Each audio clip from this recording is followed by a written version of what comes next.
You recording? Unfortunately, yes. Give me a little beat.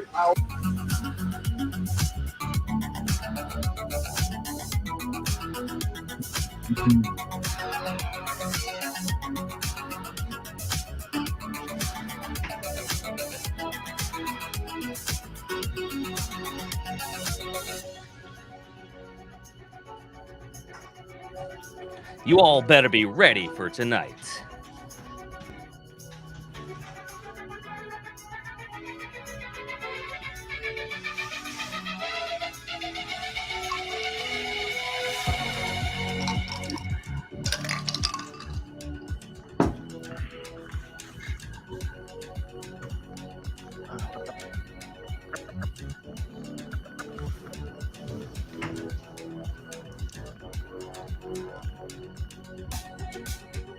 The countdown begins.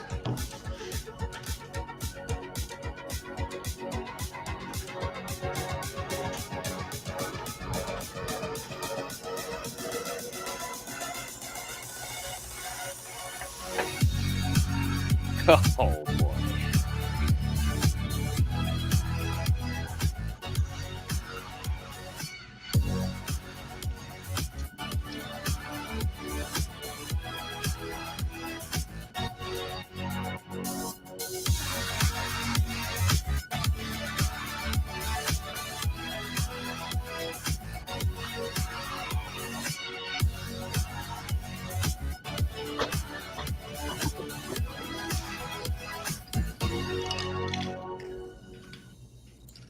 And welcome back for all you that came back for round number 2 of, well, us being us, right? Tonight, you have Jake, the villain of BattleBots. And next up, the man without introduction, Mr. Eeyore. Mr. Eeyore in the house. I haven't drank Jack Daniels in 1 week. And next up, you have the father of time himself, the man who does all of Team Whyachi design. It's Terry. Sheriff. He goes by Sheriff tonight, apparently. And then the master of ceremony, the man who makes the men's of all kinds. He's got our list for tonight. Richard, the Dick Stuplich. I'm the pump guy. Yeah. And last but not least, we have Rachel Tiny Hands, and he was the question mark until very recently, Trevor, who makes most of the media for us, the YouTube videos. He does the cutting and editing of almost everything. That's us. I also lift the bot sometimes. He's super helpful. Fun fact for you, BattleBots postponed for 1 week just to get Tiny Hands and Trevor there. So, Dick, what are we going with tonight? Well, I like to call this Streamception. We're not going to read all these, but this is all the love and a little bit of hate that we got online after the last show. I got a bunch of slides of these. We can't go through everybody. This is kind of like sponsors who keep us pumped up and kind of pretty much just encourage us to make another one. Yeah, So not to mention it was half of our stream just answering content from them. So, I mean, it made us keep on going. And we super appreciate all your comments and questions, which is why we need to put it back on the stream. Give you guys another look at all the good stuff that happened. And a lot of talk about dairy cats. So, is that going to be a segment tonight again? Well, conveniently, I did just post my video on my page about the dairy cats. If you want to check out Mr. Eeyore on YouTube. So here's some appreciation we got from Jake C. Linners. I don't know. Drunk Reese is the best. Reese, I drink agree. up. I agree. Rachel, Tiny and Stupid and Chippendales. We're not going to go back to that, I don't think. Reese gets paid to do stuff. Probably not tonight. Ray Billings. We're hoping to get Ray on tonight. Terry's Blonde highlights. Covered up by the hat. Terry's most memorable fight. We already covered that. No comment on that last one. You can go there. Oh, then- really? we just got the rest of these. We really appreciate it. Oh, and tonight, I know we're taking away from Norwalk Havoc, but we figured if you're not going to watch them, you could come over by us or switch back and watch both at the same time. Why not, right? Heck, we might even bring some up here and stream some of them and comment on some of the matches later on in the night if it starts getting to the finals and we're still on. So the next thing I had on the agenda was that I have a video here that I'd like Jake and Terry to go over. I don't know if this might be a surprise to Terry. Jake? yeah, Pa, you go ahead and explain this one, and then I'll interject when you're silent. Well, back in the day, in the first season of Hydra, we had Dick be the pump guy, who he turned the pump on and off, and he didn't really know what the pressure was when he was turning it off. Basically, there's a pressure relief valve in there, so it can only go so high, but we didn't want to overwork the pump. And since then, we put an unloader valve in there, so when it is up to pressure, the pressure switch just turns on the unloader valve solenoid, bypassing the circuit, and the pump just circulates under no pressure, and the green light turns on, telling us that it is up to pressure. You glitched out there. You're going to have to back up about what tells you the green light turns on. The pressure switch, when it gets up to pressure, cuts out the pump, and it turns the green light on. So what we're watching here is we got a fight. What I was kind of interested in, that first flip there, that had the light on. The second one, you can see it's drastically lower. But there's some interesting light things where sometimes that one, the light was not on, and it was a really good one. And sometimes, oh, that was a good one. Sometimes when the light is on, it's not a great flip anyway. Do you have any idea what's going on there? Well, if you have a good flip to begin with, they're generally up in the air for about a second, which our recharge time on a flip would be about 2 to 3 seconds. So you're still going to be pretty high pressure. But most of the flips depend on where you hit on the bot. If you hit on the side, not center of the gravity, and where most of their mass is, they're going to just rotate and turn instead of going up in the air. When you don't get them to turn and you get the center of the bot, then they start going up higher. Now, the green light in general means we're up to full pressure, but it could still be really close to full pressure if they do go up in the air high enough and come back down. You get a little bit of time between flips then and still get a pretty massive secondary flip coming in. And I kind of wanted to stop at this one because this one was the one I was pointing to where these black points on the arena, like everybody hates this shelf and everything, but these black points next to the screws really helped out in this case because this was the kill shot. There was a super high flip and free shipping came down, boom, right on the spike. I mean, the floor is half-inch steel, but even compared to those corners, the floor is still spongy. Those corners are like rock solid. So it is one place to put people and try to, knock them. And then this is the last one here. And that was a small one. We put the green light in at least this year because we didn't know what we were. And watching it back, now we can actually see what's kind of going on with the flipper.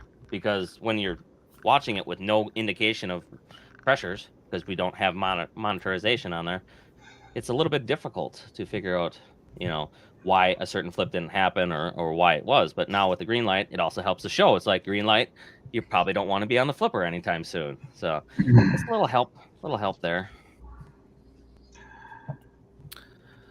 So this might be a good time. We're talking about flippers and height. We got a excellent guest, excellent get. We've got Logan and Brady Davis. Hey, wait, which bot do they have? Do they have Sub-Zero? Well, they had Steel Rain. This Logan Davis, I like to say, is the youngest old schooler that I know. Logan Davis can use the phrase "back in my day." I can. Why don't you introduce yourself, guys? Yeah, hey guys, I am Logan Davis. I am the team captain, builder, driver, Sub-Zero. This is my dad, Brady Davis. longtime sponsor of Shenanigans. And yeah, we've been doing this over 20 years. Yeah. 22 20, years. 22, Yeah. 23 years. Has it So, been yeah, worthwhile? absolutely. No, not at all. At least you're honest about it. It's been a fun waste of time and money. Well, you know. you go deeper into this, right? You've sponsored and gotten robot combat into areas that originally did not have robot combat. Can you tell us a little bit about that? Didn't you run some events and? Yeah, that would be a good one for my old man to answer here. He's the EO, the event organizer. Oh wow! So, it goes back to the original BattleBots Classic when it left Comedy Central here in Dallas. There was kind of a want to play, and a bunch of the local people got together, and we started SWARC, the Southwest Alliance of Robotic Combat, and that was just like a year or so after BattleBots Season 5.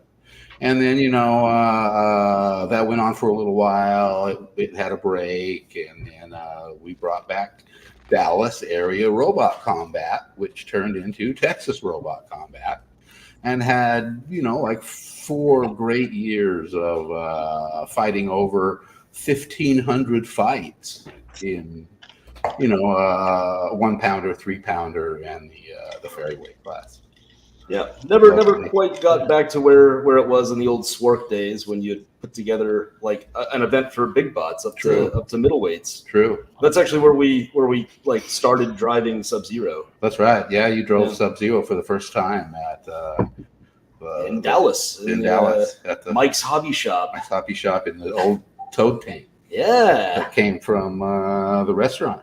If I remember right. Yeah, the old Robot Bar and Grill. So Fuzzy's was also a sponsor of the local group here too. Yeah, like the whole robot community has just been so great for the decades we've been involved. Like it's always been everybody helping everybody, except for Dick. Wait, what? Oh man, nah, Dick's been great. Did I get dragged? But like it's our meeting. I think it started a little rocky, didn't it? Oh, I don't think so. Oh. I remember it well. This is a really interesting. I was just doing the research because I knew I was going to have you on, and the number of times that we have fought in a weird, like a single elimination tournament. Like, what are the odds that 2 of your fights in a single elimination tournament were with us? So yeah, I kind of warned you that we're gonna have to do this. These are edited down, so we don't have to suffer all the way through them. But was this your first robot? No, this is our second. And I don't think, have you ever seen this fight? The new cruelty fight? No. The video from it. Yeah, right? No. I remember the fight. No, I like it was quick. I'm sorry. It happened quick. No, it wasn't that quick. Part of the new cruelty. Table 253. So Is that where the name comes from? that's where the name came from. Yeah, it's I not know. that important. So I did edit a lot of the audio out. It is the age of steel, and here to rule us all is Steel Ray. Mark Bureau. Yeah. Got more cheers than I did. Oh man, you sped it up. Thank God. Yeah. Darn push bots, right? Yeah. Oh, hey man, we had 2 weapons. Do you see how far ahead of the curve we were? Yeah. And it doesn't light on fire. That's right. There it is. Oh, don't worry, There it is. neither of them worked. Those spikes were so sharp. Regular. Because we were impaled on the, sideways on those spikes. Didn't they have to like crowbar us out of there? Yeah. Well, no, I cut this out. I shouted over to you, "Are you stuck?" And then I freed you, but then of course you didn't move, so then I pummeled you some more. But I did say it's not in this because I cut all the video for copywriting issues. But right here, I yell over, "Are you stuck?" And you kind of indicated you might be, so then I pulled you off, and that's how it ends. There you go. Good guy. That is the first and last time I ever offered to free someone at You picked the right ones. Yeah. you pick the loser to make the winner. Well, it's the risk is so high at single elimination. Oh, dude, it's unreal. It's unreal. But no, I mean, like the old Comedy Central days were so great. I mean, I know you guys remember it probably a little differently, but yeah, for us, you know, you build a robot, you go out, meet cool people, lose your first fight, and then have a vacation. Or, as I say, stuck in a warehouse. So this is the Son of Whyachi fight. This was the next year, correct? Yeah, yeah. Well, 6 months later. 6 months later, yeah. So we fought each other.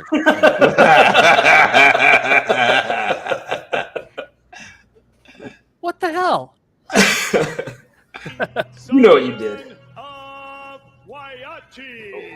So you gave me a sticker, and it's on my toolbox, and that's not a big deal.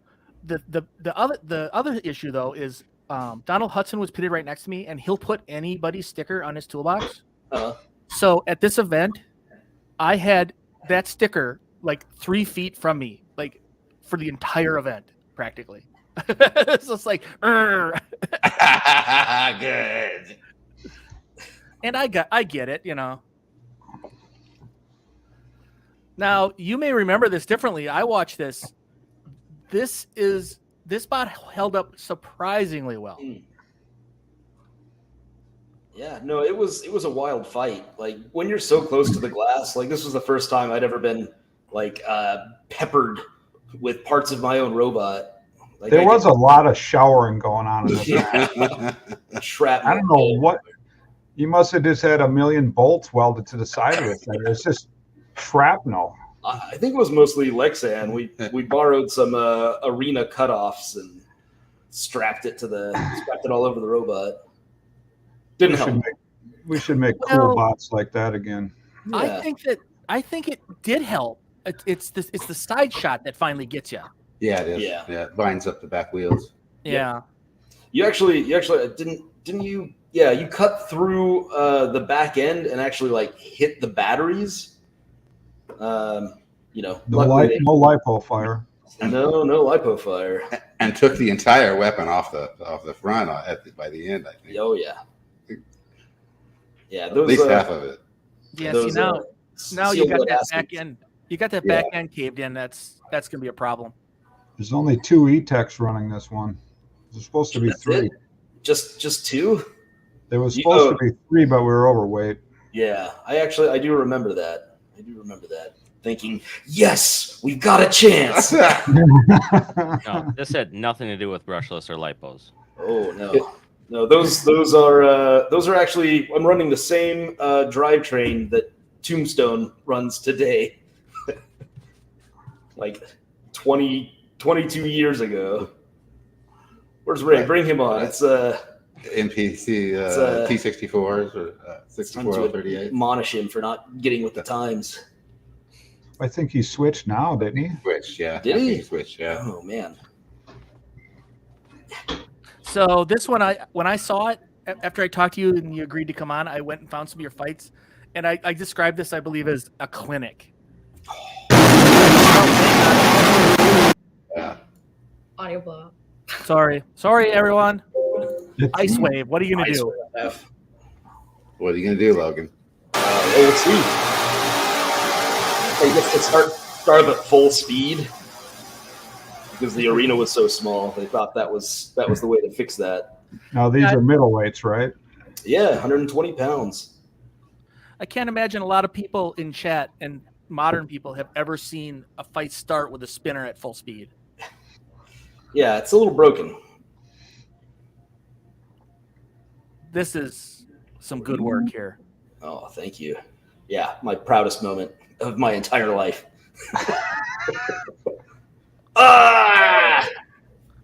And now explain that awesome cloud. Oh man!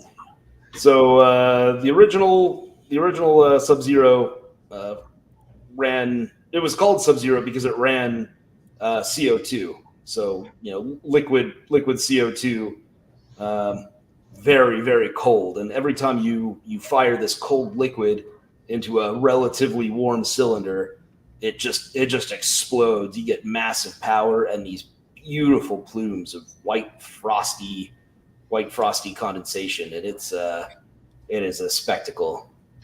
I miss it, but I think we get a lot of consistency moving away from it. What was your record with that middleweight? It was, I think, like the number 1 or number 2 ranked middleweight, like as long as Builders DB was like up and running. Yeah, it was pretty dang high, way better than modern Sub-Zero, like night and day. Yeah, should throw a spinner on it. So you should come back as a multi-bot with middleweights. There you go, man. Where were you like 10 years ago on this? Yeah, I'm encouraging you to spend more money. I don't know if you can do this trick now, Logan, but you did a trick with your camera, a shocking revelation about what you have in your apartment. Man, well, this is actually my house, but yeah, I'll show you. I don't know if you can see it. I got the lights out a little bit, but we got to hang on. We'll maximize here. At my desk, to the right of me, I keep my original super heavyweight. Oh man, yeah, you can kind of see him over there. Just a square box. That's where we started.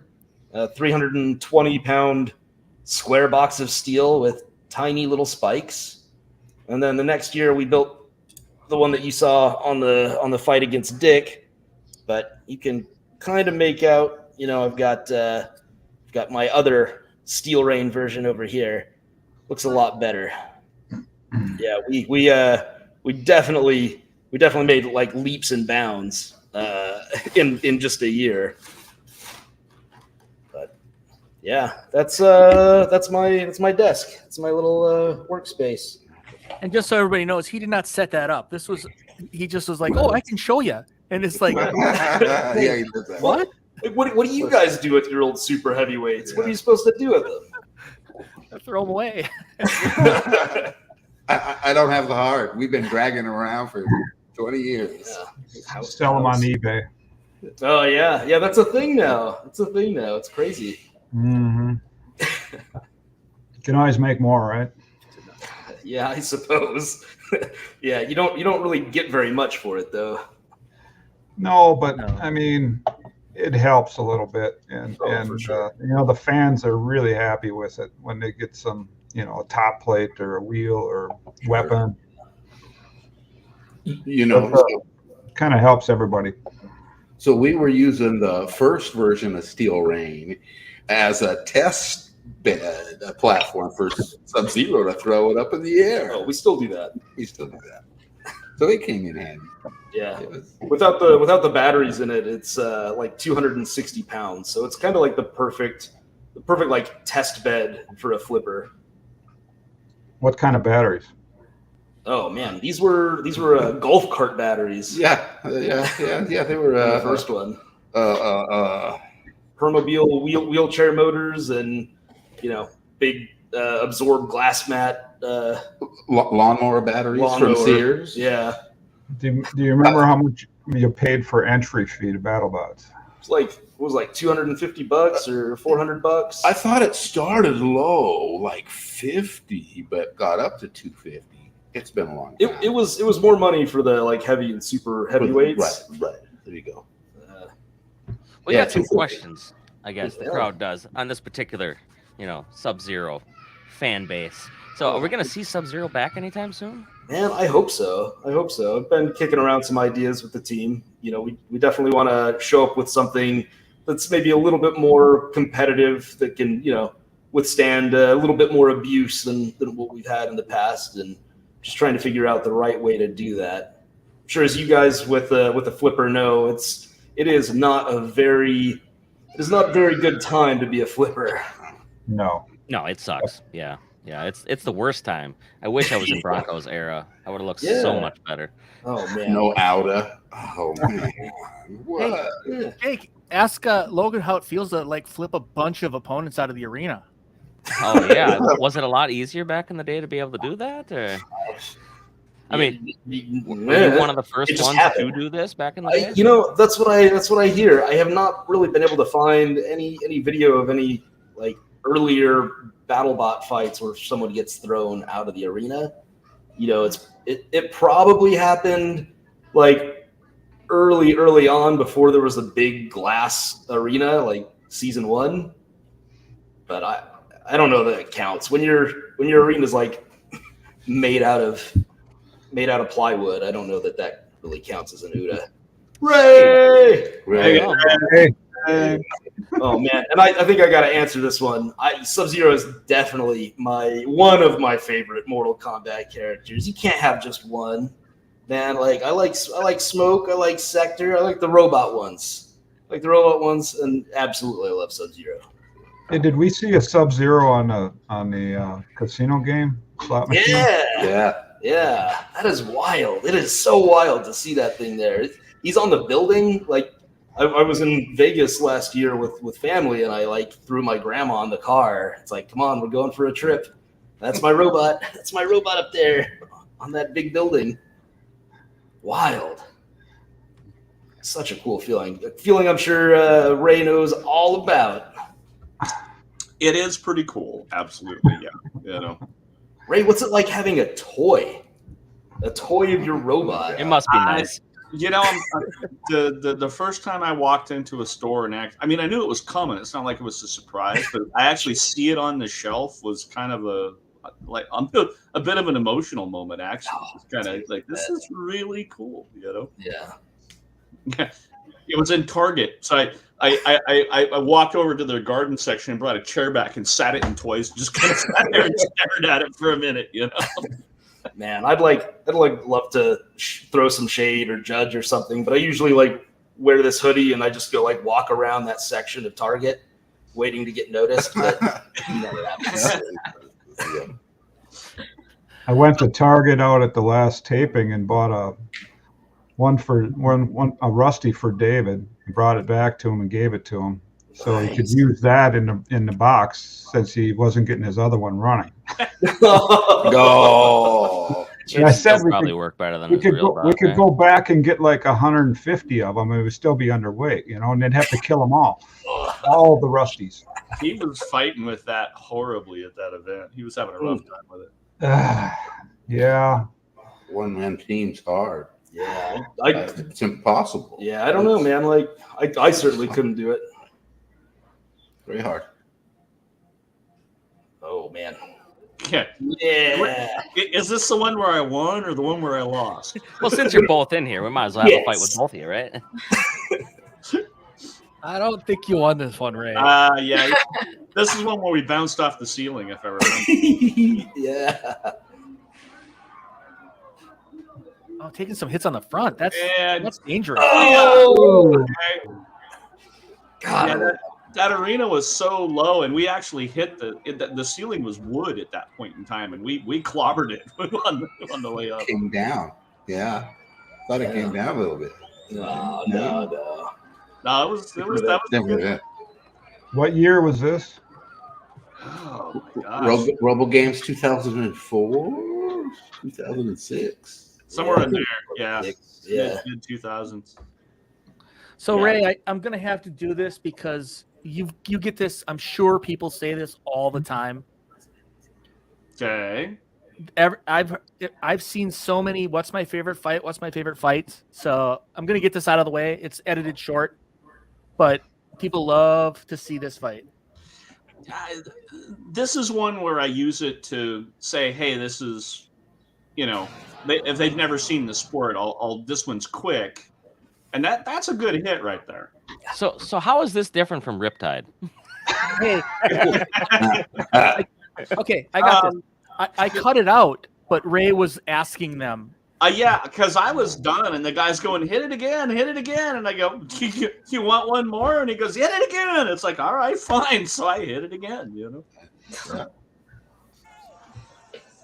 This is another one I found real quick. A lot of your fights are short clips like this. Well, the good ones are usually I win pretty. The long ones are usually me getting my butt kicked. So this is Mosquito.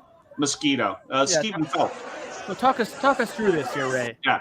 It's going to happen. Okay, so that first hit, he's got a big, thick piece of steel across the wedge there. And the first hit where I kind of catch it on the side, I break, like, I don't know if it's welded or bolted, but I break most of it free. So that hit breaks most of it free. So then when I hit him again next time, in fact, you can even see it's kind of bent up. It actually comes off the robot and then takes out a big hunk of the ceiling. And, and so then it's just dangling there for, it took out a light structure and a big piece of the support. So that big flat piece is the plow that went into the ceiling. Correct. There's the plow that came off. We were sitting in the stands. Yeah, and I mean, it went up with authority. It came off of there pretty quickly because it kind of it kind of sprung into the robot. So when it left pretty quick. And it took him, I don't know, 20 minutes to kind of zip tie all that dangling stuff out of the way so he could continue. And then they let us continue the match. I mean, I did beat him. He had no wedge then, but Stephen Falk doesn't get a lot of success, but I'll give him credit for the fact that his robots are pretty tough. You really got to wail on him to knock him out. Just going through the chat here a little bit. What? I don't know. That sounds sus. Ray never lost to the blue bar. I don't know why people get so excited about what color. But is it true? It's literally, it's the same bar. It was painted red one season, then blue another season. It's just whichever can of paint I grab. Damn it, Ray, answer the question. I think that's it's like the perfect name for that question. Tiger Rock. Tiger Rock's something you sell someone to keep away tigers. Yeah. Maybe I should battle at some point to see who is the better villain. I gave him the award. He's a better villain now. Yeah, I'm the only one there because you're not there no more, right? Well, yeah, okay. Let's see what happens when you try to cut your finger off. All right. No, I'm gonna hope not to do that, but there's an up and coming villain. I think I might have to start doing some shenanigans with. So there's that. Hand is still working, still attached. I mean, well, you guys are going. You're going to Robogames coming up here soon. Right? Robogames is in a couple of weeks. Yeah, I've been living in the garage lately, trying to get stuff ready. So, is it more or less stress than BattleBots? What's that? Is it more or less stress than BattleBots? Well, it's different. When you're gonna do BattleBots, I probably plan a little better and work a little more organized. And here I'm like, it's no big deal. I'll do it next week. And I waited too long to start panicking to get everything done. And so now I'm like way behind. So it's self-imposed misery, What weight classes are you going in there? The one I'm actually serious about is the middleweight. That's the one I've been doing all the work on. I'm throwing together a heavyweight, but it's just it's a collection of junk. It's just there to put on a show. It's not really there to be super competitive. Are they still at 220? He upped it to 250 because there were so many of the robots that didn't get on BattleBots that wanted to come, and so he just sort of went with the 250 weight category so those guys could come play. Who's all expected to show up there in the heavyweight? There's a Vasquez is going to be there, so that I think they have both of their robots. Scorpius is going to be there. Gigabyte's going to be there. There's Bunny's going to be there. So a collection of names we're used to seeing. Rick? Yeah, Rick will be there. Okay. Ooh, Killdozer. Oh, yeah, this was a good one. Yeah, one of the people in chat said that there was a good fight here. This is debris filled. So, man. I don't know if you remember the old SteelCon Arena. They had that little disco ball thing they had in the ceiling forever and ever. And one of the pieces of debris I sent up there cut it off the ceiling. So that little disco ball, Steve Judd gave it to me after the match, right there, that guy. And so I've still got that hanging in the garage. I've still got that little disco ball I cut off the arena. This hurts because it looks like a Sub-Zero fight. Ugh. What was really funny about that one is the guy's main power switch was in one of those front corner pieces I cut off. And so that's what killed the robot, is it pulled that free. And when the match is over, they send the guy in there to turn his robot off, and he's wandering around the arena away from the robot. And the guy goes, "Well, did you turn off your power switch?" And he goes, "I'm trying to find the piece that had the power switch in it." You know? I think it's off.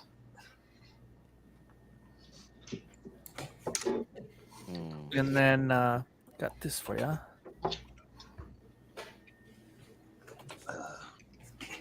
So Logan, Brad, you guys got any competitions coming up for you?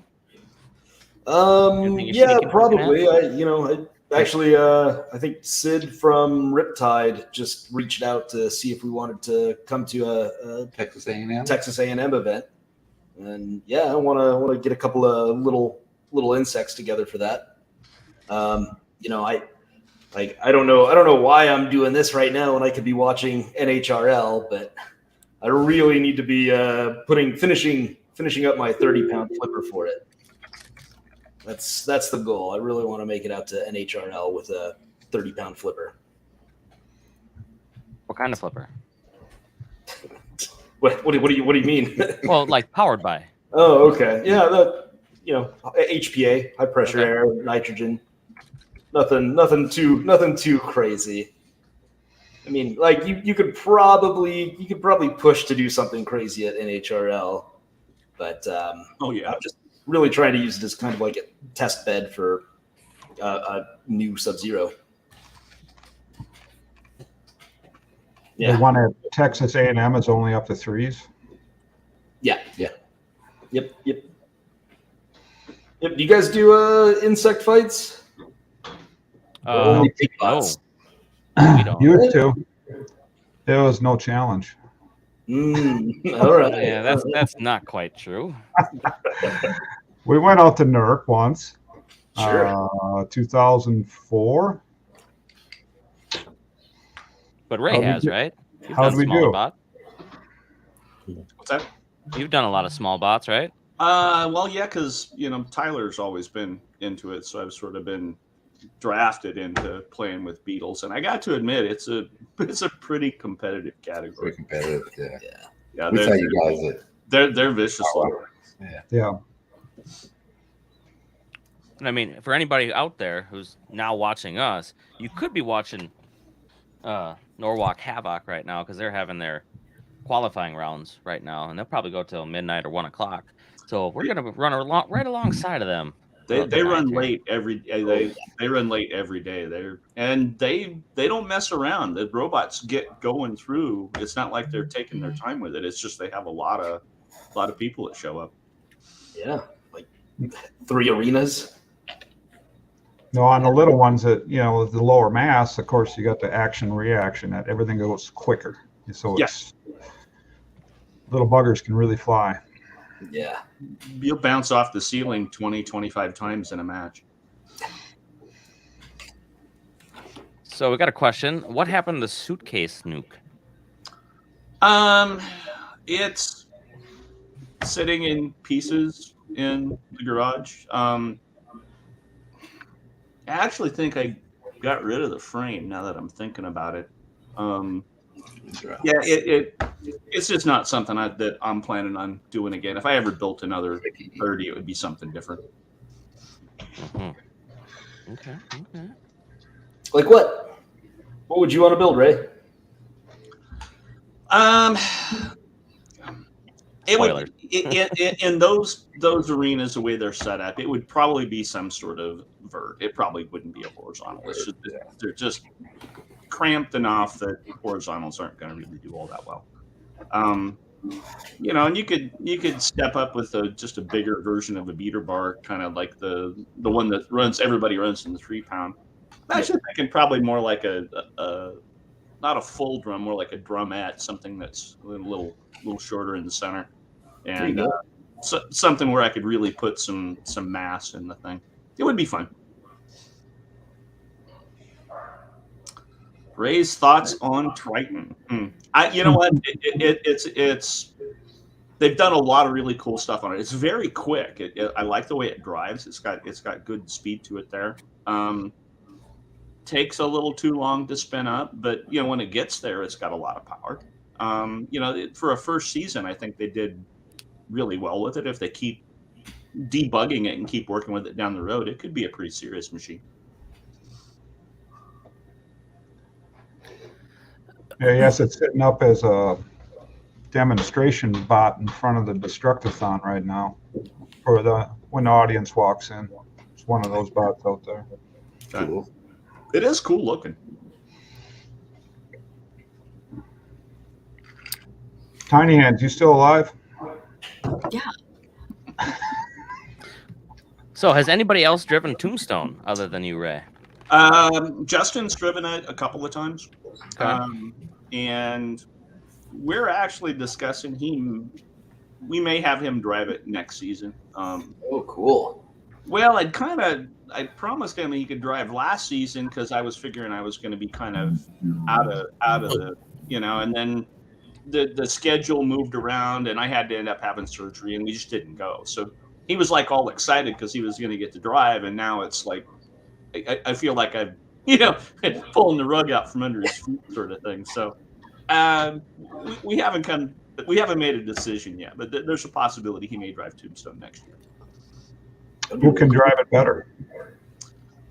He's more of the bull in the china shop type thing. There's no subtlety, whereas I try to pick my cuts a little better than he does. He's just more like he doesn't have to fix it, so I just figure he's just gonna go wild and crazy at it. Do you have a name for the move that you do when you show your booty and then flip around? I kind of like the Tombstone.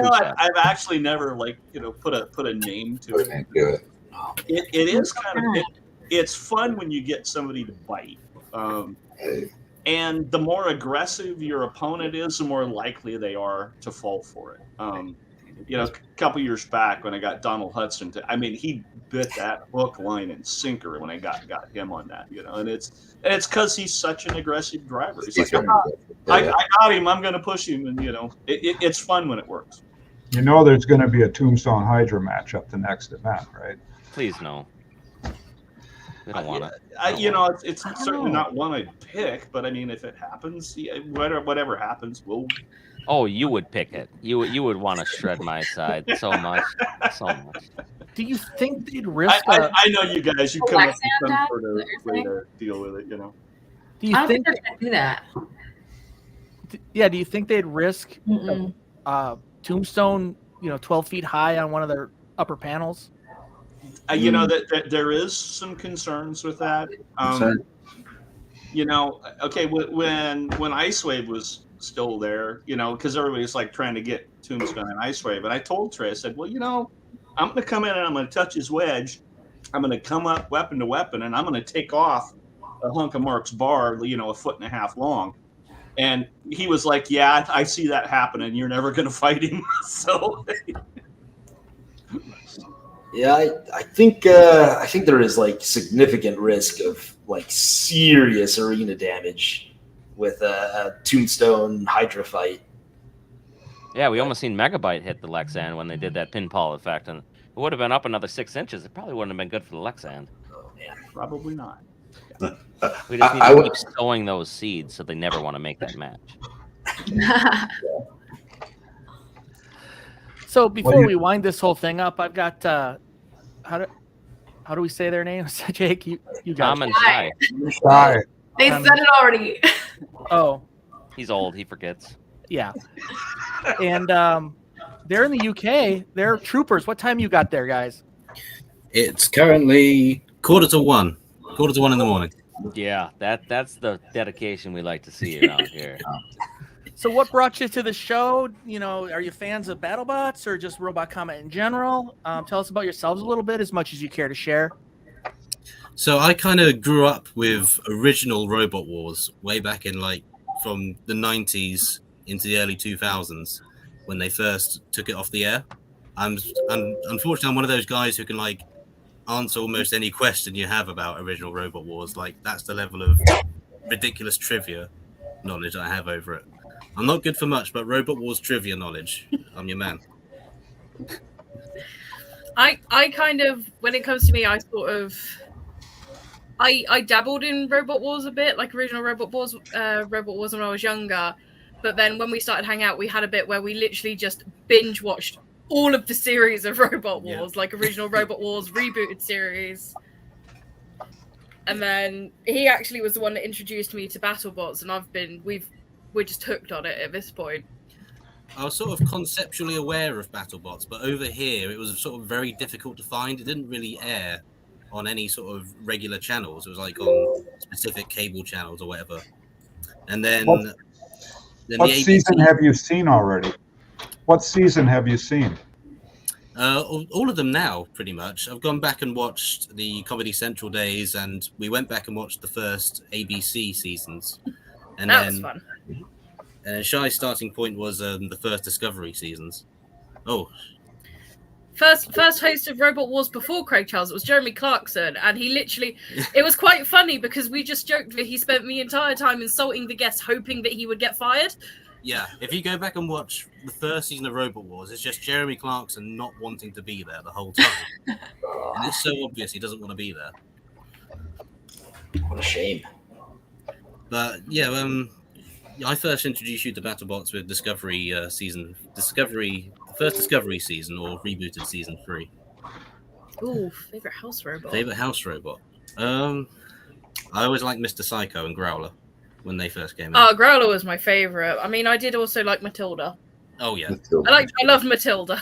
Just because she kill a lot. Yeah, for sure. So to kill a lot was OP. So he was so OP. Yeah, there was this parallel. We heard a lot about the bike rack and how it was parallel to a UK robot. What can you tell us a little bit about that? I think you're referring to the tornado controversy, where it was a robot that basically built an entire cage around itself. So there we go, yeah. Yeah, it physically couldn't fall down the pit. And you're still bitter about it. I'm still bitter because we were doing a thing where, because I kind of knew nothing about a lot of the grand finals and all of that. So Razor were my boys in that fight, and then as soon as that happened, I'm still bitter about it. Tornado did nothing wrong. They did everything wrong. It's comical, but at the same time, I'm surprised they got away with it. I'm pretty sure they ended up bringing in rules the next year to make sure no one did that again. They did. So tell us what's going on here. They got this thing on so they can't be attacked. Is that the? Mainly so one that Razor can't get a grip on them, but two, there was a section of the battle arena called the pit, which is as soon as you could open the pit and then you could push a robot into it. They had built that so far out around them that they physically could not be pushed down the pit. Because there was at one point where they were very nearly in the pit, but because they had that, they didn't fall in. So effectively won through winging it with this weird rack thing around the rest of the bot. I didn't know what they were doing the whole time. I wonder where the quantum design came from. Oh yeah, Razor was a damn good bot. That's going to be Hydra's anti-quantum weapon. Yeah, you better believe I'm coming with some kind of rack. So what does a UK bot fan think about the current UK bot participants? Beta, Quantum. Well, Beta and John Reed are legends, absolute legends of the game. I mean, I don't think there's a man. You'll have to correct me if I'm wrong, but I don't think there's a man as seasoned or world-traveled as John Reed in robot combat. Correct me if I'm wrong, but he's been there since the mid-90s to America, to China, all around the UK. He's been everywhere. I just wish he had a trophy for the mantelpiece. At 4.0, Logan, did you guys look inside at any of those bots that they had there? They were running, I think they were running CO2 no regulators, weren't they? At Are BattleBots? you talking about who are you talking about? Give me an example. So the Brit Clippers, I think we had Bigger Brother there. Oh yeah. So we actually hung out with the Brits quite a lot. The first, season 3, season 4, we spent a lot of time with, Ian Watts and family, Ian Lewis. Helped little sister get ready for their Rumble win, which was fabulous. Yeah, it was so cool. Ian Watts and his family. Oh, man. Very. So they were just great. Cool. Yeah, we actually, after we had our fights, we went and kind of vacationed around San Francisco. But yeah, I mean, like at 13, I'm 13 years old and hanging out in a hotel bar while everybody's drinking beers and driving tiny little 150 gram robots. And the Razor version was the coolest. Ian Lewis had taken a toy of his robot and stuffed it with little servos. I remember that one. Yeah. Had a tiny little fully working 22 years ago, 20 years ago. Yeah, little sister. What about the Monsoon guys? Do you like them over in the UK? I love them. Love them. Tom Brewster's a great lad. Yeah, Tom Brewster.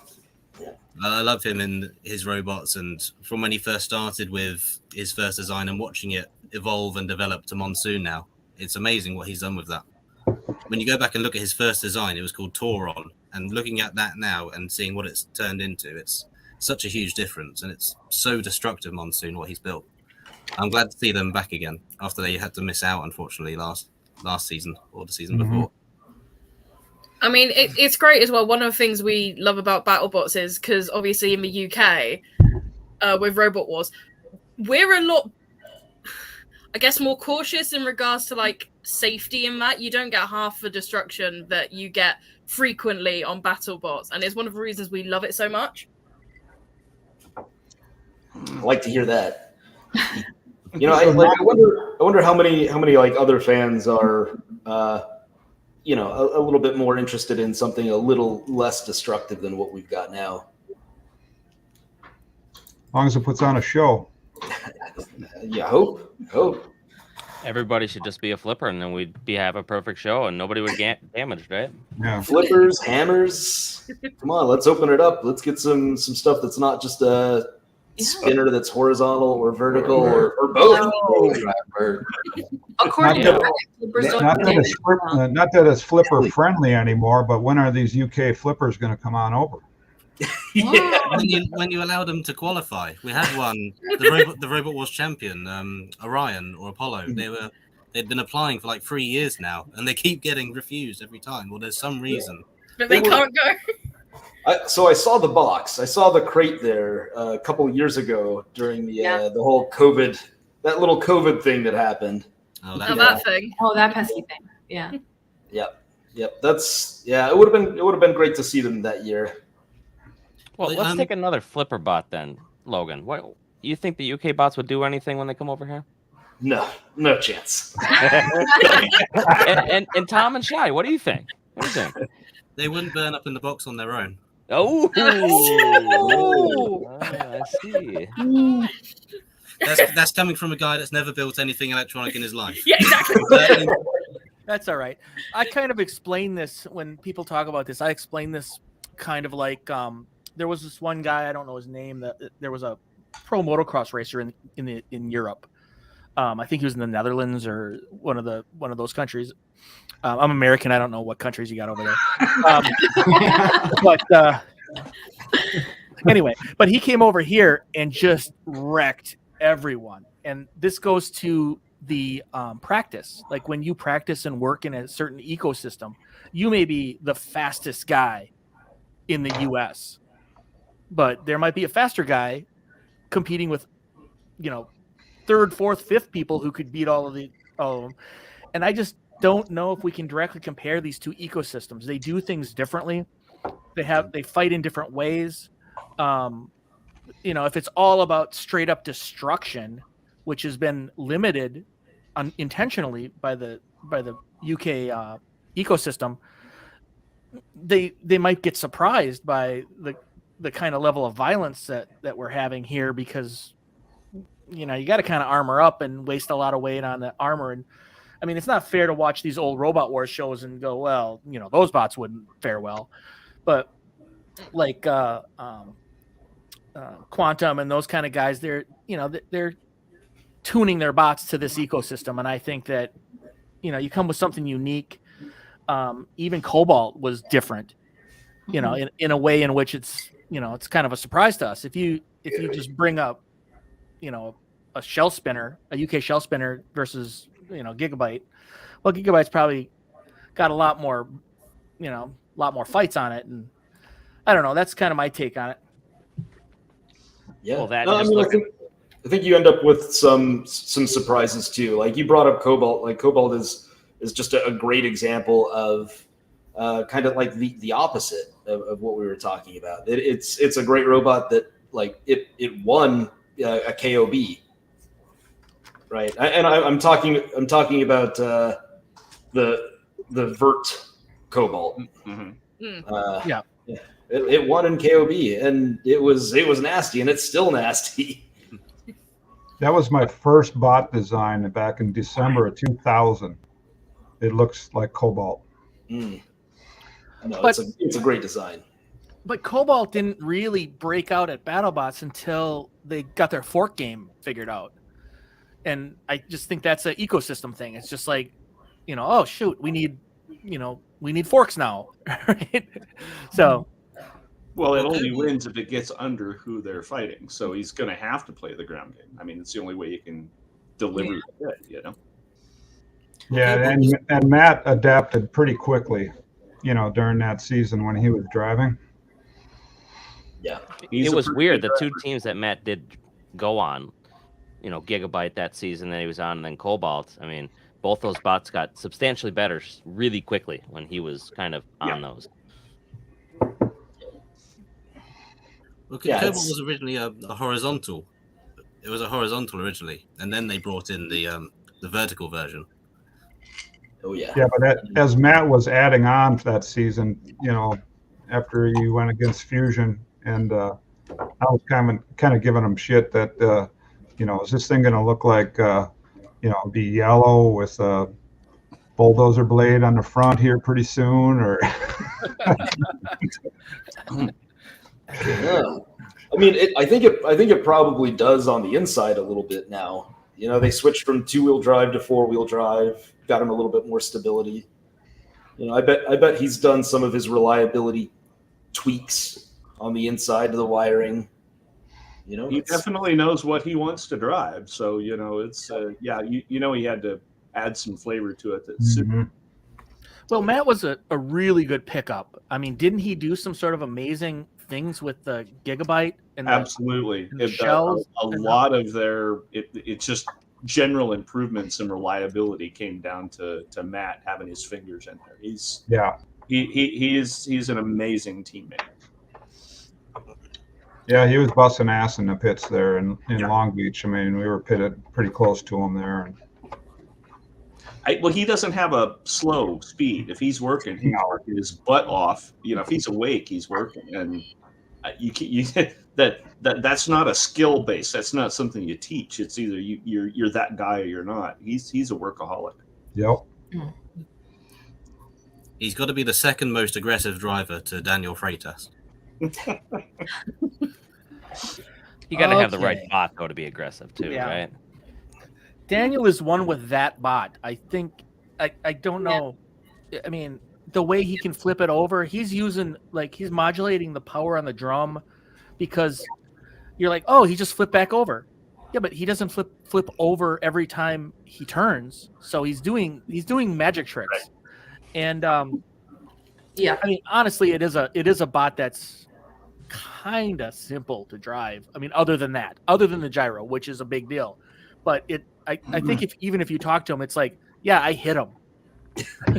Right? That's kind of what he does. And, they're not afraid to go weapon to weapon. I mean, I love a bot like that. I mean, that's what, I'll always mention to people when they're fighting Jake. I'm like, he'll flip a weapon. You've seen it, right? I mean, he'll just flip it. He'll flip right under the Ribot disc. He won't care. Tell us a little bit, Terry and Jake, about the strength of that arm, because there are times when you're like, "Wow, Gigabyte just hit that arm." And Yes. Tell us about this. Titanium is magical. How hard do I have to hit it to bend it? Apparently, a long ways. The nose comes off pretty easy, but the arm itself. I don't know if move it's that much. It's been tweaked a little bit already, but it's pretty sturdy. Yeah, It looks pretty sturdy. It's kind of made to flex a little bit, so as you fire the weapon, your tongue, which is S7, is sticking out, comes in contact with it. But as it's firing, that titanium in the arm itself is evening out that load on them, so we get a more consistent throw. Most people don't understand how springy titanium actually is. It's its own version of the shock mount. You know, it actually helps quite a bit in those things. Yeah, the modulus is about half of that of steel, so it's got a little springiness, as long as you don't go over to yield strength. well, I like to explain it to people who are just like, "Oh, how does Hydra flip so high?" or whatever. Is the whole nose of the robot compresses under the flip, and it's trying to keep the tip in contact, so it's got some compression, and at the end of the throw, as it's letting go, it's releasing, and that's where you get that kind of like spring a little bit. Mm-hmm. But on a good flip, the big ones, it's throwing it like a baseball more than hitting it like a baseball bat. Wild. So we're still excited. We're still excited to wait to see it bring down a light fixture at this point with another robot. We just want to see it shoot. How about a camera instead, or a camera lens? Cameras are much more expensive. Oh, Tom's talking about the ledge again. The ledge comes to mind. Yes. Oh, we've seen the ledge. I mean, there's at least one bot there that can get it above the ledge. Hey, ouch. Terry, Jake. I mean, I know you're in here, Logan, but ouch. Come on. I can do it. Okay, you're coming back. Even the last Sub-Zero could make the 8 feet. Space race then. First robot on the ledge. Yeah. Trey would love that. You cannot talk about intentionally throwing a bot on the ledge. Not talk about that. Accidental. None of it's. They should protect the cinema camera that's just in the box on the ledge. Then. I'm sure it's just in the arena. There's like a $200K camera up there, like a $200,000 camera on top of that ledge. Yeah. They're not down with that. That's the 200 grand. They should protect it. If we get close to looking like Hydra's going to throw a bot up there, they just stop the fight, and you might see that. You might see that this season. Disqualify. Yeah, I mean, like I don't understand why it's not protected. It just like a stray piece of shrapnel could hit it. Just anything. Oh yeah, I think it has before. They've hitting. broken lenses on it from other things hitting it. But. At least up to like where the lens is. Yeah. So Terry, what's this? Why isn't Hydra at the Destructathon? What the hell? Why isn't it? Yeah. It was. Well, why shouldn't it be there permanently? It should be there permanently, yes. It should be retired from active and go to greener pastures. What? You're selling my bot? Always the last to know. Hey, Terry. I'd rather have a big weapon on front. This is important. I was going through some forums, the old Delphi forums, Ray, and I found a post from 2003 where you suggested Steam for powering a flipper. Can you explain, please? Explain yourself. Steam. Everybody knows the power of Steam. Your Teslas are run by Steam in a way.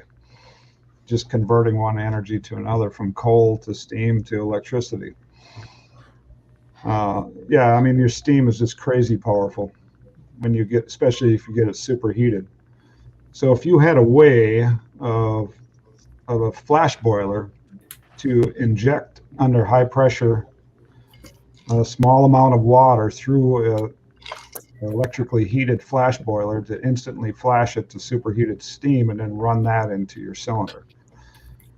That was our second choice before pursuing the hydraulics. That's wild. And why was that? Why'd you have to switch off of Steam? Because of the switching off of Steam. Yeah.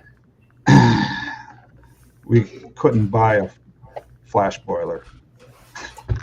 Well, you couldn't buy that hydraulic block either. Oh no, but you can buy the valves, and the rest is fairly simple. So you're saying it's simpler making a hydraulic than it would be Steam? It's going to take a little bit of R&D, like a lot of it. Well, how much did Hydra take to get the first one in there? It was about 3 years. On and off. I got a 2003 post that's talking about hydraulic flipper. Okay, well, right. That was the thought, but there wasn't any intense, calculations or design or testing, until 2013. So you're saying 19 years ago you said there was going to be a hydraulic flipper? He mentioned working that on has potential. Yeah. It was listed in the Steam powered. It sounded as silly as Steam at the time. For the UK people, you cannot use accumulators on your hydraulics. We've talked to a lot of the UK teams where they're like flabbergasted at how Hydra's so fast. So we're allowed to use an accumulator on the back end so we can move the fluid fast. Kind of like the cars that jump. You probably don't have that silliness there either, but where the cars. Oh yeah. Oh yeah. I know what you mean. On that note, I've talked with the guy from War EZ. He actually built a flipper for a Houston competition, and he runs he runs a chassis shop making those kinds of like Impalas, and he can make Impalas jump 5, 6, 8 feet, like crazy heights. And he said the way he gets them that high is with helium and airbags. So that was kind of something he was looking at. Helium's a lot lighter. It's a lot faster.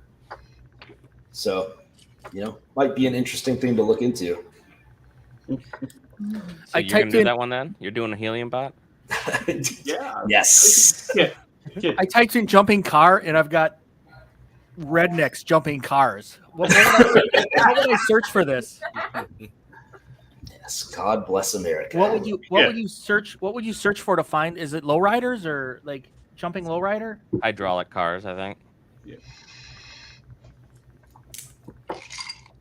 Yeah, I'd search lowrider. Yeah, I think it was an Escalade. He said. Which bot did he have? War EZ. Okay. That was the fusion fight. Didn't Fusion make them cry or something? Well, it was driven by I believe there was a child on the team. I don't think the child cried, but that was the second robot that contributed to the Reese beats up on children. What was the other one? The bowl haircut. The Mormons. No, it was Rampage. Yeah, it was Rampage. that lovely family. Rampage. Rampage. Yeah, Rampage. Ooh, that bot started up in the battery area. Oh, there's a story. Tell it, Rachel. Okay, so Weasel went over this last episode. We fought Rampage, but this is a brand new, funky, fresh perspective. We fought Rampage, and we were out by the battery area, and they were just sort of standing there, and the weapon is like twitching. It's like doing little moves and stuff like that. We don't know if we know for sure they left their transmitter out in the sort of the battle box area. So we don't know if it got knocked over or someone like flipped something when they were bringing it out or what sort of happened. But the weapon went live in the battery cooldown area and everyone's jumping away.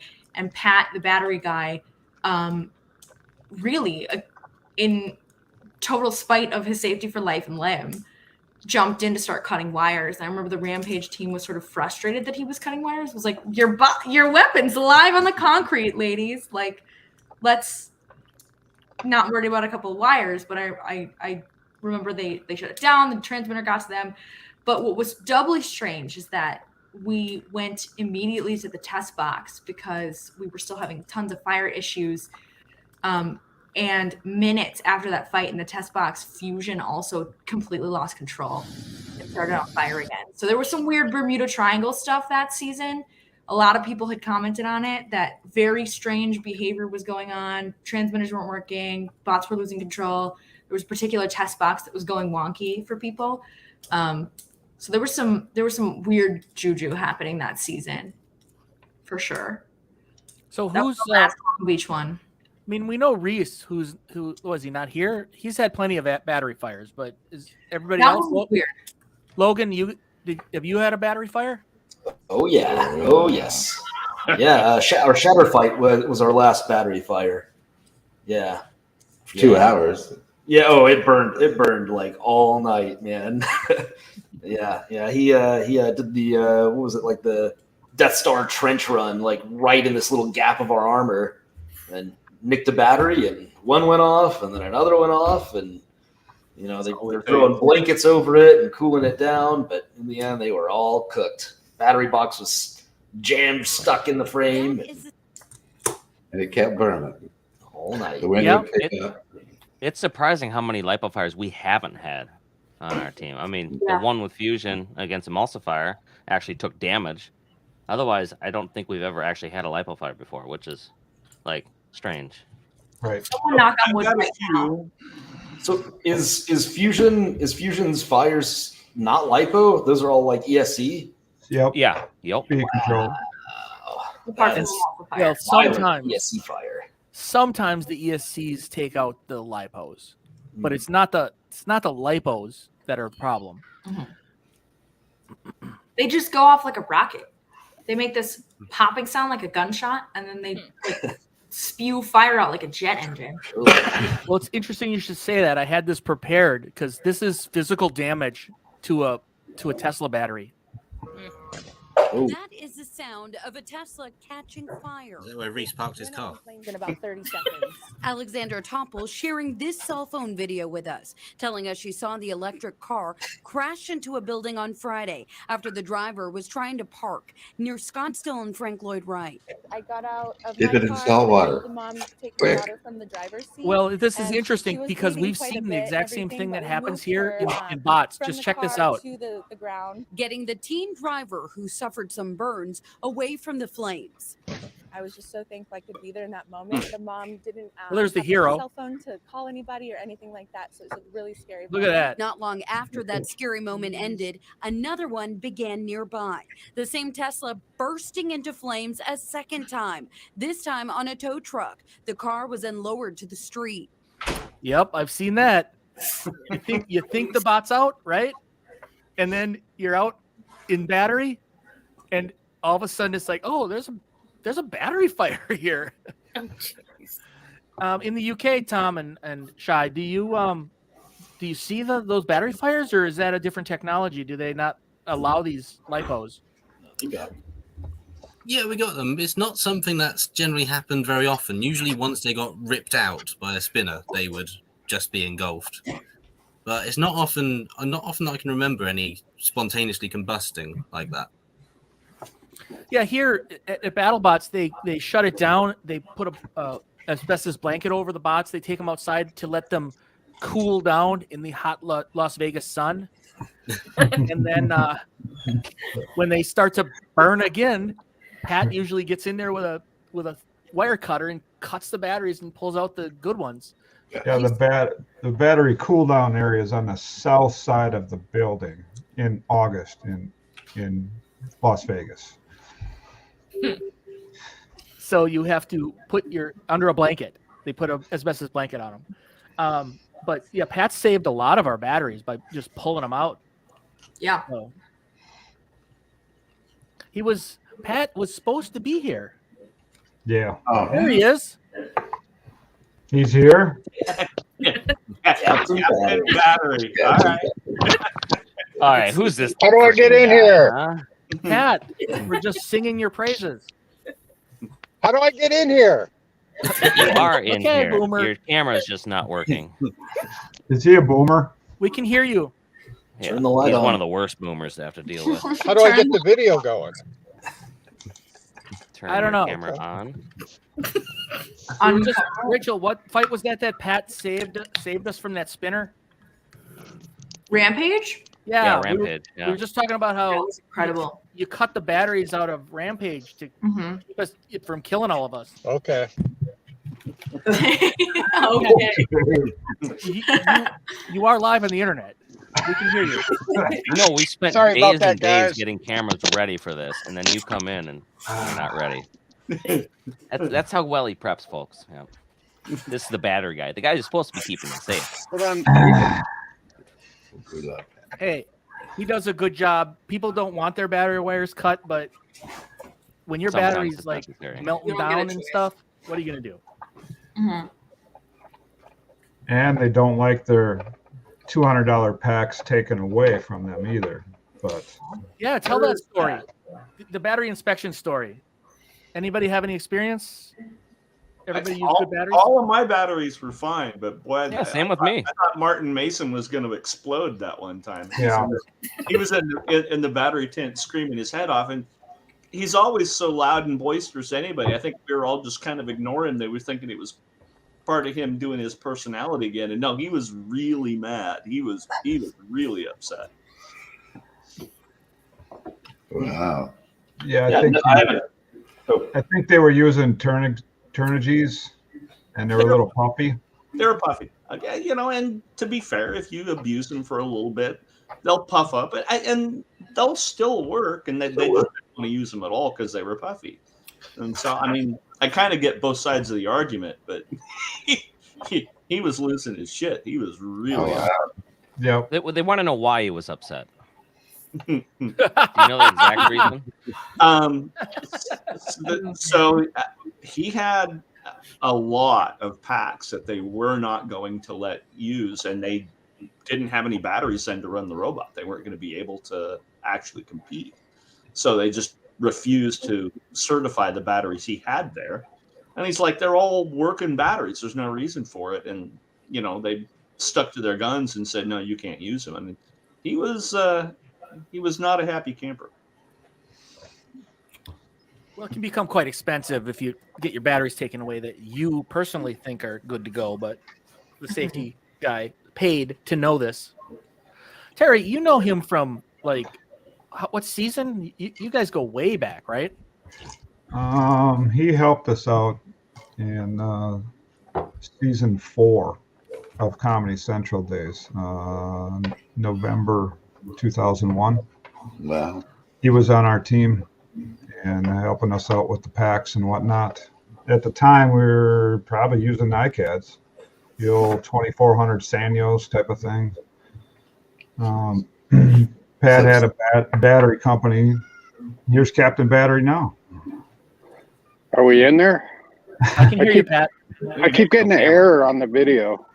Just leave it like this. We can hear you. You're good. Okay.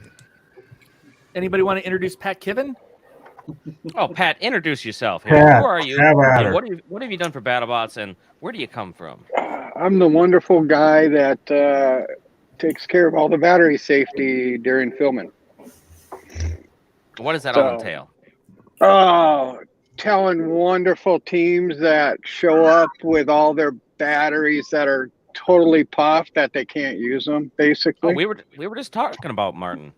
Yeah, we've had a few issues, but I don't know, it's interesting with the teams. Like, you could definitely tell the upper level teams and how important their batteries are, and and that's part of their program. All the top tier teams are phenomenal at their battery management, and and then you got these teams that come in there and there's been 3 or 4 teams where every one of their battery packs were bad from the start. And, that's the part I don't understand, because I'm a competitor, and, it's all the packs are puffed. And of course, according to the teams, they're just fine. But, a puffed battery is the easiest way to tell that a live poly battery there's going to be an issue at some point with it. And it's getting pretty close. Would you say if there's going to be a lawsuit, you're the one that's going to get nailed on it, not BattleBots? Thanks a lot, Terry. There's been some lawsuits involved, and but hopefully fortunately, we've never had an accident that was battery related, you know, and honestly, man, I can't think other than maybe Bunny crashing the last time that we had paramedics, you know, take care of a competitor or a team. Yeah. Well, we got a question here for you. Well, what's the most absurd battery pack that a team tried to pass off as good that you've seen? Now, you don't have to name names, but just the state of the battery. Oh, okay. So, No, you know, a lot of a lot of teams will, you know, they might be running 2 packs in parallel in series, and so they'll just take those 2 packs and connect them, and you know, now it's 1 battery pack, and you know, they put it in their case and so forth. Well, this particular team had many, probably 95% of their packs were puffed. And so, you know, we couldn't approve. I couldn't approve them. So then about 30 minutes later, the head team guy comes over and he's like, "Hey, we're ready for a battery inspection. Ray will like this one." And I come over and they had taken their puff batteries, 2 packs, and wrapped them up in foam and then shrink wrapped them as 1 battery pack. So now we have 2 bad battery packs inside of, you know, a shrink wrap. And, you know, we had to call in upper management on the safety team, and we ended up cutting the shrink wrap off and verifying what was going on. And they were quite upset. And, you know, for me, the part I don't understand, I understand batteries are very expensive, but at the same time, man, it would suck if, like, you know, Brady or Ray or someone sitting there winning a match, you know, and it's like a semifinal match or, you know, quarter semi, and they're winning a match and their battery, you know, catches fire or goes out, all because they were using a really old battery pack or a compromised battery pack. You sound a lot like Tommy Boy. Yeah, thanks a lot. And selling brake pads. Yeah. Do you have your Crocs on, Terry? No, I don't. Okay. Well, I see you got the cowboy hat on and all that wonderful stuff. No, fortunately enough, you know, we kind of go overboard on safety, you know, and the batteries are probably the most dangerous thing in the sport, you know, and that filming, you know, and Ray's got a lot of experience in that department. I've got experience setting them on fire. Yeah, that's you know, but knock on wood, you know, we've never had anyone get hurt, you know, and we've done really good with it. And every season it gets interesting because it's about the same. Every season there'll probably be 20 to 25 battery packs that don't get approved. And that just, it never changes. It's always that same amount. But when you walk around and you look at Whyachi or, you know, you look at Ray or any of the upper level tier teams, and man, you just go in the charging tent, man, they're serious about it and they take care of their batteries and they do a great job with that. And it's just part of being the success of the team. And so extracting this bot from the arena that's smoking, what are the proposed plans there to keep the smoke from going into the audience when you're hauling it out? I think you had suggested some sort of, I don't know, some sort of smoke extraction fumigator bag. I mean, there's a bunch of things that are getting talked about. I think Terry had a real interesting one. Wasn't there a self-enclosed bot cart? They throw the bot in there, and then... Yeah, that's one of the things we were talking about. I guess there's some concern, you know, about when we take a bot out of the arena to the safety area. It's about, I don't know, 30, 40, 50 yards, and we go through, you know, the end of the back of the building, and then we go outside. Once we're outside, we're pretty safe. But, you know, there have been times where we had to really wait for the smoke to die down before we could take it out, because we won't want those fumes going into the audience or into competitors. So there is talk about, you know, some more safety in that department, and possibly doing something where, you know, we load a bot onto a cart that's got a bag and an extractor, a fume extractor or something, and some to contain the smoke. But that's something I think Trey's working on, and haven't heard a whole lot on it lately. How did you like your cool down area in August on the south side of in Vegas? Horrible. For you fans, you got to understand. We filmed in August. You know, we even filmed in October last year, but the year before we filmed in August, which happens to be the hottest month in Las Vegas. And, you know, we were dealing with 110 degrees, 105 degree weathers for a majority part of that time. And so, you know, for the teams, for me, we're in this big studio filming and it's like 75, 80 degrees. And then we have to go out into the cool down area, which we had fans and misters, but still it was pretty hot. And, you know, especially for the people from the Midwest, they were melting, but you know. Where did you steal your mister from? Oh, let's see. I think Weasel stole it from someone and brought it over. So last season we stole a sandbag from over there. So before you got on, Rachel was telling a story about. Before you got on, Rachel told a story about a bot that activated in the cooldown. Yeah, I think that's. You'll have to refresh me a little bit. I think Jake and Weasel were right there. There was the team that had the kids on it. I think it was Rampage. You're right. And so they had an issue in the arena, and you know, on our radios and everything is like, yeah, you know, everything's fine. Bring it on out to the cool down area. And for your fans, we have a cool down area where, you know, we bring the bots out after the fights. We check the temps on them. The teams remove the battery packs out of it, and we kind of give it a safety check, and then they can go on. So they spend 10 to 15 minutes in a cool down area, which is outside. And at Long Beach, we were just out there, and I believe Hydra had just had a fight. And we were sitting there doing an inspection and dealing with Hydra. And all of a sudden, out of the corner of my eye, I saw the other bots' wheels start moving. And it turned out it was a live bot. The weapon was live. The drivetrain was live.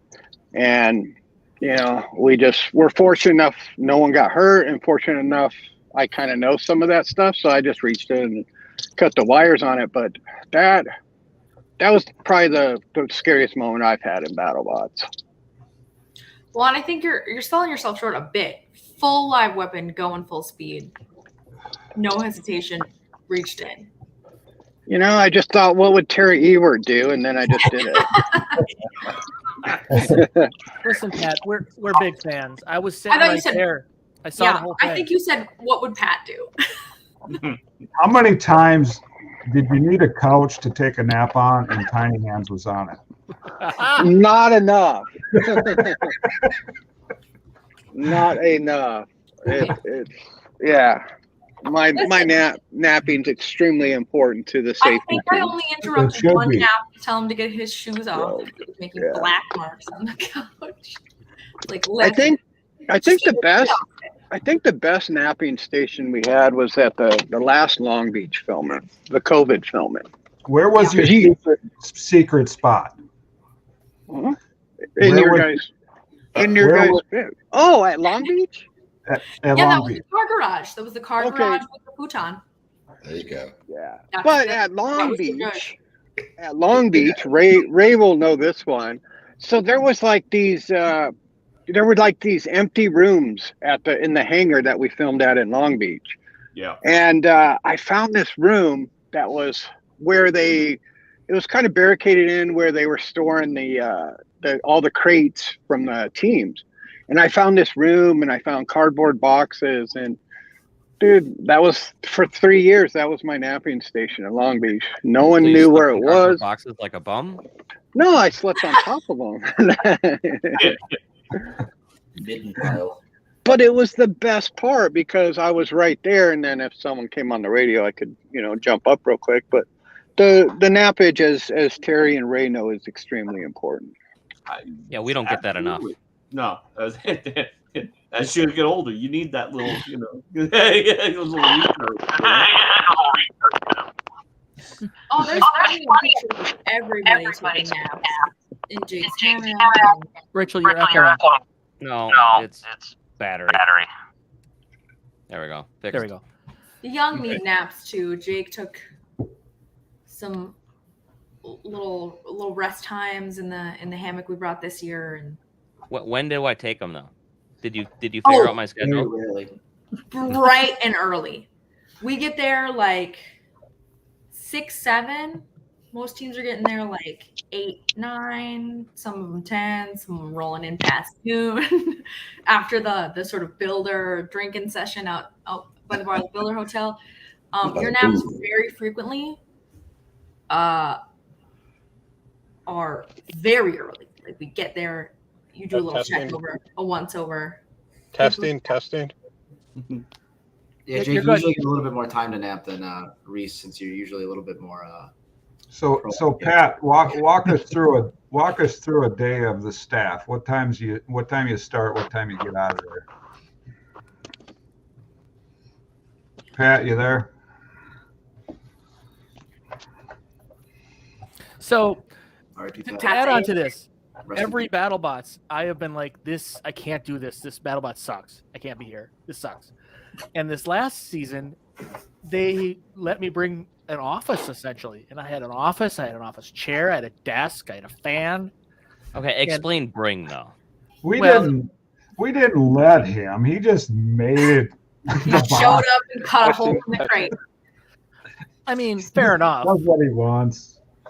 The dick hole. Fair enough. The dick hole. And okay, that's okay. I'm back. And everybody, what's my rule at BattleBots?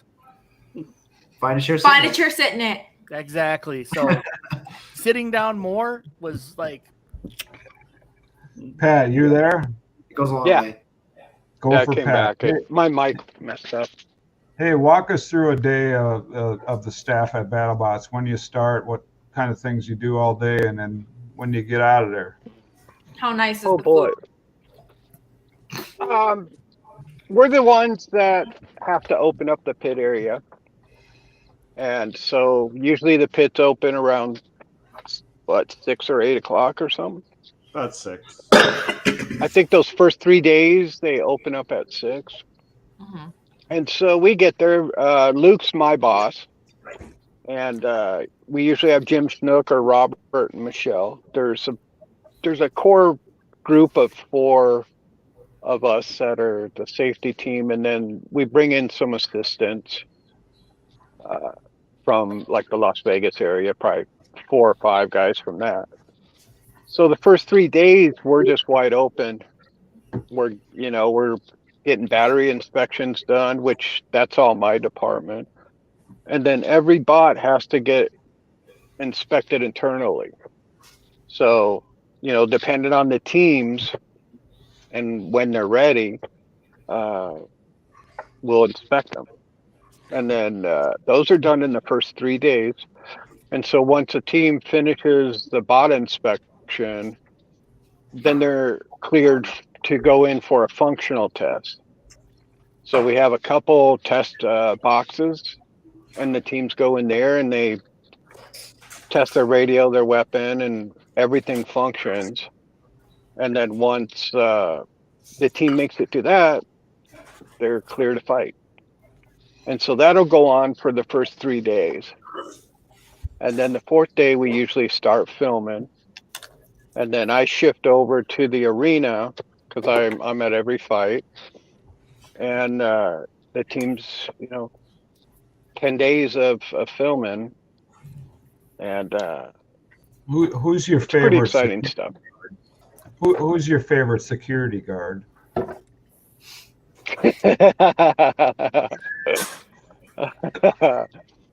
I decline that answer. All right. No, it's great. The teams are really good to work with for the most part. I understand it's a competition and they get pretty intense, but at the same time, we're there to make it safe. And like I say, I've been involved in a lawsuit where a student lost part of his vision because a battery exploded at a high school robot competition. Wow. And so, we're fortunate with BattleBots that, man, we got this incredible staff and upper management and production where we can make this a really safe event. And even when the batteries catch fire, we have processes that we follow, and again, I'm always trying to keep in mind, there's a lot of money in these bots, and the teams are sitting there basically watching their poor robot melt, and burn down. Because really, once the live poly fire stops, you can't really stop it. Oh. So we have some bins out back with some special pellets in it that absorb the fumes and the gases and chemicals and all that stuff. So once we pull out the smoldering batteries, we put it in a bucket. What's like the scariest kind of robot for you, Pat? Like what robots do you like? Like what kind of robots do you really need to watch out for? Is it like spinners like Ray with a ton of batteries, or? Yeah, it's the ones that I worry about are the ones that don't have their batteries enclosed. That teams that just have hey, here's where our battery's at, and it's right next to the speed controllers or next to their electronics and stuff, where like Logan and Brady's team, they have them enclosed, and Ray has them enclosed.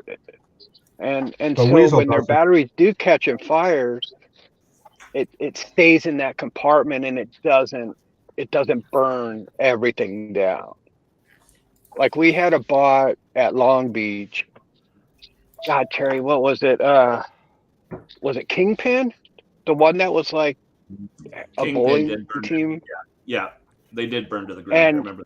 yeah, and so it was like a T, and their batteries caught fire, and it was like up on the one corner of it. And we brought it outside. We removed some panels, but it basically went from every compartment and every part of that robot and burnt it down to the ground. And the poor guys all they could do is just sit there and watch. Are there lipo fires increasing? What's interesting is I keep track of all that stuff, and we're pretty consistent. It hasn't really gone down. It hasn't really gone up. We just kind of maintained, especially in Vegas with the heat, because everything runs a little bit hotter when you're in Vegas with all this stuff. But pretty consistent, We hope every year that they go down, because that's a good thing.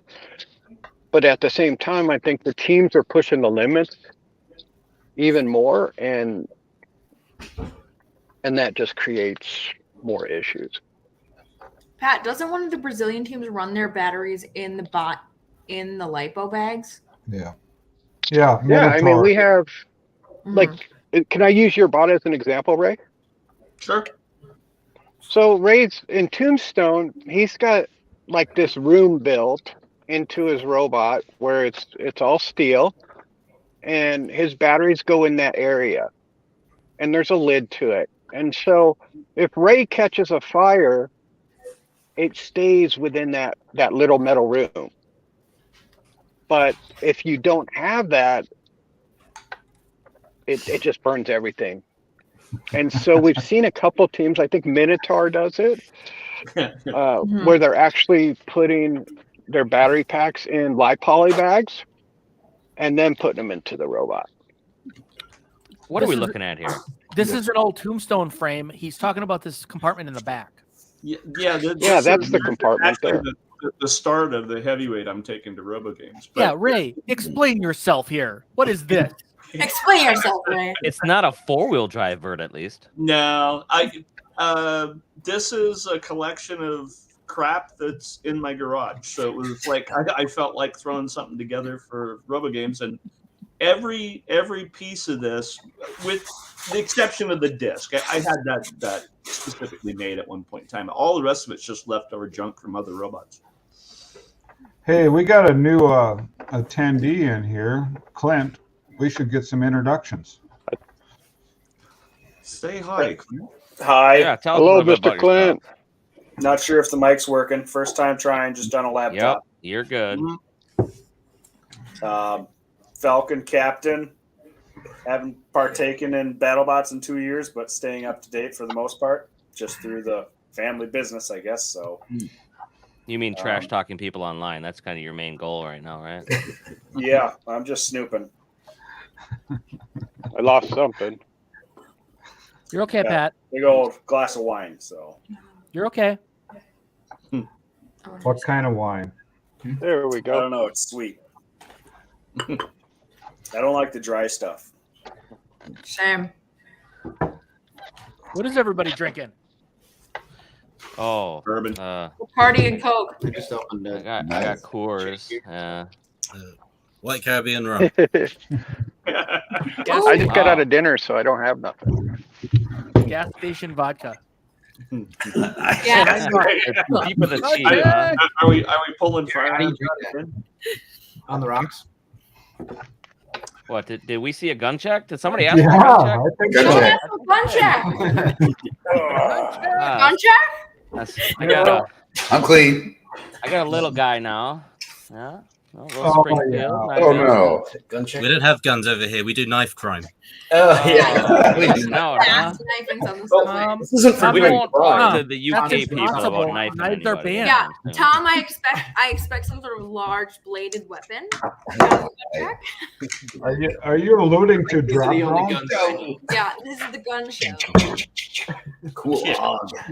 I got that. Oh, Clint had to get up, loser. Yeah, this is embarrassing. Not cool. Oh, Well, my. then we gotta just keep going. Then we gotta have my favorite one. Is my Oh, cool. my 226. That's my favorite gun. Hello, Logan and Brady. I've got a P220, and it's This is like a really cool machine. Here, check this This out. Raven 500 crossbow. You probably Oh can't my have this in the UK goodness. either. Great. Right on the next fusion. Is that it? Holy super shit. impressive machine. Holy. Whoa! Careful where Dude, you you're don't have to whoa, do whoa. nothing to Whoa, hunt with hey. that thing. Terry, is that cocked or uncocked? Is that thing legal? That's uncocked. See, that's uncocked, everyone. It doesn't go any Is wider. it illegal? No, it's legal. Yeah. Nice how small the What do limbs you are. take us for? I shot a 10-pointer at 98 yards with that thing Oh this year. my. That might be here. 98 yards. 8 yards. 100 yards. There we go, Clint. You There should you have go. been able to do that with a regular bow. No, that's Yeah, like this. yeah. Clint, I thought you were just going to go like this. Yeah. Well, that would be Reese. He would do that. I'll carry around. Yeah, there you go. These are my lounging clothes. So tell us about this Falcon. Falcon people is are dismantled, asking. contemplating being sold by the piece. That's about it. Long-time troubles have been the ERPM issues for the VESC, which I was told by the company that I bought them from would be compatible with the motors that I bought them from at 12S. It turns out they can only run at 8S safely, so I was pretty much kicked in the balls from the beginning trying to run 12S. And the reason for the two weapons, Fail-safe mode and shut down, and that explains basically every problem that it had in all the matches. So is it getting changed and coming back? I don't know. I don't even know if it's wanted there. You know, there's so many other vertical spinners and drum spinners to begin with. There's a lot of bugs to get out right now. Plus, it was more of a design challenge in the beginning just to make it as small as possible, which I think I completed that. I mean, people don't even realize that it was actually smaller than Tantrum was. I mean, it was our first run at brushless, and we're still having brushless issues. I've in been tight the with them. transition. Yeah. Chasing the dragon. Dragons? I got dragons on. Too. Dragon. I got But a bad if you- dragon shirt. Should I pop the bad dragon shirt on? Oh, I seen somebody in chat asking about that. Rachel, where's the nice rack? I could pop that shirt on too. Yeah. Let's hit the nice rack. She's off. Running. Shy and Tom, you guys are troopers. What time you got there? It's currently 1:45 at the moment. It looks a lot like a. It looks a lot like a headboard Yeah, you guys. behind you. What's this? What do we got going on here? You guys together or what?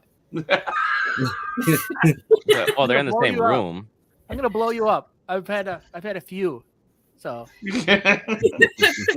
no, you said earlier that you play video games and something that happened during the pandemic. You connect over the internet mostly. Yeah, so basically what it was is because during the pandemic, especially over here, they locked down everything to the point you literally couldn't leave your house to even like walk your dog or anything like that. And because we're best friends and we used to sort of hanging out pretty much every weekend together, and we live, well, to us it's a ways away, but I suppose in America it's like nothing. But we live like hour or so by train away from each other. So we started doing a thing where we would just sync up videos on our laptop separately while also having a video chat, so we could still watch all of the stuff that we wanted to watch during the pandemic or play video games. That's kind of how I watched BattleBots at one point. Just both hit play at the same time. And hope we can get synced up properly. Well, that's fun. What's your game of choice? I wanted to add on the earlier discussion about safety.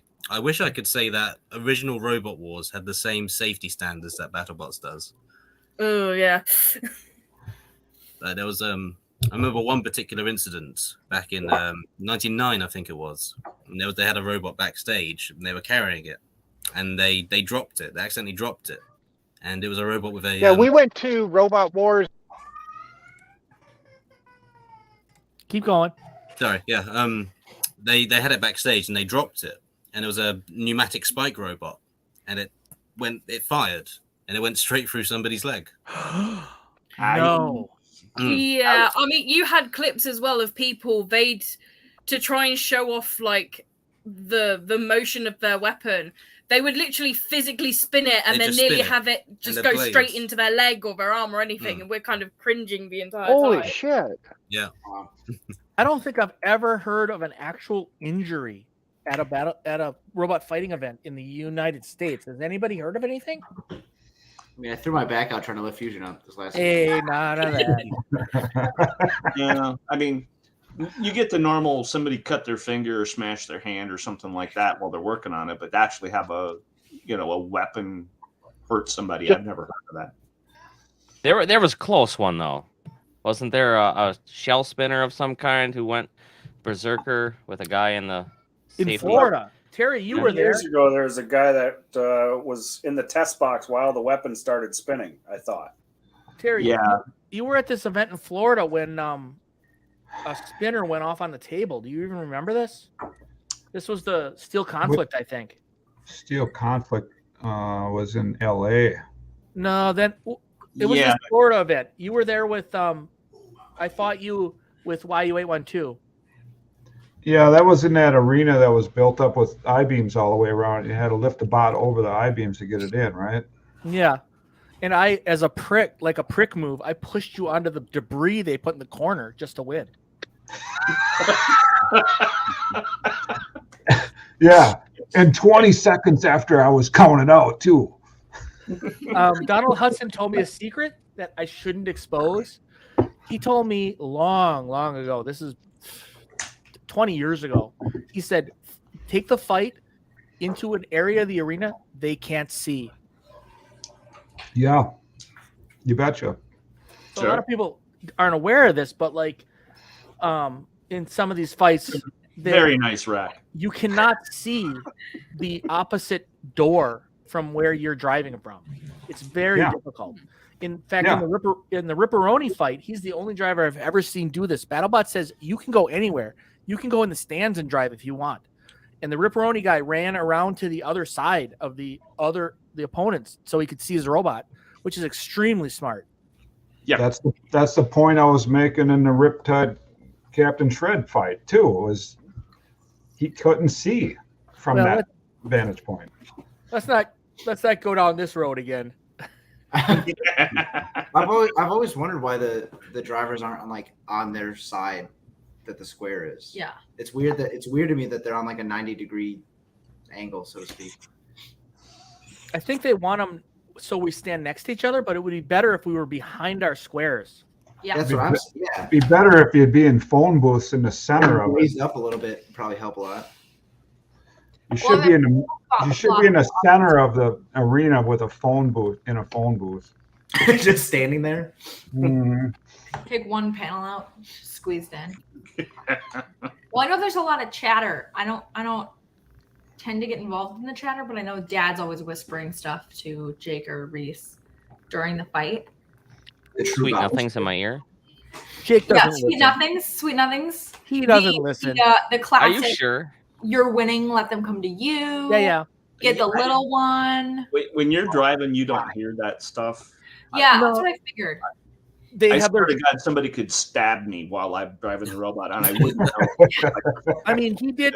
He definitely did listen when I said you're winning. Let them come to you, because I spotted that he had a drive out and he was hiding it.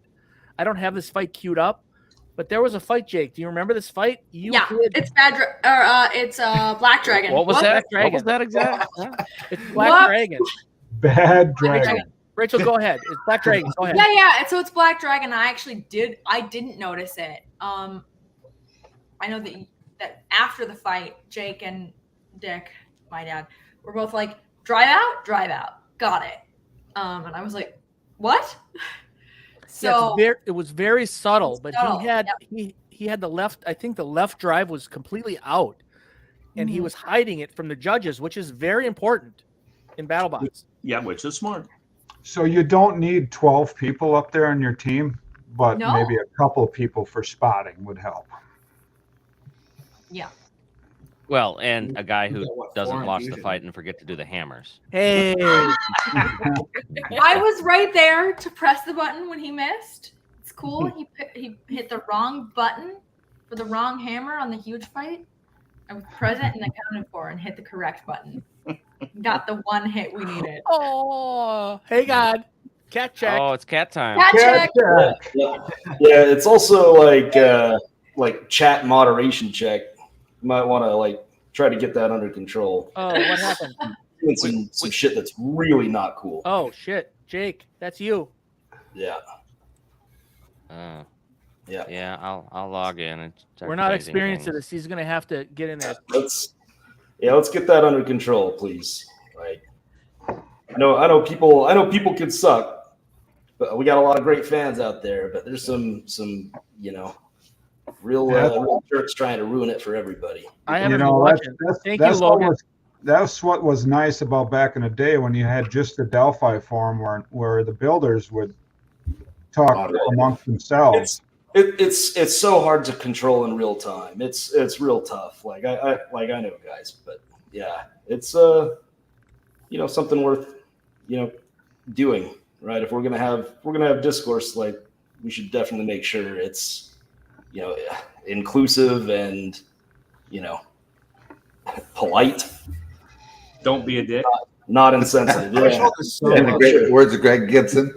Yeah, don't be a dick. Yeah, we're not. We don't have professional moderators. We're not familiar with this. I'm glad you said something, Logan. We're gonna try to figure this out on the fly. But right on. No, I know it's tough to do, but we got some great fans, and we want to make sure that it's as comfortable of a place for everybody as it is for us. So yeah, we're probably gonna have to pick some trusted moderators to keep track of that. That's what I think it'll be a good idea. People do. Cool. Yeah, for sure. Oh man. Yeah, sorry, it was getting a little hot. Hey, do you Logan and Brady, do you have anything like a YouTube channel or anything that you want to promote? No, not really. Not really. The thing is we're just as big as fans as we are competitors, so So we didn't cover the slogan. You're a professional. What do you do for a living now? Oh man, adult stuff. I'm a manager for a very large data center. So nerdy IT shit. Honestly, I don't love computers. I'm not old school, but I like people, and it's a pretty cool job. I get to see some cutting edge stuff and work with some really great people. Well, I mean, what does that mean? So I work at a financial tech company. So what do you mean by you manage people, right, Logan? That's your deal? Well, so yeah, I manage the personnel and all of the hardware for IBM's busiest data center. Okay. So we've got 16 megawatts of power. 4 server rooms the size of 2 football fields stacked side by side. Thousands of customers, thousands of servers.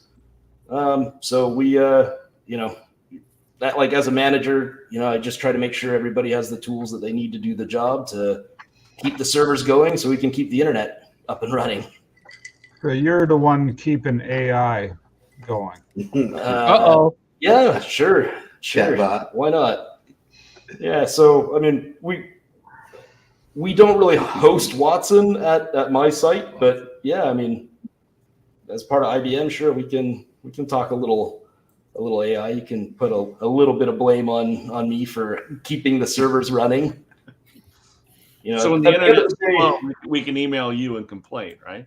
Sure. Everyone else does. How big is this data center? How physical size?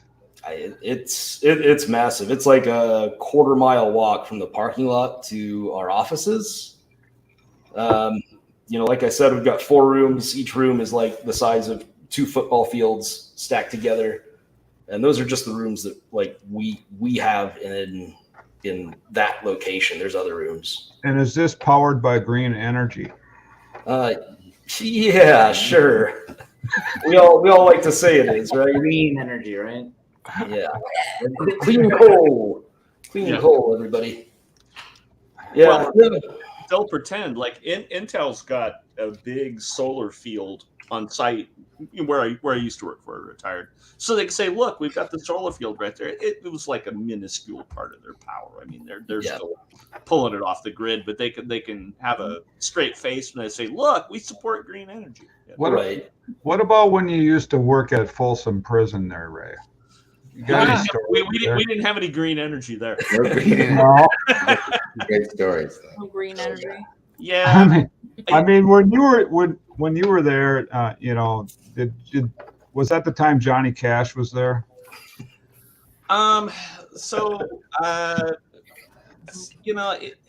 It was a great piece of my experience, to get where I'm at today. It provided a good income. I raised a family on all of it. It'd be unfair of me to speak poorly of that job now, but I'm glad I got away from that. I really am. It's still a viable prison today, right? It's still going? No, it's still there, and will be. They're going to continue to lock people up, so it'll be there long past all of us are gone. Are they? Okay. I wasn't going to go there, but the prison will be used for basically forever. They're always going to need to lock somebody up.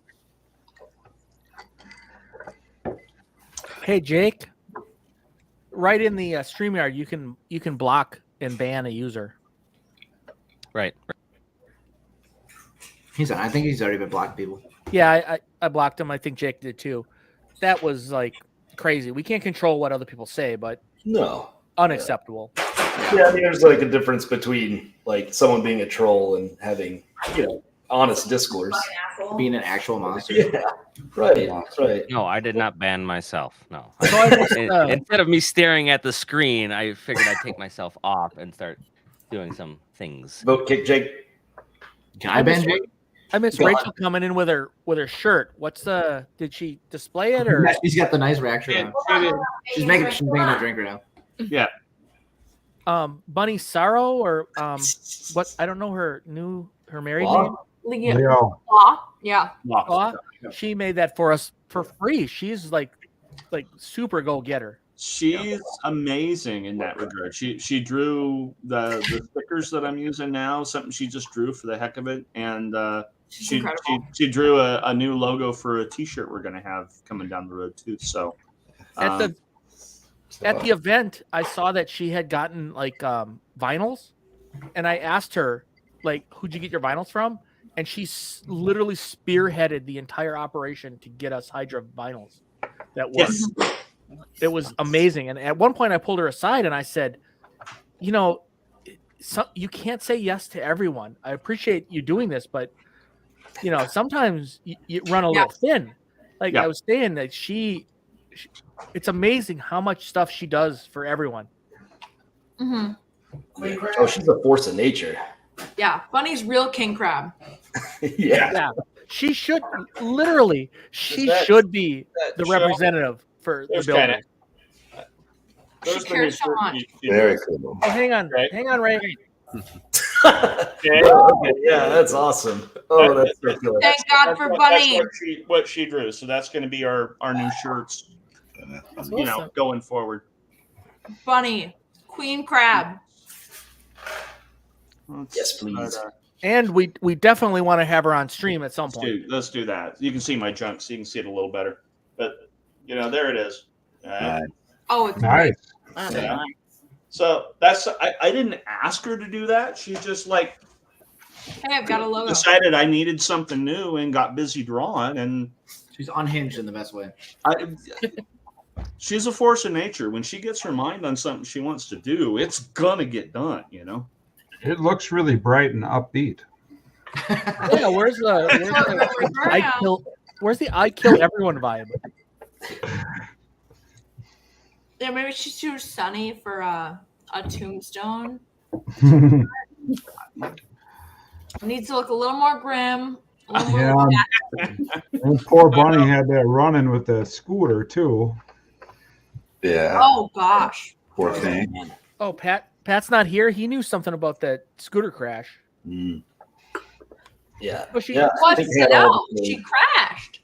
So she shows up, and I'm like, you better have a good story, or your husband's gonna end up in jail. And she's like, yeah, they security saw me crash on my scooter. I'm like, okay, you're good. But I'm not gonna post it. That's her story to tell. But she like crashed a scooter like straight to her head. Yeah, right to her face. She was, you know, I was walking out of the event back to the hotel, and they were just walking back from the hospital, and her and David. And right away, I looked at her. What in the hell happened to you? You know, and then I said to David, "So did you get blamed for this?" Yeah, I didn't. Man, it was a bad fall.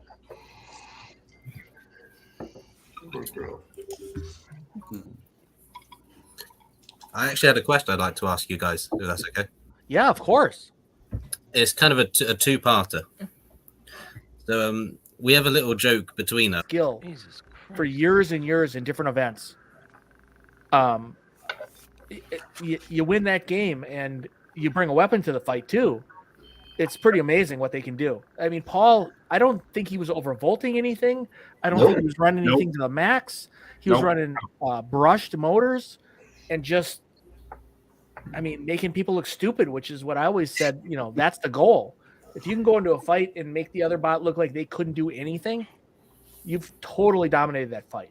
Yep. He definitely advanced. I mean, when he was in NERC, what was it, 2004 or 5, he was there with Greenwave. Big change back to 2009 at the BattleBots event in Vallejo, where he ended up winning that one with what was Perfect Phoenix. I gotta say he's if there's any luck, he ends up with the good side of it. But he puts in a lot of effort and work too to get it done. He's super lucky, but if you're super lucky all the time, yeah, it's not luck anymore. Okay, I mean, the guy could flip a coin and have it come up, heads. I mean, back in the day, we ran the IQ bots, and then Dick ended up taking the Falcon to Rochester and fought Paulie there. And what happened there, Dick?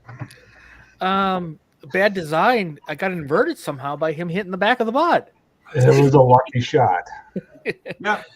I did get inverted, and then he kind of bent the side frame out, which bent the frame, which I don't have skills to fix at that event. These guys would have definitely fixed it. But then I just ran it with no drum, and I won a couple fights after that. You went to the championship. Yeah, with no drum. So actually, I think you beat Logan twice with Sub-Zero or whoever was there. Steel Rain, yeah, right? Yeah, I think so. Hey, we can see Pat. Holy shit. Yo. Oh, he's finally It not finally being worked. old man style. Nice beard. So, Pat, how long are you going to keep doing this with BattleBots? I don't know. It gets harder every year, but man, we just have a ball. It's just like you guys. You It every gets day harder you get every pissed year for off. us, too. It's harder for us. It's more about the camaraderie and getting to see everyone. And I mean, I've known Terry almost 20 years now, and so many of the teams. So, as long as there's a place for me and keep doing good and pissing people off, then yeah, we'll be doing it. We appreciate you. There is some value in being able to piss people off. So, What was your close to breaking point with leaving BattleBots? We had an incident this year that really crossed the line, and it was unfortunate. I really can't say much of it publicly, but it's just you try not to take it personally, but it's BattleBots has changed a lot in the years, and it's these teams are putting out massive amounts of money to fix these robots, and the destruction every year is huge. And I see that. I'm the guy that gets to escort every bot out of that box to the cooldown area. So I see the damage and everything, and it gets a little intense at times, but it's, man, about the time we're all sick of it, it rolls around and we're all excited for it. Oh boy, don't start this one. The Bill story from the casino. Who knows the Bill Dwyer story? Yeah, I do. I bet it's Weasel's turn. He almost got us kicked out of the casino. That was hilarious. Oh, Ray. Ray knows it. You tell it. Story. Yeah. Okay, so we're all in the casino. We're having a good time. We're doing a little bit of gambling, and Bill Dwyer's there, and he's getting louder. Okay, and keeps getting louder and keeps getting louder, and so at one point in time, I forget, he said something slightly off color and at the top of his lungs, and we had somebody from some security come over and basically tell him he needed to knock it off or they were going to make him leave. And the part that would made that funny was the security guy that came over and talked to us was 5'3" if he was wearing tall shoes, right? I mean, he was this little, not quite midget, but almost. And it was hilarious because he come up and he was very serious about it. You need to knock that off, or we're throwing you out. And it's this little itty bitty guy that's threatening Bill Dwyer at the time, and we were yay close to getting tossed out of the casino just because he was. So it was you, Bill, and Reese. You were playing what, electronic roulette or something? Yes, it was roulette. John Remar was there too. And John. Yeah. It was funny. It was funny. Yeah, I mean the store we got out in by the pool area where all the builders usually sit was Reese came back from the casino. It's like, we just got kicked out because Bill Dwyer was yelling. They came up to me because I look homeless.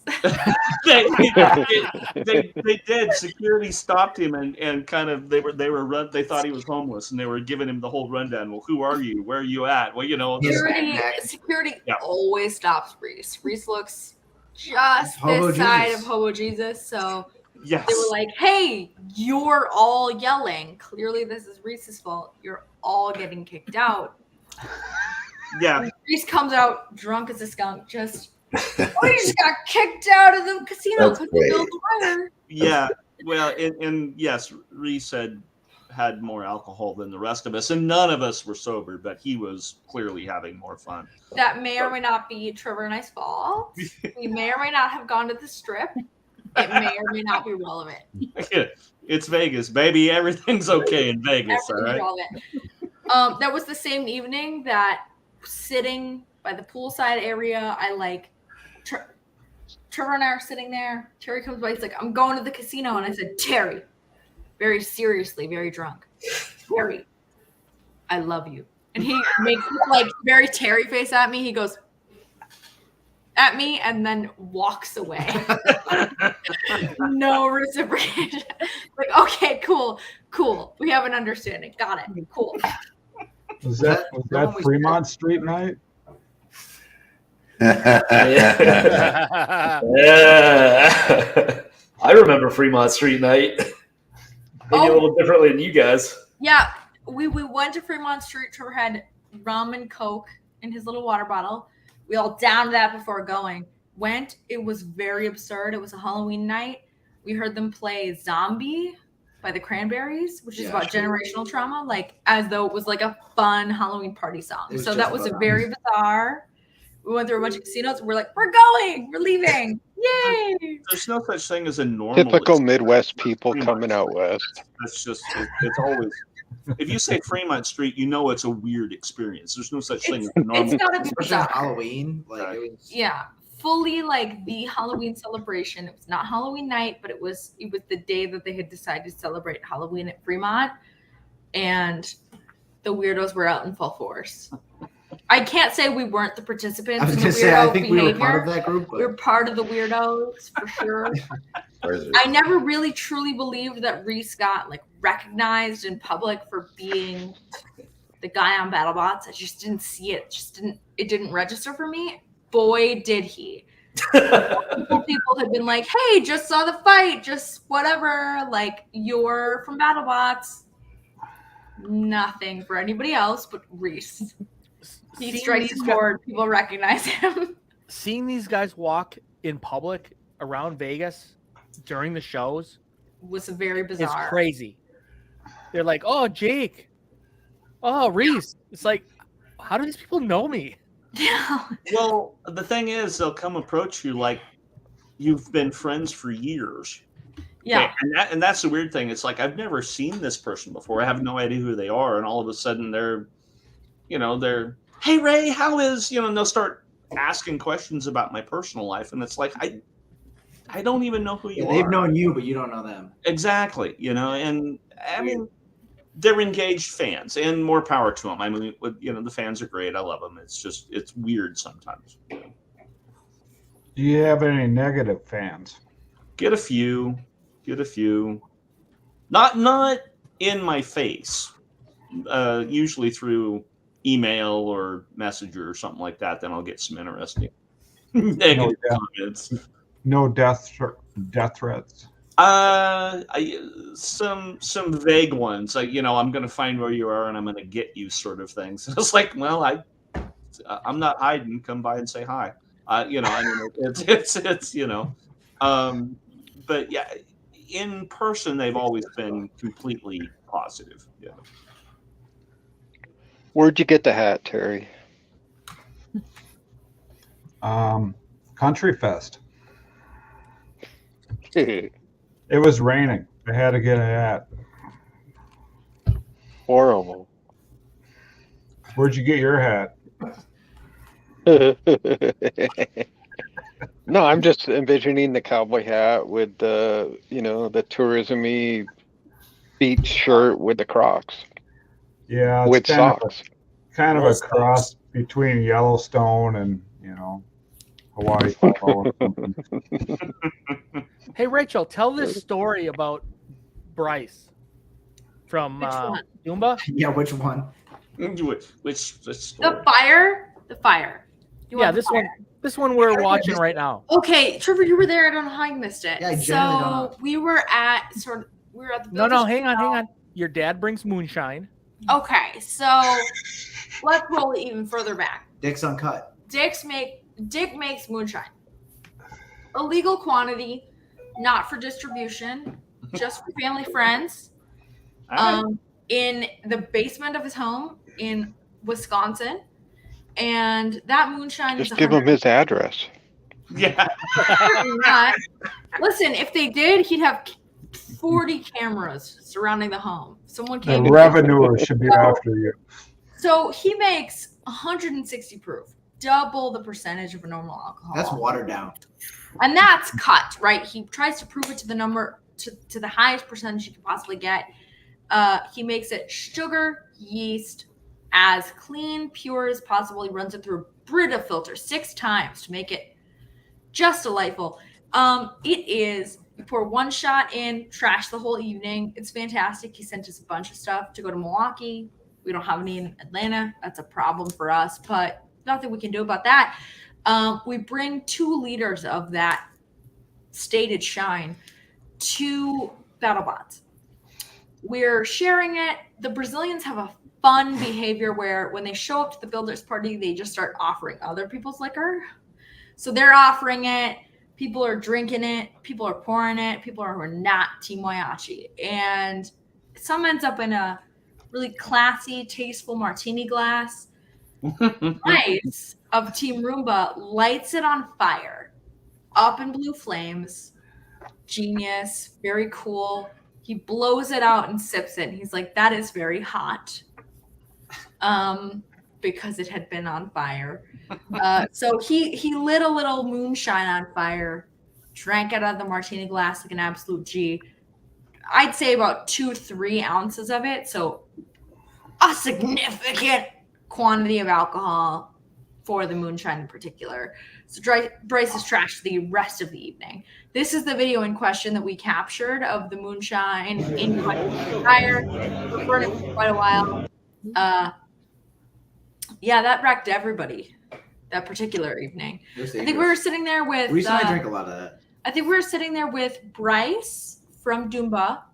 We were also with Gus Collier of Banshee this year. And Philippe, last name unknown. I'm sure it's French in nature. Oh yeah. Philippe Voyer. He was also present during this moonshine consumption. He's also on Doomba, right? Also on Doomba. French Canadian. Harold's from Quebec. But he still has guns, right? After I made this short and sent it to Bryce, he sent me the original video he took of the flaming martini glass. So this is before he blew it out and drank it. Before he blew it out and drank it. He did, in fact, blow this glass out, drink it. So the important question is this coming back next time? Because I want some of this. Oh, I will definitely BattleBots Moonshine, yes. Only 2 liters for the people that want it. Maybe 3. It's A shot. I'm incredible. happy. Just a little piece. Yeah. As regular Milwaukee, Wisconsin drinkers who are Atlanta mid-functioning alcoholics, the moonshine is the primo liquor. Oh yeah. 0 hangover. You just feel a little dry the next morning. Drink a little bit of water, you feel fine. It's like a head high. No down feeling. So the moonshine is really where it's at. We're really feeling the consequences of not having the moonshine present. You're preaching to the choir. You don't need to sell it. You're like, I buy it. Right, yeah. I remember we gave some to Pat. And Pat just went, he drank it and he just went, He was not happy, which is a fair response to it. It is not. It's hot. It's some hot moonshine. Yeah, but that stuff was so good. It's aggressive. It's not delicious, but It's not delicious. Yeah, But it's not intrusive. but it doesn't taste like a lot either. It just tastes. here's the thing. I think it's the sugars in the normal alcohols that Yes. get you. The impurities that you get out with a Brita filter 6 times. So would you say the fireside around the Tuscany is after hours is probably one of your favorites of BattleBots? It's the best part. Oh, absolutely. It's one of the most enjoyable parts of the event. Yeah. Yep. And Logan and Brady, we got to see you more around the Tuscany. Yeah. Dude, we're around the Tuscany. Well, it depends on what team we're on. Right. Well, we've had many a conversation about many bot related things in the Donald Hudson side of things. We've sat around with Donald Hudson holding court poolside at the Tuscany a number of times. So if he's hang allowed, on. Let's be clear. When Donald talks, we listen. We'll listen. You will listen. Well, people tend to. Oh, come on. He wouldn't have it any other way. And who was the guy that was on Donald's team that was like paying people for push-ups and stuff? Wally! Wally. Yeah. Oh my God. Wally. Wally got really sick at filming. Wally laughed. Yeah. I think Wally Jake laughed. Hospital. He was. I've messaged with him since. He's doing much better for those interested in chat. Yeah, that was scary stuff. I was talking to him. Yeah. Yeah. Jake, didn't you have some sort of push-up contest or something with Wally? 50 push-ups. No. With Nave. But Wally was just going to pay the winner $50. Wally was Whoever can get to 20 push-ups first. Yeah. Navi was pissed that he lost. He made like a really easy bet to win. I think. Let's hear it. Well, he was giving away $50 no matter what, because he wasn't the one in the competition, which was the weirdest thing. You're right. You mean Wally? Wally, right? Wally wasn't in the competition. He was paying me or Nave, whoever won 20 push-ups. Which Nave? He didn't get nothing. Brian. He watched two Old people man. do BattleBots do push-ups. So. Oh, this was Brian. Brian Nave. Yes. You were, Yeah. oh my goodness. He thought he could take me. He still thinks he won that too. And he's just there, just head bobbing and Okay. No. My day of winning push-up contest was a long time ago. Same for Brian. His day was probably a long time ago too. It's sort of difficult to get combat roboteers to be the same sort of ilk that would be good at push-ups. So I'm surprised that Nabe thinks he could have won to someone who was like 10 years his junior, frankly. But whatever. Hey, tiny hands. Does You give me Trevor someone ever from China, talk? I'd probably do push-ups, but you know. Yeah, he does. You just gotta get him on the right topic. Do you let him talk? Yeah, constantly. Constantly his opinion. It's the ADHD. It's the ADHD fighting the autism in our relationship. So it's I only- close. I only hear him talk when you're gone. That's not true. That's not true. Do you want him to talk more? When he comes back, I'll tell him that. Yeah, I suppose, right? You'll inform him he's talking more. Trevor, they want you Allow to. him. Allow him to talk. I've held him back none. I'm just sitting here. You've been married how long? It's about like it's like 16 months, something like that. I don't remember. We've been together like 8 or 9 years, so What it's did- not like. What Okay. did you all do Hang last on. week? Hang on. Let's be clear. They had a secret relationship that they hid from us. Or she Yeah. We were 14. That is true. thinks she hid from us. Oh my. Yes, that's true. When we were 14. I actually have a really funny story. There was at one point, Dick, you texted me, and you were like, "Hey, Oh, you've I been did. you've been texting my daughter for like every minute for like the last like 2 weeks or whatever," and I was like, "Yep." I think I just said that is correct, and I didn't know what else to say, and you just said okay, and then I never heard from you again. It was the most intimidating experience I'd ever had. I was like, hey, Trevor. Oh, yeah, you did call. On average, my daughter and you text every minute. Essentially, it's essentially I know who you are. Yeah, it was like, and you were like, T, okay. This started when you were I don't know what to 14. do. He found me. We didn't communicate for about 4 years, and then I went to the restaurant he worked at, and he texted me, and I was like, "Well, all right." And then we entered a relationship. At that point, rest is history. Full marriage territory. Ooh. Hey, there's Logan and Wood. Yeah, who is that, Terry? Terry, who is that? That's my cousin Wood. Oh, wow. My goodness. It's a long time ago. Yeah. I've spoken so many times. I've spoken more than you, son. Yeah, it's like young Logan. Young Logan. That's weird. Young Terry. So, Tiny Hands, why did you leave Dick to move to Atlanta? So Trevor went to film school. He wasn't making enough shine for us. Yeah, honestly, it's that Dad was not supplying us enough shine. We lived tried to bribe us not lived to in go. Milwaukee. Yeah. Graduation. Trevor went to film school. I got 3 degrees. One of them is film studies, so not quite film. And there's just no work in Milwaukee. And there's work falling off of trees. There's work being pushed over balconies in Atlanta. You fall into a job. You trip and fall into a job. So Trevor's already had a film job in Atlanta. That's why we moved to Atlanta. To address chat, thanks, Speedy, for the question. Tiny Hands says I have the smallest hands on the team, and Fusion is very cramped in there. So when Reese drops Bolt, it's Tiny Hands, fish this Bolt out. But since I first joined the team, they also got a little magnetic tool, so it doesn't really need me anymore. So Tiny Hands is kind of a misnomer. I also don't have particularly tiny hands. I have the smallest hands compared to the team. Can you compare them to Trevor's hands? Oh, yeah. Yeah. Okay. They are smaller. I have they are not tiny. I have seen her hands covered in lipo-fired goo. Yeah. And now I'm realizing Pat's not here, or is he? I don't know. Yeah. We should probably have gloves on, right? Yeah, just a second. We should Hand probably not be There we go. rubbering our hands on that lipo goo, should we, Pat? That No, shit is no. so nasty. Only if you're a coward. Yeah, you don't want to be messing with that stuff.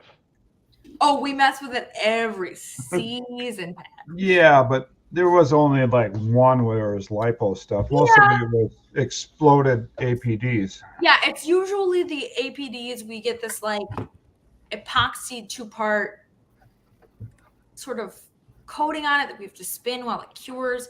That melts into this horrible black peanut butter. Yep. That we have to scrape Well, out of the bot with How Scotch. long does it take Ray to clean out his spot? I am still scraping shit out of that frame right now. That's circa. No, you just gotta paint it. You just gotta spray paint it. Once it's clean enough, you just spray paint it. Actually, Dick told me that the other day. So if you scrape what you can scrape, then paint over it, and you know what? It makes it a lot easier to do. Oh. I'm There's- happy with that. Yeah, There's, Dad and I were there's a just picture of Luke and Reese back in 2002. Wow. 2002. Oh, wow. Sow driver and fusion driver. That's season 5. Luke actually drove a bot that season. It was Red Square. The brick warrior against Bender. He had a good match against that one. He was 8 years old.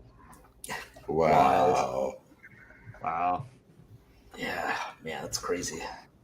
It's crazy that like you guys finally changed uniforms. Yeah, you're funny guy. You know who we are, though. I've been giving them the green light to make new uniforms for what, like 3 months now. Logan, how old were you when you were first driving at BattleBots? 13. So for my 13th birthday, my dad bought me a used quadriplegic wheelchair, and that's what we turned into that first box. So, and that's after Logan watched Robot Wars on TV and said, "Hey, Dad, I want to do this." You know what's funny is it's just like it's a little unfortunate that we don't have that kind of opportunity anymore. What do you think about, like, is it mostly local events, or what do you think about like kids getting into it now? You don't think there's that opportunity anymore? I think there's the opportunity. I think there's like some barrier to entry, right? The expense of it. But like we've got new people competing all the time, and it just makes a lot more sense today to start vetting your designs and processes in smaller classes. Get that experience and get that knowledge, and then when you feel like you're ready to jump into the big leagues, do it. So you don't think starting out with a 340-pound super heavyweight is the way to go? Actually, when I built for that class, I researched the weakest class. And that was the weakest class with the least robots, because at BattleBots, it was single elimination. That's why. That's very harsh. Yeah. And you have to, you lose once and you're out. Right. So, we lost once to Terry, and we were out. We lost once to you, Dick, and we were out. Yeah. But we beat Mahler the next year, which was awesome. That was the day. You beat who? Mahler 5150, the super heavyweight Mahler. Weren't they heavyweight? They had a super heavyweight Mahler. Okay. Event. Yeah. Yeah. I mean, getting into tiny events, smaller events, just going to any event is going to be like the best thing to do if you want to get into fighting robots, right? Maybe don't build your first robot until you get out to an event and see it and talk to people. But I saw someone in chat earlier ask if there were any events happening in Texas, and yeah, if you check out Robot Combat Events, the website, you can find a few. There's like actually 3 coming up in the next few months in Texas, so they're all over the place. No reason not to get into it. Am I answering that? Sure. Oh yeah, if you want to, sure. My first build of a combat robot was a Thwackbot called Darkness, and literally the steel I used to build the frame out of was leftover shit from a bed frame.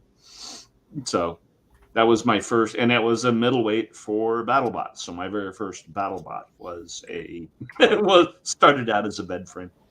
Any video? It's fun. You started with Thwackbots, didn't you, Ray? Yeah, I did. Yeah, I had first, I don't know, 3 or 4 robots I built with Thwackbots. What were they called? Darkness, Raven, Moloch. So middleweights, and the Raven was a lightweight. So, what was the strategy when you were using these? This is this is super old school here. Super old school.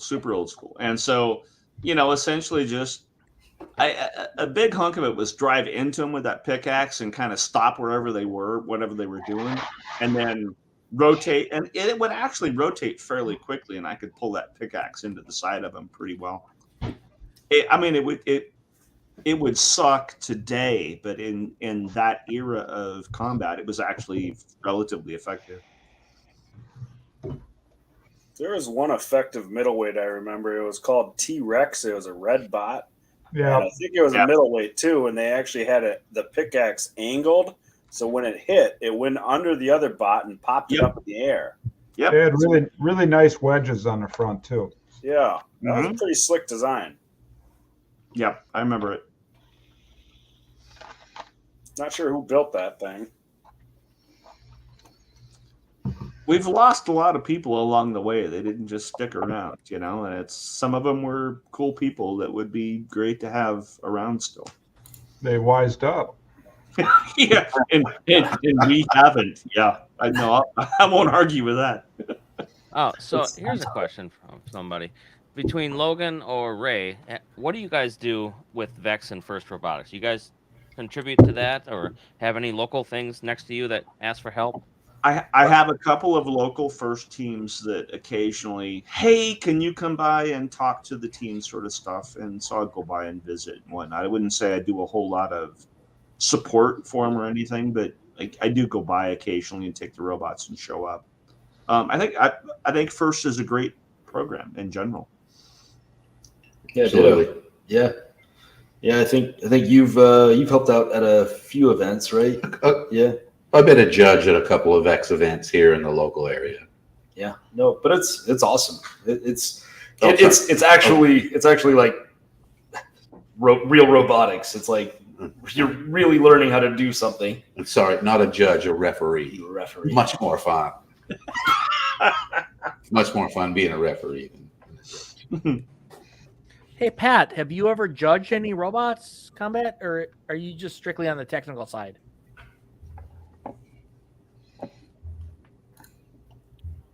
Oh, did we lose her? We lost him. Lost his mic. Hear you, Pat. Well, I went out to Robogames once and pretty much judged the entire event, and I found it far more difficult from a moral standpoint. Oh, I bet. I wouldn't want to judge. I wouldn't want to do it. I've never judged. Yeah. Would you be up in the balcony like the two old Muppets guys? Exactly. Yeah. Yeah. So there was that one match where Terry and I were sitting up and we looked like the two old Muppet guys up there, up there in the COVID booth. Yeah. I was hoping somebody would have caught that picture because that would have been funny as hell, but nobody did. You know, now that you kind of mentioned that, when we got to stand in for the crowd during COVID, I actually thought that was kind of cool and that they should do more of that. Yeah, I was disappointed. That was pretty cool how they handled that. That was pretty cool how they handled 2 years ago, and they didn't have that set up, and I was really bummed because I was excited to go watch all the fights like that, and they didn't have that. So it'd be nice. I think the crowd would like it too, like to see all the builders up there. You know, the thing also was, being hyped up. It was cool that they had us do it. It sucked when they said, "Hey, we need you in the box so you can go be in the crowd." And it's like, I'm working on the robot right now. I can't go out there. And, that happened a lot where they were coming to try to drag me out to sit in the box, and it's like I'm busy right now working on the robot. You go away, and so production needing you at an inopportune time. I can't. Okay, and it's like. I remember telling one production lady, and I almost made her cry. It's like, listen, I know you guys have made me be the bad guy. You're going to find out I'm the bad guy here in a minute. I'm going to start knowing you. All right? You need to leave my pits now. Okay. Yeah. Now that was for us. It was rough. We had like 7 or 8 fights that season. And so not only were we just working our hearts out, but trying to accommodate production too and going. That's rookie numbers for these guys. That's rookie numbers for these guys. And it's important that you work with production. I will bend over backwards to make their life easy as much as I can. But there are times when I need to tell you no, and when I do, you need to listen to me. You know.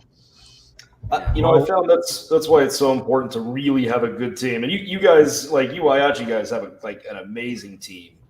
But having a bunch of people around, so you can cycle off and take breaks and get rest when you need it. The hell's a break? We don't get breaks. Well, I mean, we got the pit videos on the. Jake and you Reese. can see who's working on the bots like all day long, and it's Jake kinda and Reese interesting that actually Dick had spend those. a lot of time working on the bots, but they do. Getting back to production. I mean, Jax was number one. Thank you. Absolutely, 100%. 100%. I wish we had her back. Yeah. Yes. Yep. Maybe one day. I hope. I'm not holding my breath, but no, she won't be back. But I mean, it's. She's got a really good gig now. No, good for her. That's awesome. It just kind of feels like everybody's expendable, and it's unfortunate. Yep. Yeah. Including I think we saw that this year. That's the weird part. Yeah. And production as well, Pat. The production people. I mean, I think the production people were acceptable. I mean, I liked a lot of the new people in those last 2 seasons. I think they're trying their best. They come with a lot of experience, and they spent a lot of time with us, mostly trying to convince us to do what they want. But they were very personable. Mm-hmm. Peter. Yeah. Peter was pretty good this year. He's pretty good. Yeah. Well, I'm talking about our PAs, and that we talked to who was the woman that did the editing? She was really great. Oh, Shanley, yeah. Yeah, no, he's talking about you never know. Peter to replace Jax. Oh, I don't think they replaced Jax at all. I didn't feel like there was anybody. No. Wasn't Shanley Jax's like subordinate previously? Is that what she said? It didn't seem like there was a queen bee at all this season. Yeah, there was. Yeah, right. They supposedly brought in that guy from Ninja Warrior and stuff. He was the God. He had the gay guy with the multicolor hair. Really, Peter. It's Peter. Oh yeah. Peter. Yeah, he was supposed to be the quote unquote new Jax. Is what we heard going into the season. Yeah. But we barely saw him. We saw him quite a bit. Yeah, we saw him a lot. Yeah. Oh, really? Yeah, he was nice. He was helpful. He answered questions and to make shit work. I never saw any issues with him. I just feel like the couple times that Whyachi needed something, we would usually have to go find him. It's not like he was hard to find either. He was over at his desk, just kind of doing whatever. So. Yeah, I mean, he'd make his rounds. He'd come by and chat with us over at the Lockjaw pit. But yeah, I mean, like, it's impossible to replace Jax. Right. Yeah, that's what I was gonna say. We all were so used to Jax and that vibe and everything, and no one can replace that, And I know I miss her tons. Well, I probably shouldn't tell this story, but I mean, I don't know Jax that well. I heard her on a radio within my earshot fire a person because they didn't get back to their radio fast enough. She was really a ball buster. And you kind of need that. Okay. Yeah. I mean, she handled all of us with kid gloves and took care of everything we needed, but she ran her people with an iron fist, and everything got done like it was supposed to, There you go. Dick, try to get her on the next episode. Yeah, what happened was she said she couldn't get to her radio, so she's fired. Tell her she's fired when you find her. And I'm like, holy shit, not only did you fire her, you fired her via a message to someone else. That's hard. Breaking out with someone over text. I wouldn't want her mad at me. Yeah. No, she would bust a ball. Yeah. It's a rough industry. Yeah. Industry term, yeah. Technical industry term. We can reach out to Jax and see if she wants to come on for a little bit. I think it's worth telling people Jax is like a 5'2" little lady that just like crushes your heart when she starts talking to you, and you do not want to piss her off. Yeah. So, Logan, you had mentioned Lockjaw. How was it being on that team and making the switch? Oh my god! Like, it's like a childhood dream come true, man. I like grew up just fanboying over all of his cool robots. I think I've got some of the old McDonald's toys, old Tazbot and Dissector behind me. So man, just being able to get on that team was incredible. Great guys, great team. It was good hanging out with a really good close friend, Reg, who was on our team, but moved to San Diego and got poached by the Don. Yeah. We keep trying to get him back. Yeah. Did he actually let somebody else run a transmitter this season? In what regard? Like he always does. He always does. Like his robots. No. A handful. He's a puppeteer. He'll run like 15 channels on that He'll run transmitter. 16 channels all at the same time. Yeah. He's like at least as far as long as I'm aware of, as long as Lockjaw's been like a spinner or like existed, he's had multiple operators. Reg run the weapon, you know. In the past, maybe he like would have ran the jaws. They were actually motorized in previous years, but no, he always kind of splits off some of those duties. This year, I got to drive the mini bot against Sawblaze. That was awesome. Good job. Yeah. That Chased robot's around by terrible. Sawblaze. That mini bot's awful, but it is adorable and silly, and it was a lot of fun to drive it. But yeah, no, I mean, like they definitely run their team and their pits different from how we run it with Sub-Zero. But you know, I've spent so much time over the years just like hanging around their pits that, you know, I kind of had a pretty good understanding of how things ran.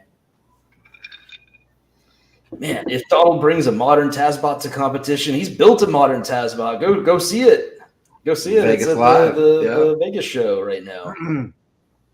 Oh, is it on the it's on the BattleBots live shows? Yeah. Yes.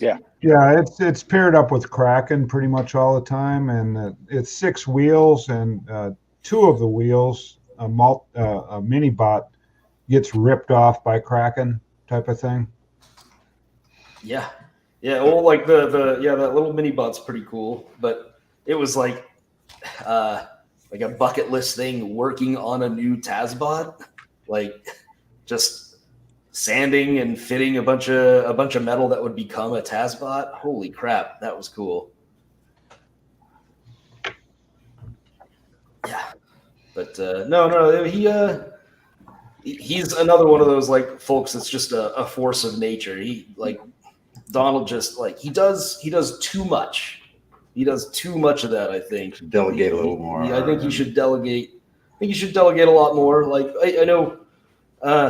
You know, when you're sinking that much time and energy and effort into something, you want to make sure that, you know, you do it your way. And, you know, sometimes I'm sure he builds up like a kind of like a pre-fight. What would you call that? Like he's got a ritual. He's got a ritual that is all of the little things that, you know, I'm able to rely on my amazing team to do, like get the batteries charged, get them, you know, installed the right way, and prepared and zip tied and going through and, you know, tear down.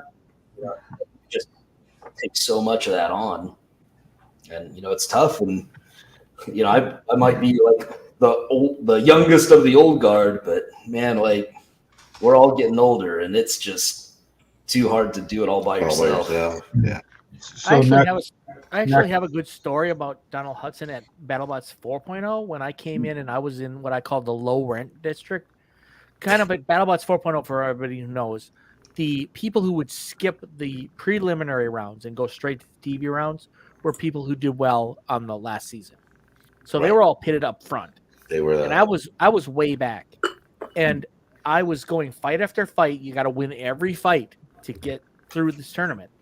Nobody came and looked at the robot except Donald Hudson. And I take that to believe that everybody else was just like, oh, it's just a guy, new, bunch of motors, and don't have to worry about this guy, right? Donald Hudson came over and he looked at it, he evaluated it, and I mean, he ended up losing, but it was I give him a lot of respect for, you know, taking that time to come over and really evaluate his opponent. Yeah, crucial. Yeah, it's important. You know, yeah, it's kind of a diss if you don't do that. Really, I mean, and it's you need that intel no matter where you sit. You know, if you think you got the greatest bot ever and whatever, you know, you need to have intel on the opponent. Your most dangerous opponent is always your next one. Okay, it's not everybody else in the tournament. It's when you're fighting next. That's your most dangerous opponent. And it's nice to have friends and allies that know things that you don't, that they share with you. Yeah, can do a little spying for you. That's what Dick Dick's for. actually loves playing the spy. I mean, I can remember, I think, season 2 reboot, going over to Ghost Raptor and checking him out. Oh, we don't bring that up anymore. We went over And I thought we were having some trouble with Sub-Zero, and you went over to Jake Logan, and he gave you some advice on. It wasn't helpful though, was it? I don't know. But it was looking for like. But it was offered. But it was there. So what are you going to be on Donald's team next season or not? I don't know. Have they announced another season? They haven't announced another season as far as I'm aware. Yeah, it's 2024. Yeah. I can't tell if you're being serious, Terry. He's probably That's not the best wrong. guess I can give you.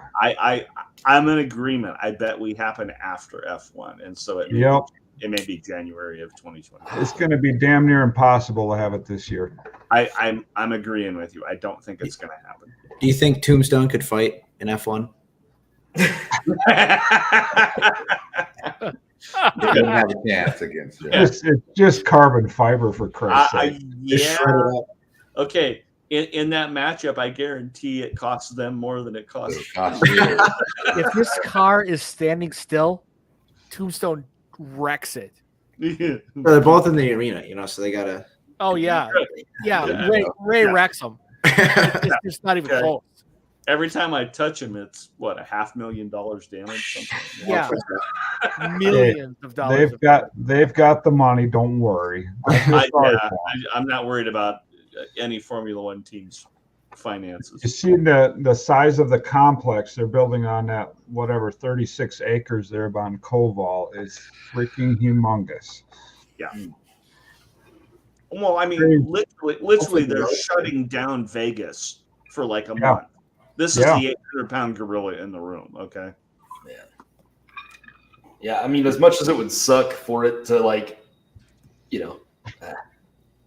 be off air that long, I think a lot of people would agree that it's like nice to have a break. I mean, I kind of took my break being on Donald's team, but man, after an event, it's tough. Well, apparently Trey's got some things he wants to update on the arena too, and so the downtime of when the F1's happen gives him the opportunity to do those things. So more arena outs. And whether the shelf comes out or not, it can't come out until the arena is ripped down. Right. I think they need a second arena where it's like Mario Kart, where you got like the different levels of everything, and everybody's driving around in this big track trying to pop everyone's balloons, but instead of balloons, it's just destroying each other. Batteries. Yeah, it's just batteries. Puffy lipos on a string. Oh my god! You guys have you guys remember the Roomba knife fight in the arena? I have a video of it during dinner when we had our fancy dinner. Yeah, like that. That's what you're looking for, but with like multiple levels. 100%. Dick, do you have that? You might be able to pull it up. Let's do that. Now this I did not know. I'm gonna have to go back and look for this one. Yeah, this was at the build. The NHRL mentioned Reese's cats today. Well, that's making an impression. Where is the guy? Anybody know? He claims his internet. It's Saturday night. Honestly, let's just lay out the pure facts here. These eWork people, they're in like the middle of nowhere. We're lucky they got this kind of internet. They're beaming it from the shop to people's houses. It's crazy. Awesome. Yeah, remember when Obama said we were all going to have like really super fast broadband? Oh well. Yeah, they all say a lot. We got that 56K modem. I was going to say you're still on dial-up, huh? Hey, it's pretty close. I made all my money at Internet Access. I did not like the government will provide you internet philosophy at all. Right. This is America. Someone needs to profit. Well, it'll be switched over a little bit once the AI takes over. Yep, Judgment Day is coming. Yeah, it makes Really, me a little really worried. I've been cool. really mean to a lot of robots. I think Ray's on their hit list when when AI takes when over. AI takes over. Skynet. Yeah, it's like number one target list. We're not talking decades here. No, we're not. See, about the time I'm going to be retiring, everybody else is also.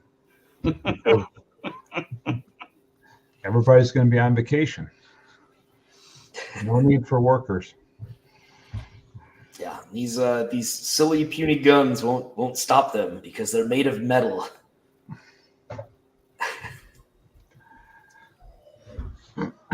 But they have their 4 laws, right? Yeah, I don't know. Like that's not real. It's from a book. They don't have any of that if they don't want to put it in. Well, it says they can't harm a human, but it doesn't say they don't have to help them either. So farming's not really required. Nah, it'll always be required. All right. One more drink. Yeah. Oh shit! I was gonna start saying, it's 9 o'clock, but Ray's getting another drink. I might like Ray one more drink. Well, at this time, I want to See thank Shay and Tom for coming on. It's fun. Shy. And of course, it's Shy. That's what I said, right? Shy. Yeah. Yeah. Well, they were welcome enough to come on, and if anybody else wants to come on future streams, Dick will have streams set up beforehand, so you can feel free to come on in and test out your setup. Make sure that we're good enough. They got better internet than the E-words do. And I want to thank Pat right away too for bringing in a little background for the safety crew, and of course Logan and Ray, and everybody else. Yes, you. Yeah, I like you too. Yeah. So this match you have coming up with Hydra next. I actually see you doing your bike rides. I get the little app. You must have friended me on some app. This match you When I got go for your coming bike up. rides, I see you. This match you got coming up with Hydra next is Sawblaze, correct? Sawblaze. Probably should reach out to JMO, see if he wants to come on. Sure. For a few minutes. See what he's got to say. Before or after.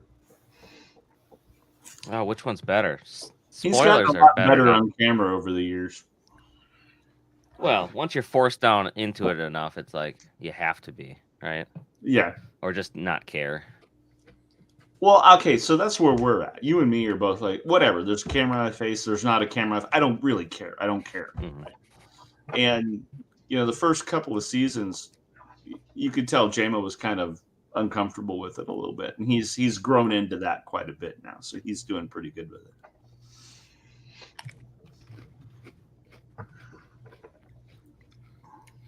There's a lot of people that came out of that MIT group. Yeah. Yeah, the original Jacked. That's what they called that first group. Yeah. Nemo, Adam, Bruku. Yeah. And Charles. Can't forget about blue hair. Yeah. Who has blue hair? Who would have blue hair? Charles, man. Charles. Blue hair, cat ears. Big Chuck. And if you describe him and then you mention that he's also a very conservative guy, that just sounds weird. But he's actually on the conservative side of things. He's just unique, And then some other up and coming MIT, Uppercut was from MIT. Yeah. And now Ripperoni, right? Yeah. Yeah. Yeah, they've definitely got something going on up there. We still use Charles's speed controls. I don't know if anybody else does. Wow, really? We've got some, don't we? Does Charles even use his speed control? And those are the ones that aren't bursting into flames. Yeah, the last version of Tombstone drive was Charles's speed control. Rage Bridge. Wait. For Tombstone, you were running brushed, right? So you were running the brushed rages that have. I had the brush rages in there, and honestly, they work really good. Okay. Yeah. Well, I at BattleBots 4, before it switched to Discovery, whichever one that was, I left a burnt out one from our team on his bench with a note, an anonymous note that just said, "Your speed controllers suck." Right. I That's saw where that. we label them rage bricks. I saw that. But once we started water cooling them and packing them in those bricks, and like solving a lot of the heat issues with them, they've really been really reliable. Wait, you guys are running the brushless rage bridges and Hydra? Mm-hmm. Yeah. Whoa! Holy And cow! Fusion. Since it went brushless, it's been rage bricks. Yeah, all water cooled rage bricks. Why not something with current limiting? Yeah, where is that? We haven't found anything that actually does it. Well, so hence fusion fires. Without Benjamin Vetter involved. Yeah. So the old Castle Mamba XLXs had wonderful current limiting. Come to find out, I bought like 4 of these XLX2s. They'll handle 500 amps, supposedly, and they'll melt your motors doing it. No current limiting on those. They took it off for not enough room. Some on reason, EEPROM. yeah, not enough room on the EEPROM because they wanted to add some other. We're bullshit. still waiting for the Holy Grail, the BB version of brushless. You think that would be the Holy Grail? Be a help. Yeah. Current limiting, a big, high amp controller, that would be pretty awesome. Listen, I have some experience here, but I'm a little too drunk to get into this kind of technical aspects. This is the perfect time to get into that. Current limiting is very, very difficult because you're dealing with instantaneous currents versus averaged currents. You cannot limit on instantaneous current, and that's the problem. A FET dies on instantaneous current, not on continuous. So you can't smooth it out. You need it's about the monitoring, and I've really worked on this, and I haven't found a solution. Well, darn. Well, that was a Just bummer. go back to E-Tex. Well, I talked to a guy out in the last event who just quit his job with a defense industry contractor to make a current limiting brushless control. Simple control. So we'll see if he gets it done or not. We're supposed to be getting some to test. I would love to see what that turns out to be. Mm-hmm. We're waiting. I spent the last week fighting with a vest controller for the weapon on Mortician, and so yeah, I would love to see something better. That is the most pain in the ass tool to use out there, and it's all we have. That's the bad part. And get rid of these caps that are just hanging off of every damn brushless speed control, ready to get trashed. Correct. Put some damn circuitry in your speed control that takes care of the inrush current when you first start it up, like industrial controls have. Like industrial controls. I agree. Yeah, the big cap hanging off the end that you know is going to get yanked out from G-loads is not the solution. Have you guys, maybe Ray, have you played with the controller that was developed for Megabyte? Yes, and my experience wasn't positive. And I think they've got really good ideas, but they built it specifically for their needs in Megabyte only. It seems to work really well for them. It works well for them because they built it around what they were doing specifically. Sure. And so I've set 2 of them on fire. Okay. And, you know, the last conversation I had with John, he's like, okay, we figured out the issues. We think we have it sorted. And we can try it again. I haven't tried it again. So what it honestly would take would be loading up all of my crap in the van and driving down to San Diego and spending a couple of days beating it up there with them to try to get it out, because they've built it around their specific needs, and in their specific needs it works. Sounds like it's worth I'm just outside of their parameters, and it literally I've set them on fire. So I think it's just a matter of a little bit more R&D, and it's going to take a cooperative effort between both of us to make it happen. I get it, Ray. We've all hooked up speed controllers backwards before. Yeah, I wish it was that simple. It's the wires from the batteries to the controller are longer in my case than they are in Gigabyte, and they figured they had enough extra EMF built into the wire that was causing issues. It's like, if you're that close to having a problem, you can't tell me a longer wire is going to be the problem to burn the speed controller up, because it would work fine on the bench. You test it, everything would be great, and you actually put it under load, and then it would like go off. So it's really going to take a cooperative effort between us to get it sorted out, and I think it's worth the effort. Yeah, that just means I got to load everything in the van and drive to San Diego, and I haven't felt the need to do that yet. Sure. Yeah, I actually think I've got an answer there was a chat you just posted about running liquid nitrogen cooling. It's something that I've like asked about, and they've told me that they'd entertain it, but you have to kind of come up with like a whole system for, filling it safely, and like you have to do it as you're entering, because you don't want to keep you don't want to keep that stuff loaded in the robot. Why? What is the problem with it for all the new people? Liquid nitrogen? Yeah. Like the cryo,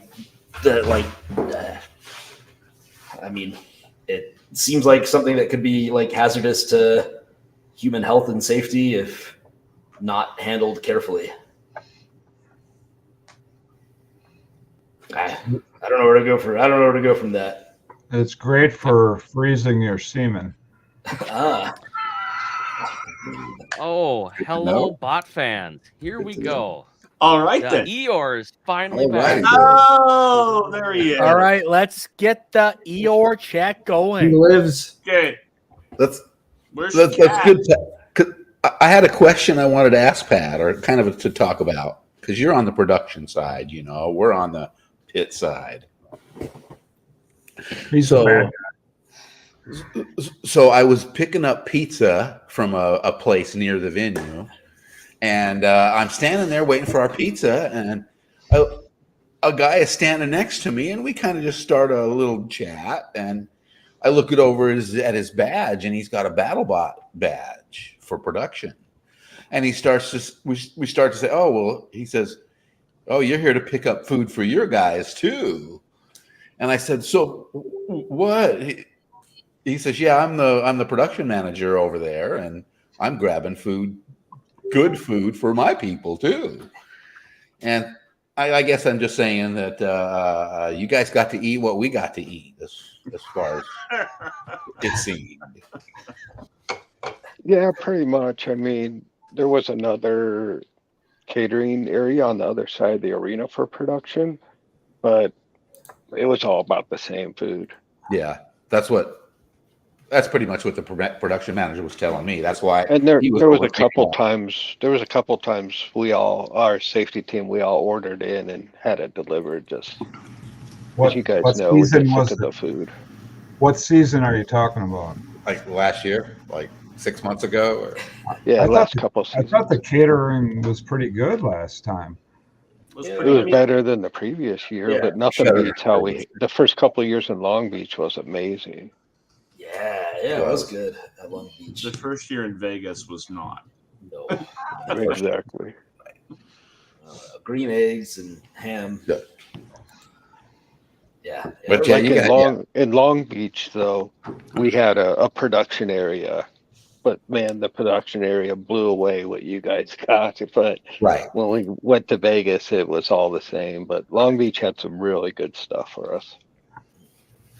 we know you guys were eating grilled chicken and steak while we were eating Yeah. enchiladas out of the trough. Yeah. See, I was lucky enough to know a guy that worked there, and he took me back there a couple times. Got some of that good stuff. Yeah. He took you behind the building. So, Yeah, what's wrong I guess with those salads? Hating on those salads. All right, every Reese. day. Where do you get your ideas for your skits? They want to Where know. do you get the ideas for the skits? Well, first off, I'm pretty sure I have ADHD, so I get ideas for just about everything. It's just a matter of formulating something that kind of looks like a skit, I guess. It's mostly just random scatterbrain bullshit, but Okay. makes well, people laugh. What are you wearing on your head? These are some donkey ears. Jake got them for me just for the live stream. So Donkey ears. figured I'd bust them out. Yeah, look, they even got the little thing on top. Little- It's awesome. pretty low tech compared to Trevor's donkey head. Yeah. You're not on my level. So we had some interesting news. Right, here you go.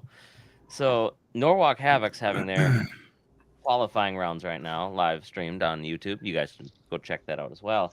But they were talking about your cat dairy farm on there. Is that They were. surprising? What'd they say? Well, we don't know the specifics. We just know it was happening.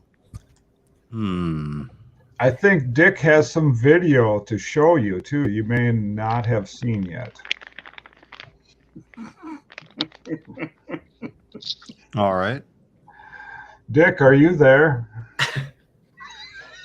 Physically, No, I think. right here. This is Dick right now. Yeah, I have. No, I you're have not. a cat milk, sideshow. Hang on. Stand by. Donkey punch. Pretty drunk right now. So what exactly were you doing, Reese? Tell them. Me? Just sitting here. I drank all my summer Hummers. And let me tell you, my backup is not good. Lemonade and Jack Daniels. Looks like we're having another Jack Daniels night, boys. Is it raspberry lemonade like Pat has? It is, yeah. Are we heading into shots now? Yes. I'm game.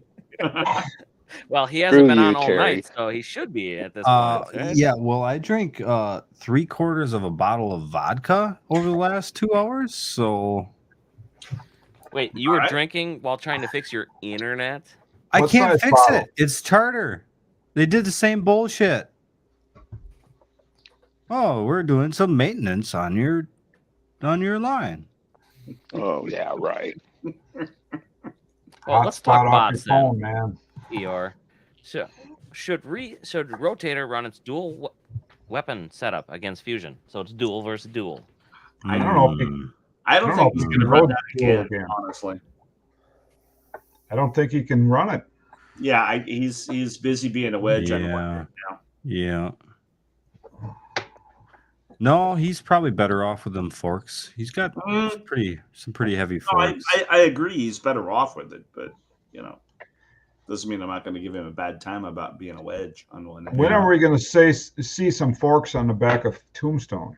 Yes. Yeah, Orby. the wedge. Where's the Orby wedge? style. No, honestly, I could see how that would actually work. I just don't know that I want to be that guy. Yeah.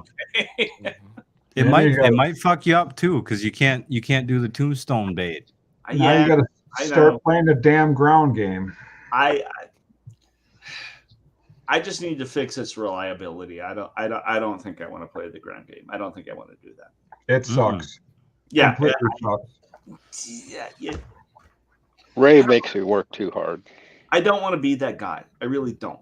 I just don't want to be that guy. Okay. Well, Sub-Zero started their ground game there kind of last season, didn't you, Logan? A little bit. You got pretty good at it. I'm nowhere near the master level of Hydra. Hey, Pat. A little sneaky thing here or there. Yeah, but at least you have your flipper out there, on the ground trying to do that. It's not hidden behind a wedge like some of these other guys. I won't say names, but okay. So with a But it flipper, should. you only win or lose if you get under the guy. I get the ground game there; it makes sense. If you're running a weapon, though, I mean, it's kind of like, okay, my weapon's not quite good enough to do any good, so I'm going to try to play the ground game too, and that's just kind of sucky. All right. How do you fix it? Hold on a second. What is this? You can get milk from a male cat. That's what I'm seeing. Yeah, it's I've got like a big. Can you milk me? Wait a minute. I got nipples, fucker. Wait a minute. I thought I had a newfound discovery that males. I got cats can nipples. milk. Do you want to milk me? That's the question. Does it? Is it the big? Is it the one big nipple in the middle? Is that the thing? Reese, you're the expert. You tell us. No. Yeah, as far as I know, male cats don't have nipples like a That's normal one female thing cat. to It's know. just the one big one right between their legs. Oh my gosh! Yeah. You got to milk it really hard. So, anyways, the people It's got to in- suck on it for a little bit. It spits out that milk. Apparently, the people in France make cheese out of cat milk. So you're gonna have to talk to your dealers in France for Udder Gun to see if you Okay, can get some equipment. I put out a video today on cat milk. When it gets sour, it's when you don't feed them enough. They need that food, and it keeps it nice and sweet for you. Just for everybody out there. There's your cat cheese with a little cat on it. Picture. Just to be clear, this is a thing. Okay. We need shots at this point. But the French people do it. So that's not no. Yeah. Ménage à toi. So there's a market. Well, see, that's weird because most of my product goes to Asia, mostly Japan. Not so many French people. Oh my god. Oh my god. Oh. How much can you get out of one cat in one day? I tried Do you measuring it. milk them It's not- twice a day, like cows? No, it's 3 only times? once a day. About every other day, you get the best yield out of them. But from what I found, the trick is really to just tease them. You got to tease them a little bit with the toy, loosen them titties up a little bit. Are we really doing this? So a mini Udder Gun. Yeah, stimulation. That's the key. That's the big one. For letdown, better letdown. So, I mean, if you're gonna manually do the letdown with your mouth and your tongue, I mean, it takes a lot of work, a lot of nipples All right. on them cats. Yeah. He's technically discussing nipple licking on a cat while wearing donkey ears.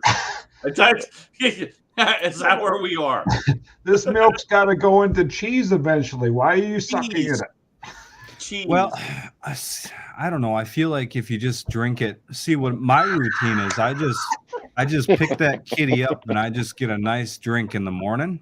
It's like a shot of fucking kerosene straight down the throat.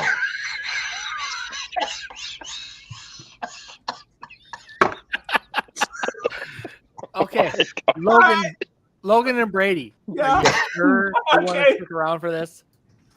Yeah, we're in for a penny. We're in for a pound. We'll go BattleBots. I mean, we ain't got no sense. Oh my god. How pathetic are You we? got to be able to use that tongue though for manual stimulation. Let me tell you. You have a captive audience, unfortunately. We're gonna need videos for the next episode. Video. I got some. Oh my god! See, that's the automatic milkers. Those guys got it made. Oh my god! I'm still in the so funny, olden I days, never manual did this. stimulation. He doesn't know what. You probably consider me part of the Amish cat milking community. How do they do it? Same way, you suck on it for a little bit, and then you get in there and you got to pinch them. Really get them fingers tiny because there's some pretty tiny nipples. There's a new team name, the Amish cat milking community. I don't think they're gonna mess with cats. Oh my god! Kitty titty, Udder Gun. I like it. Trademarked officially. There we go. All right, Ray, you wanted some shots? I'm game. I got some Baileys here. It's not a shot. Strong. Yeah, my normal drink's probably have stronger. I have a full bar. Tell me what you want to pour, and I will pour a shot. Whatever you got. He doesn't know anything good, so you'd have to pick whatever something. you got. I got Jack Daniels and lemonade in here, so don't get too fancy. Hey Pat, what do you know about Weasel and this cat milking? Do you think it's realistic? I already know too much. Dude, this is all new to me. I don't know what to say. Dude, like it's this is so fucked up.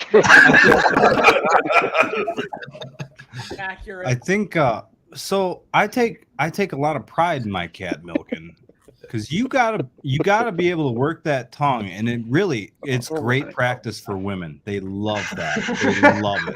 Well, that's might be a good time to Yeah.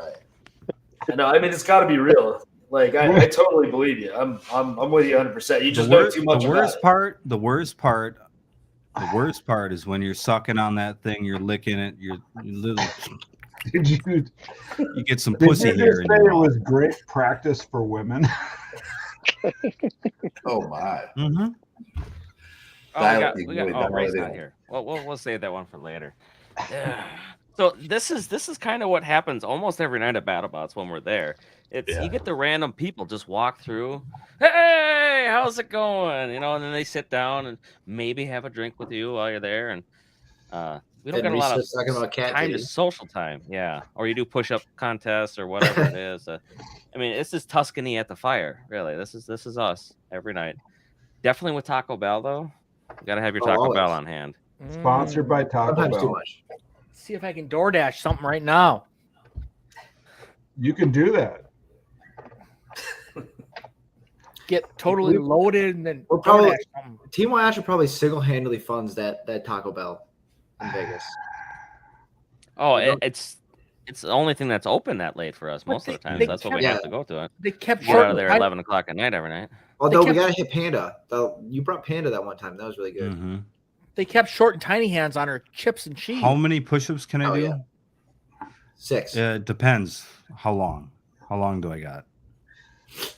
Like in a row, I suppose. What? 5? You get 5 minutes. Let's say 5 minutes. No. In a row. You can't go down. 1 minute. In a row. Not 1 minute. Well, what are we why don't you talking? just do it, 5 minutes or in a row? Yeah, do it right now. In a You row. wanna do it, Reese? I'll do it with you. In a row. No going to the ground. Oh, that's You a might probably challenge. win. Trevor thinks he can kick your ass. I literally just said I think he'll probably win. Hey, Dick, do you have this problem here? See, my problem is I was also working out. On Like, chat. No. Oh, Anybody yeah, whatever. I don't work out, so we're even. Anybody who can't eat Taco Bell without getting the shits is a pussy. oh, fun fact for you: the reason most people get the shits from Taco Bell is because of the cheese and the broad lactose intolerancy. That Maybe you should sell them cat cheese. Exactly. Yeah. That's That's the thing. That's where I come in. I got to deal up with When Taco Bell. everybody else is ready for shots. Oh, Weasel, your shot's up. I am Ray's too. ready for Hold on, shots. I'll get one, Ray. Give me While one Ray's second. doing this and you guys are getting set up, we'll ask Ray. Do you remember your Tombstone alcoholic stepfather fight? Ooh, okay, That's a long time ago. I actually fought alcoholic stepfather twice, and he beat me both times. And they were great fights. Here you but go, Terry. Kind of ugly. So he had an inch Raspberry thick lemonade. piece of titanium for his wedge, and he had a hole right in the center where his flame came out. And I hit that hole with the weapon, and I vaporized a like an 1.25 inch piece of titanium when I hit there. So like the entire box filled up with white sparks all the way to the edge, all the way around. It was actually kind of cool. Unfortunately, I still lost the match. But Was it Tombstone versus Alcoholic Stepfather? yeah, the super heavyweight version. So 340 pounds. And so the entire box, all the way to the edge, all the way around, was filled up with white sparks from the titanium. It's kind of cool. I do. Trevor's making comments now. Apparently, we don't have enough fans. Apparently. Okay, I do have to call out Alcoholic Stepfather. They were really the pioneer in flamethrowers. They were. They I would really agree. started that whole thing, the discussion, Mhm. the Delphi forums, the talk about it, how to make them work. And they were the first ones to make that whole Omni drive work effectively. What about the Woodbot guys from Mech Wars? Remember them? I didn't go to Mech Wars, so Dick. okay. I don't know if the wood, but did they have a wood spinner? Yeah, a lightweight that shot out lighter fluid on you, and it was like, Oh, yeah. So if you can find a picture of that shot, and you can see that hole in the center of his wedge, Mm-hmm. and I mean, literally, it's a big hunk of titanium that got vaporized when I hit there. Did you break your bar? I see you. It snapped the bar. It snapped the bar. Okay. And it's like, how many times have you broken that bars? shot? You can't see it in that video, but that shot, that entire box is filled one into the other with white, titanium sparks. Oh, I see it. Yeah. Yeah. Okay. Boom. Yeah. And super heavyweight Tombstone was kind of a butt heavy thing, right? It was a little bigger booty. Oh man, you broke it. You didn't break it right at the hub though. You still got half a bar. I still have half a weapon bar, right? And you guys know me. I'm going to keep trying no matter what. I'll spend half a weapon bar. You know that. I mean, shit, it's working. Well, kind of. Yeah. I kept chasing him around. Come back here. I'm going to hit you Gotta be again. some pretty nasty shaking internally. Oh yeah, I broke everything in that match. I broke the magnets in every motor. It's like. I got the pulse working. So the fans are demanding a Hydra Tombstone matchup, and production and Greg are going to be for it. And if Trey allows it, it'll happen. Yeah, but you two have fought before. It's whatever match they give me, I'll take. It's not like I'm gonna ask for it, but what are you talking about, Terry? I'm talking about Falcon at New Orleans. Yeah, I think that's the only time I ever went up against Ray. I've never really gone up against correct. It hasn't really happened. What was Ray's bot name at the time? Cheers. Middleweight. Mortician, I think. I think you beat up can't on do it the alone, middleweight guys. version of Swamp Thing, if I remember correctly. It was Robot Revolution in New Orleans. Okay. Got it. It was. Got it. Well, okay. In New Orleans, I think it was All right, fuck it. Mortician Cheers. and Red Square, if I remember correctly. Well, I got it. Might All have right, been. cheers before we go then. Cheers. Ray's Okay. leading it. No, let's get back to the screen so we can see each other, and then we'll. There we go. Ready? Cheers. Cheers. Cheers. Okay. Cheers, everybody. All right. Yay.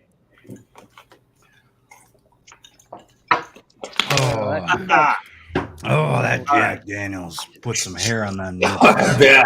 All right. Hairy nipples. All right. Put your hair on your nipples. Yeah. Oh yeah. There's already too much.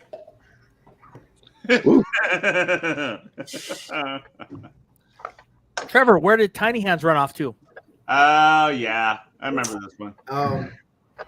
So this is against Falcon, who won, both BattleBots IQ events that it entered, and then it, of course, got out because it won twice. Yeah. I mean, let's face it, that's not a great matchup for. And look at how well it drives, almost like Hydra. It doesn't get stuck on the floor nearly as much. So is this the first time that this move happened to you? Oh wow. That sucks. Ray. It doesn't matter because I wasn't spinning anymore. I'd already lost at that point. That's a 10-cent quarter 20 bolt. Come on. Yeah, okay. But I'd already lost. It wasn't spinning. Okay. If I was spinning, it doesn't happen. True. It doesn't happen because you're spinning. You're spinning. All right. Okay. Oh, All right. no. All right. Fair enough then. Fair enough. Yeah. I mean, it's ugly, but it is what it is. Okay, my comment is always to the builders. A bot at rest will rest in a position the builder least likes. Least like. Not, and you're not wrong. How is that? How do these bots end up in these positions? It's crazy. Right.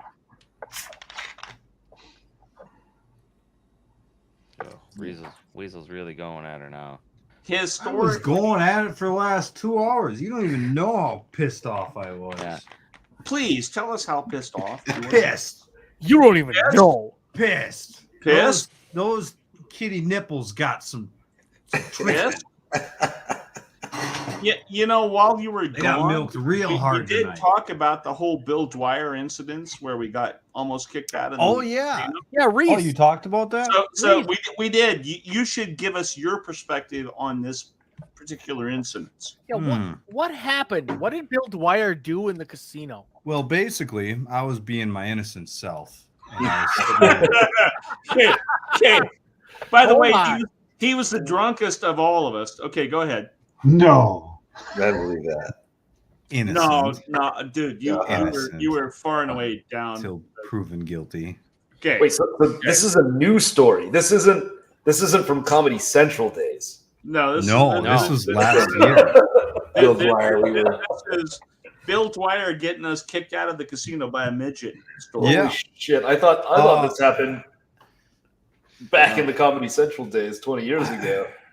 No, this is recent. Bill was on a bender. Oh, I mean, he came up. Okay, so here's what I remember. I was sitting there talking to somebody. It might have been you, Ray, or were Might you? have been, yeah, we were talking. Yeah. And Bill comes up, and he's got his entourage, right? Like fucking. Got a couple of people with him. Yeah. Yep. I don't know if they're bodyguards or what the hell. And we started playing crafts, or we were standing by the crafts machine at least. Pretty sure we were playing. Yep. And then he just started yelling.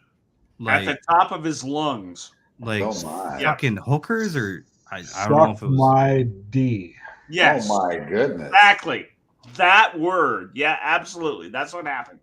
So then the bodyguard or the casino security, for Which some was a reason, little guy.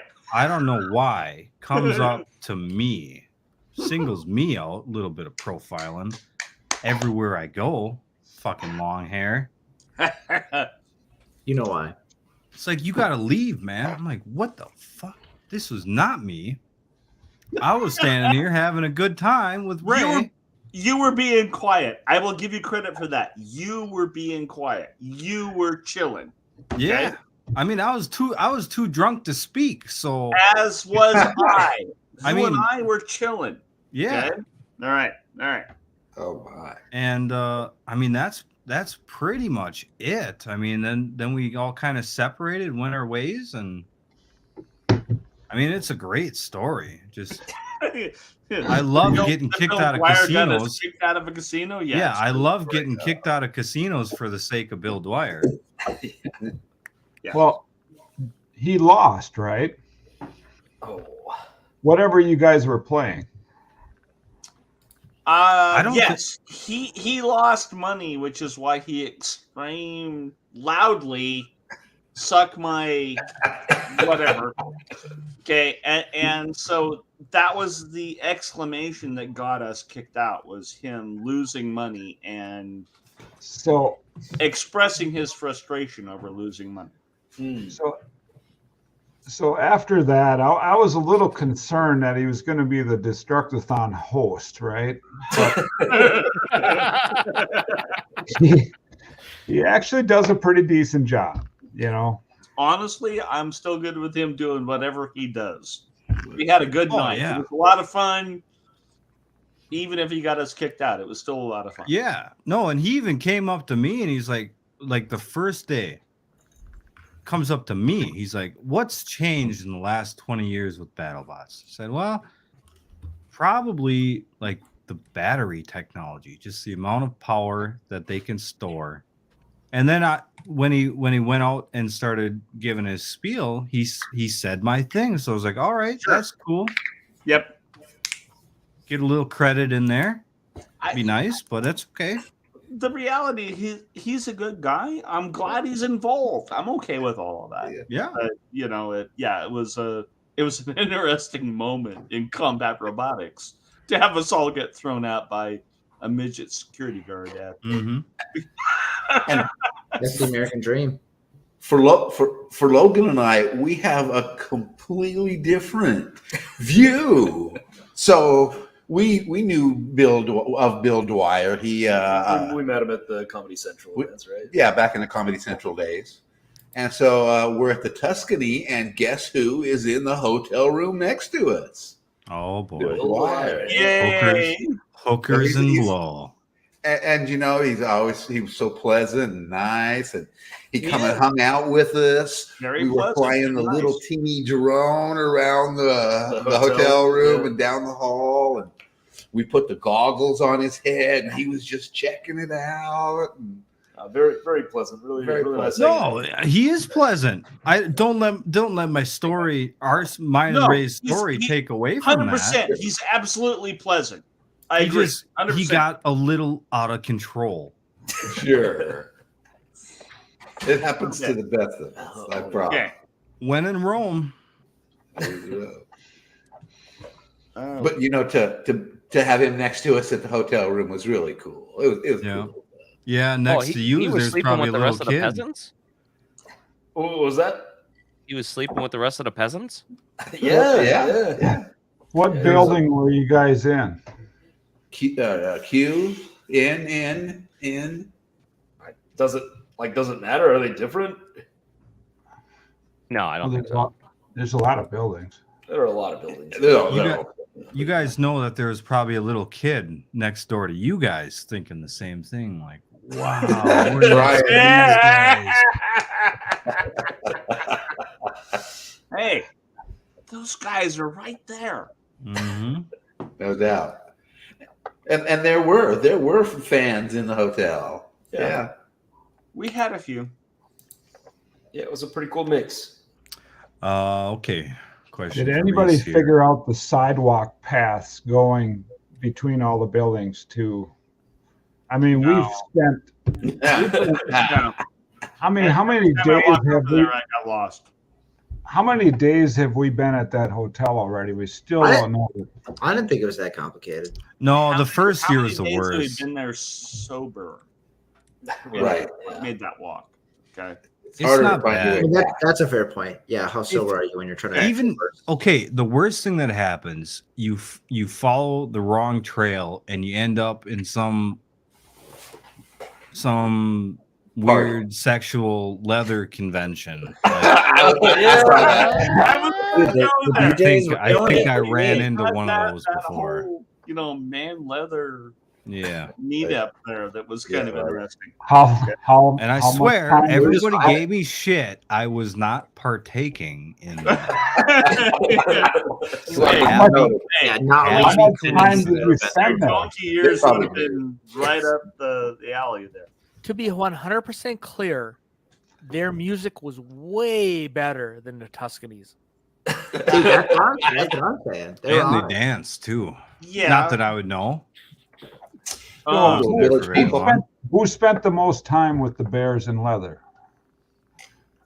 Nobody. I don't think. I just walked past and waved. I didn't like. No, I'm pretty sure. I'm pretty sure one guy stopped me, and so I was there for probably a couple hours. He thought you were a fellow bear. Right? Hey, he was chatting you up. They like the homeless look. Yeah, yeah. Free spirited. Let's fill this in completely. What had happened was there was a convention essentially of people having a meetup that was not BattleBots related, where they were playing like Cher and Christina Aguilera and like a lot of good, what I would consider good music. And they were clad in a questionable attire. But I would hang out with them any day because I was loving their party. Very village people. Like it was sexual attire. Was the only issue. It was. I mean, they were nice guys, right? Yeah. Yeah, I had no problem. Yeah. Very friendly. Very friendly. Very friendly. Okay. Good music. Hey, they were having fun. We were having fun. Life was good. No worries. Okay. We should have just merged more. I think it would have helped. I was kind of trying to merge the two parties because they were playing some pretty decent music. What season was that? That was 2 years ago. Yeah. Okay. So not this last year or the year before. The first year in Vegas, I think, right? Well, how many years has it been in Vegas? 2? I think just last year. I think that it was the first year. You're asking Drunken. Is it 3? I don't know. If it's been 3, I've been there 5 times. The first year Fusion 2 was ABC Long Beach. and then 3 in Long Beach. Gotta be 2 in Vegas now, right? Yeah. That sounds right. Because first year Fusion was in Long Beach. There was PA Shay. Yeah, that was your girlfriend. Tell them about Shay. Did she die? No, she's What? alive. I think she's in a relationship though, Ray. So No, she bailed on us because she had too much rum. Where's Tiny? Yeah. at? Oh, she's puking actually. Yeah, They won't give him the real story, but yeah, Hey, apparently she warn her leaves not to Wisconsin drink- and not loses to her make her last complete. drink, but she Can't didn't drink drink. anymore. Drag her back. We're gonna have more shots. She's out. She's down. Wow. Yeah. Fair enough. She's a sleepy bunny. It's fine. Okay. It is not because she's tired. Okay. No, I'm sure she's tired. I'm sure she's tired. Yeah. Trevor, That means you know what? you have to drink her shots. You know Yep. what I've told you to. Double. Trevor. That's the penalty you pay for coming on with 2 people. Double Trevor. shots. Okay, so this is really funny. The last drink she made, I was drinking a beer, and she's like, "Oh, I'm gonna make another drink," and I said, "Don't do that." And she made one, Good. and then she also made me a drink, and I said, "I didn't even ask for one." So That's awful. Right now. Hey, Trevor, what the ready to hell? go. Hey, Trevor, You're how many going to complain about your wife making you a drink? no, I was just that's surprised. good. That's good. Trevor, Right? how Yeah. many times have I said this phrase? How do you guys not know how to drink? It's never applied to me. How Midwest. All right. She's little. She just. I think she forgets how little she is. She's just tiny. This She's is tiny. She's unacceptable. got tiny Some hands. damn She's a tiny hands. person. Okay. It just Can you like somebody asked, what what are we doing if we bring Sal? How do you drink?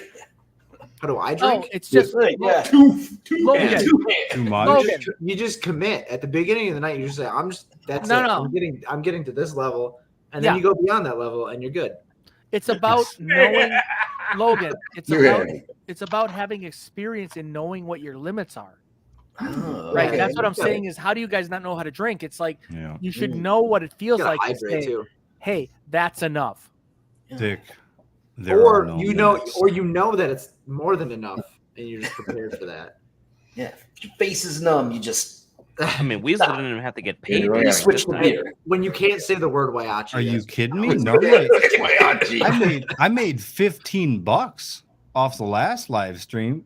But that was the have I ever gotten drunk and gotten paid for that? No. I think No. I gotta be honest. I think I outdrank Reese on the Shine this last season.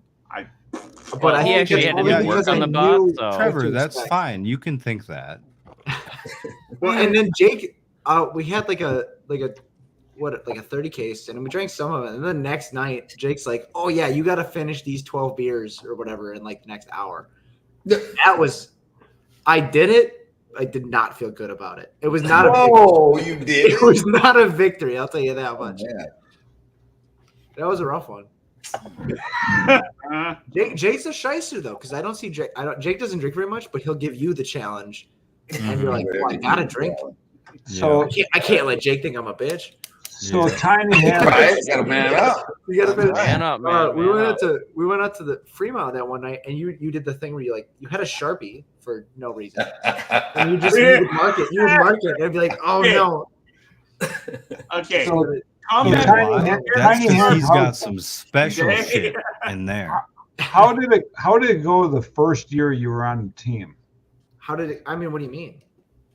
Well, what were you expecting, and how did it turn out? Did they beat the crap out of you? Yeah.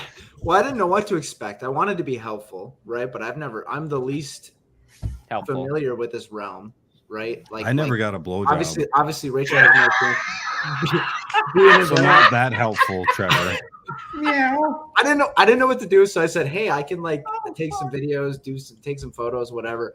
So I was more focused on that, and then like they were asking me to do stuff like, "Hey, put these wheels together, do whatever," and then like I'm trying to, and I got Jake reaming me because I'm not doing it right, which is good because that's the only way I'm gonna learn, right? Is if I don't get made fun of, I'm not gonna learn how to do it well.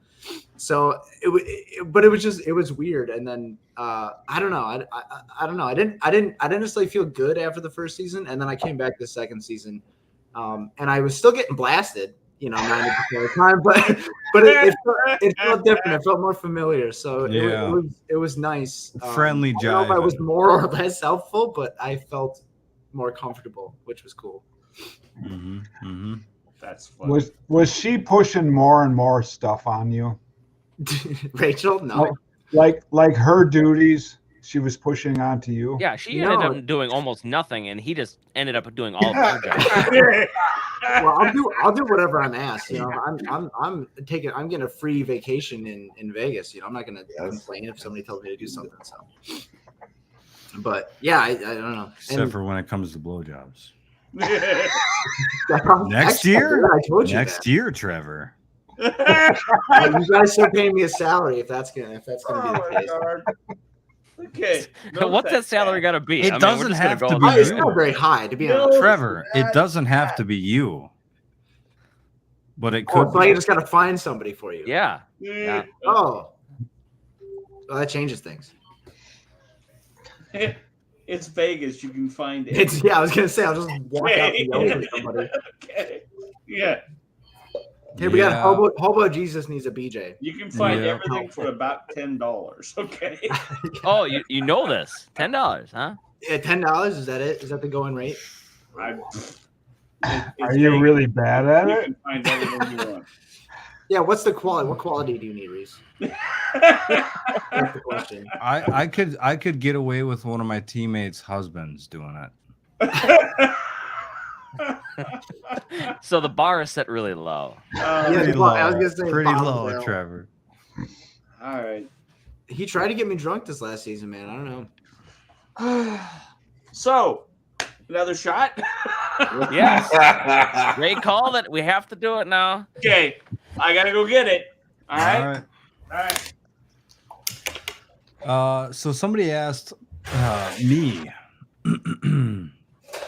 if we brought Sal back for the live show. And that was tossed around. That was certainly tossed around. We could make a 350-pound sow, no problem.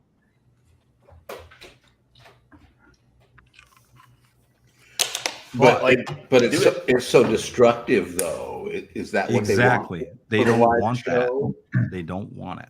They don't want that, right? No. Well, they're finding out what destruction costs.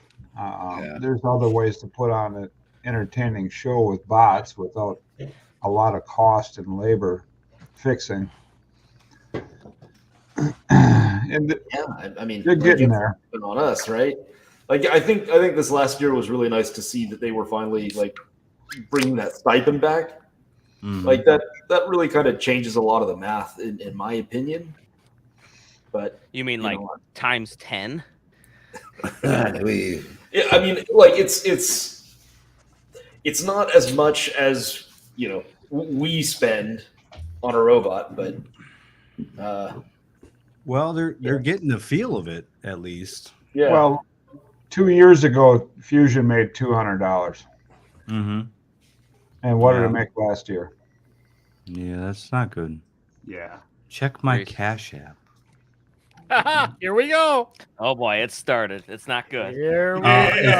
If you want to see all my cats wrangled up together, go to my YouTube and look at the video I made today. He just did it for you. Mr. Eeyore. They have a bunch of herding cats. Do you even pet milk each them one little of them? titties? And milking them. Well, last stream he was going to be paid $200 if he could herd all 7 of his cats. He only got the first 10 for even starting it, but he only got 6 cats out of the 7, so he didn't get the final 195. I can't believe you got 6. And then he brought a dog in. So the next morning, I texted Dick. I'm like, did somebody really offer me $200? Because I probably should have tried harder for that.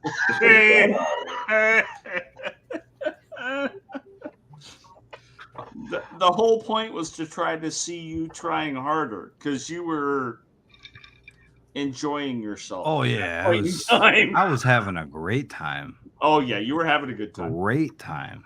Okay. I'm lucky. I have 1 cat. 7's a lot.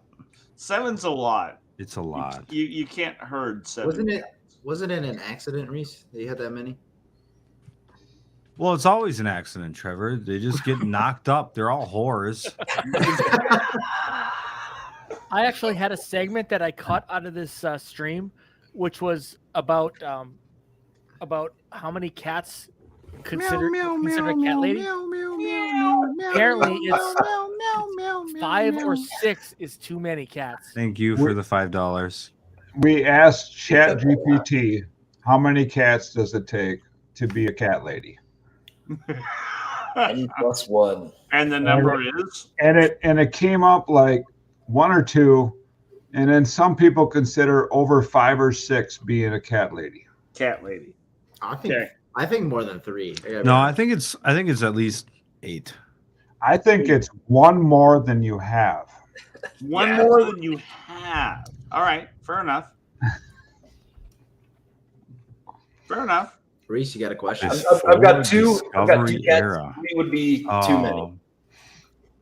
Well, there's got to be my personal favorite that I drove in 2 competitions, YU812. YU812. Warrior in in its heyday. Test box once. What's that? YU812. It was in a test box, and it touched the wall and went ballistic all over in the test box.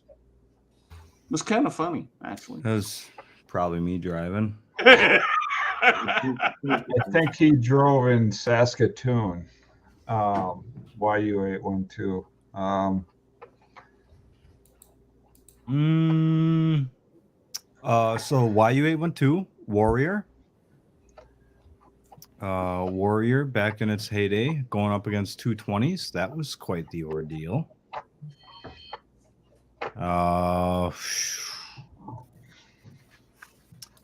No Sao. I mean, because Sao was pre-discovery. Why do you consider yourself a rookie yet? It's always as rookie Perennial season. rookie. I never have enough experience for that BattleBots. We're all rookies in that regard. Reese, let me drive it. I'll take care of it. It's fine. I told you to drive it. You and Tiny Hands control it. And I'll she doesn't even let me hit the hammers, dude. What? It's not my fault. Here's the deal. Here's the deal. You have to take part in my interviews. So if I want you to hold up some panties, you better do it. Listen. I've tried. Shit. He's been rookie of the year for like 5 years running now. So Logan, tell us about your cats. You were going on about your cats there? Oh my god. Yeah. No, I've got two and your pussy. Yeah, I've got two and like two's enough. Like three would be too much. No, That's hoarding if you got 3. Yeah.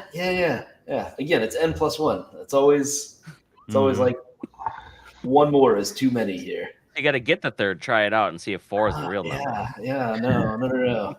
I gotta vacuum my house 4 times a week to get rid of all that pussy. Cat hair is horrible. Yeah. It's like covering every like everything I own is like a black T-shirt, but it's always like covered in cat fur because they love me too much. No outfit is complete without cat hair. That's right. Yes, I'm coming back next year. Yeah. You have a shot cat, Ray? You have a kind of a feral cat that you're taking care of, Ray? I have a cat that's mine, and I have a cat that has adopted me that lives outside. So that's it. Been feeding it. I have a feral cat. Feeding it. And next week you'll have 2 feral cats. Well, okay. The upside is he's such an asshole. He runs all the other cats away. Yep. So I have an inside cat and I have an outside cat. Yep. He's a big enough prick that he runs all the other outside cats away. Is the inside a female? I have 2. The inside's a female, the outside's a male, and he's okay. He's an ass. See, I have one big cat. His name's Dusty. Yeah. And he's kind of the free roamer. He'll go around the neighbors and all that, and they'll feed him and whatnot. But about every 2 months, I'll get 6 stray cats showing up my house. They can smell the pussy from a mile away. Yeah. And they're just sitting outside of my house meowing away. like Yeah. Okay, so this is 5-acre parcels in here. So the reality is I really don't get too much else. The outside cat's, he's big enough and he's a good enough fighter that he keeps all the other ones away. Mm-hmm. So I have an inside cat and I have the asshole that's the outside cat. And he's all right. I mean, he's a prick, but I mean, he's my prick, I guess, at this point. Yeah. So, you know. Better than that's a lot like mine. I mostly used him for chasing away the other strays. Right. Then I got a dog. I feed him. He's happy. He lives here. This is where he is. That's where we're at, you know. Yeah. So I got a dog, and there was still cats coming around here knocking up all my little kittens, and he just wasn't doing a good enough job. So I let my dog out at these other cats. Yeah. And what's he do? He's been raised by cats his whole life. Goes out, plays with them. That son of a bitch. Yeah. My outside cat has been feral long enough that he doesn't let anything else sit around that property. And He's big enough that he can do that. You know. And so it's all good. He's kind of a dick, and there are times when I don't like him, but I still feed him, and he still hangs around the property. Oh yeah, no, I guess stick at this around. point he's my cat. Yep. Got a family like that. He's probably hopping between a couple places, but yeah, he'll go where he knows there's food. Like if you're feeding, I mean, there's a saying: never feed a stray cat. Yeah, no, you feed him more than your cat, right? You know. Well, speaking of cats, guys, it's 11 o'clock. It's time for me to feed my cats. Hey, you made All it to right. the 4-hour mark where we made it last week. Thank you guys for Time coming. flies. Yeah. All right. It was great. It was great being here. Great Thanks being for out having us here. on. Adios. Yeah, Just like being at the fire pit. Oh yeah, Yes, sir. excellent. Great team, having you, guys. Logan and Brady. Hey, Thank you. okay. Oh, we didn't finish our shot yet, though. You got to finish the shot before. Oh, yeah. You wanna... You Yes, that a boy. Okay. All right. Roast. Thanks, guys. Great seeing you. L'chaim. Bye, See you guys. next time. See ya. Thanks All so much. Take care, guys. All right. Mm. Oh, Hey, Ray's Trev. finishing his drinking All right, there. guys. Let's You don't get look to good, drinking. Trev. I don't look good. I'm thinking I like I just how saw it look Trevor very and Ray good. are looking right now because this makes me want to keep going. I will drink as long as you drink. All right, deal. Fair We enough. got ourselves a 6-hour plenty left. stream, boys. Okay. All right. Well, Hey, I might not make it too much longer. Hey, Reese. Bad lighting. It's Jack Daniels. Okay. I'm an hour later. It's midnight here. Hey, Reese. Yeah. What we need to do. Oh, I'm really wrecked. What we need to do on these is we need to then switch over to your channel where we go on the late night unacceptable. If you wanna stream it on mine, Actually, that's that's fine. We'll do that I don't next time. care. We'll do that next time. All right. All right, Ray, you still in or have we worn you out? Whenever you guys decide you're done, I'll What stop. else do you have for topics Okay, there? all right. I got one, but What's- I mentioned this as a back pocket thing. It's Okay. a cat video. Oh, hold on, Reese. Uh-oh. Hold on, Reese. Okay. I got this question. I was waiting for somebody to say it. What is the pop filter on your mic? Oh, You dirty dog. So this is one of my used stinky socks. That is how lame he is, folks. Oh my god. It's from last season, right? Never washed. Okay. All right. Fair enough. Not on his foot though. Yeah, it's the Fair other enough. episode.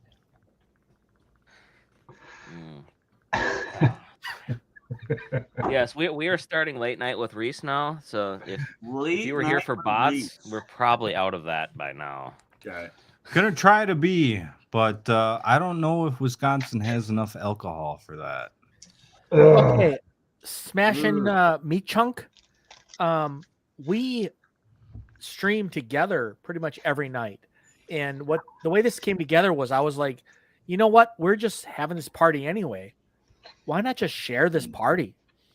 And so, I mean, I think my pitch is going to be after this stream, we go to what we would call Reese's Unacceptable stream. And we do that on his channel. This was pretty far into that already. Hey, I got white flags on mine. We're good. We're like So it kind we of are clear. morphed into his stream. Okay. But I mean, we're gonna have to finish this one out here until the people know. So there is a thing on YouTube which I'll have to work out, which is you can send people who are watching your stream to another stream. And what we should do is separate the serious Team Whyachi stream from the crazy drunken train wreck Yeah. that this end of the stream is always. I would love for that to be on my channel. Just so you know. Are we on Hey, the Dick, train wreck? can you explain your Starbucks barista? Oh yeah. Hey, hello. I would like to introduce. My name is Andy Tifa. I'm a Starbucks barista. I spell your name incorrectly on purpose. Fight the power. I love your hair, by the way. I didn't use it that much because I think I look a lot like Logan. Really? Oh, yeah. fuck. All right. All right. But yeah, I'm oh my god. I can't be trusted at this moment. So No, you were using faces way too early in the stream, and you were the one calling us out not to do it. yeah, Jake, you're the responsible one as always, unfortunately.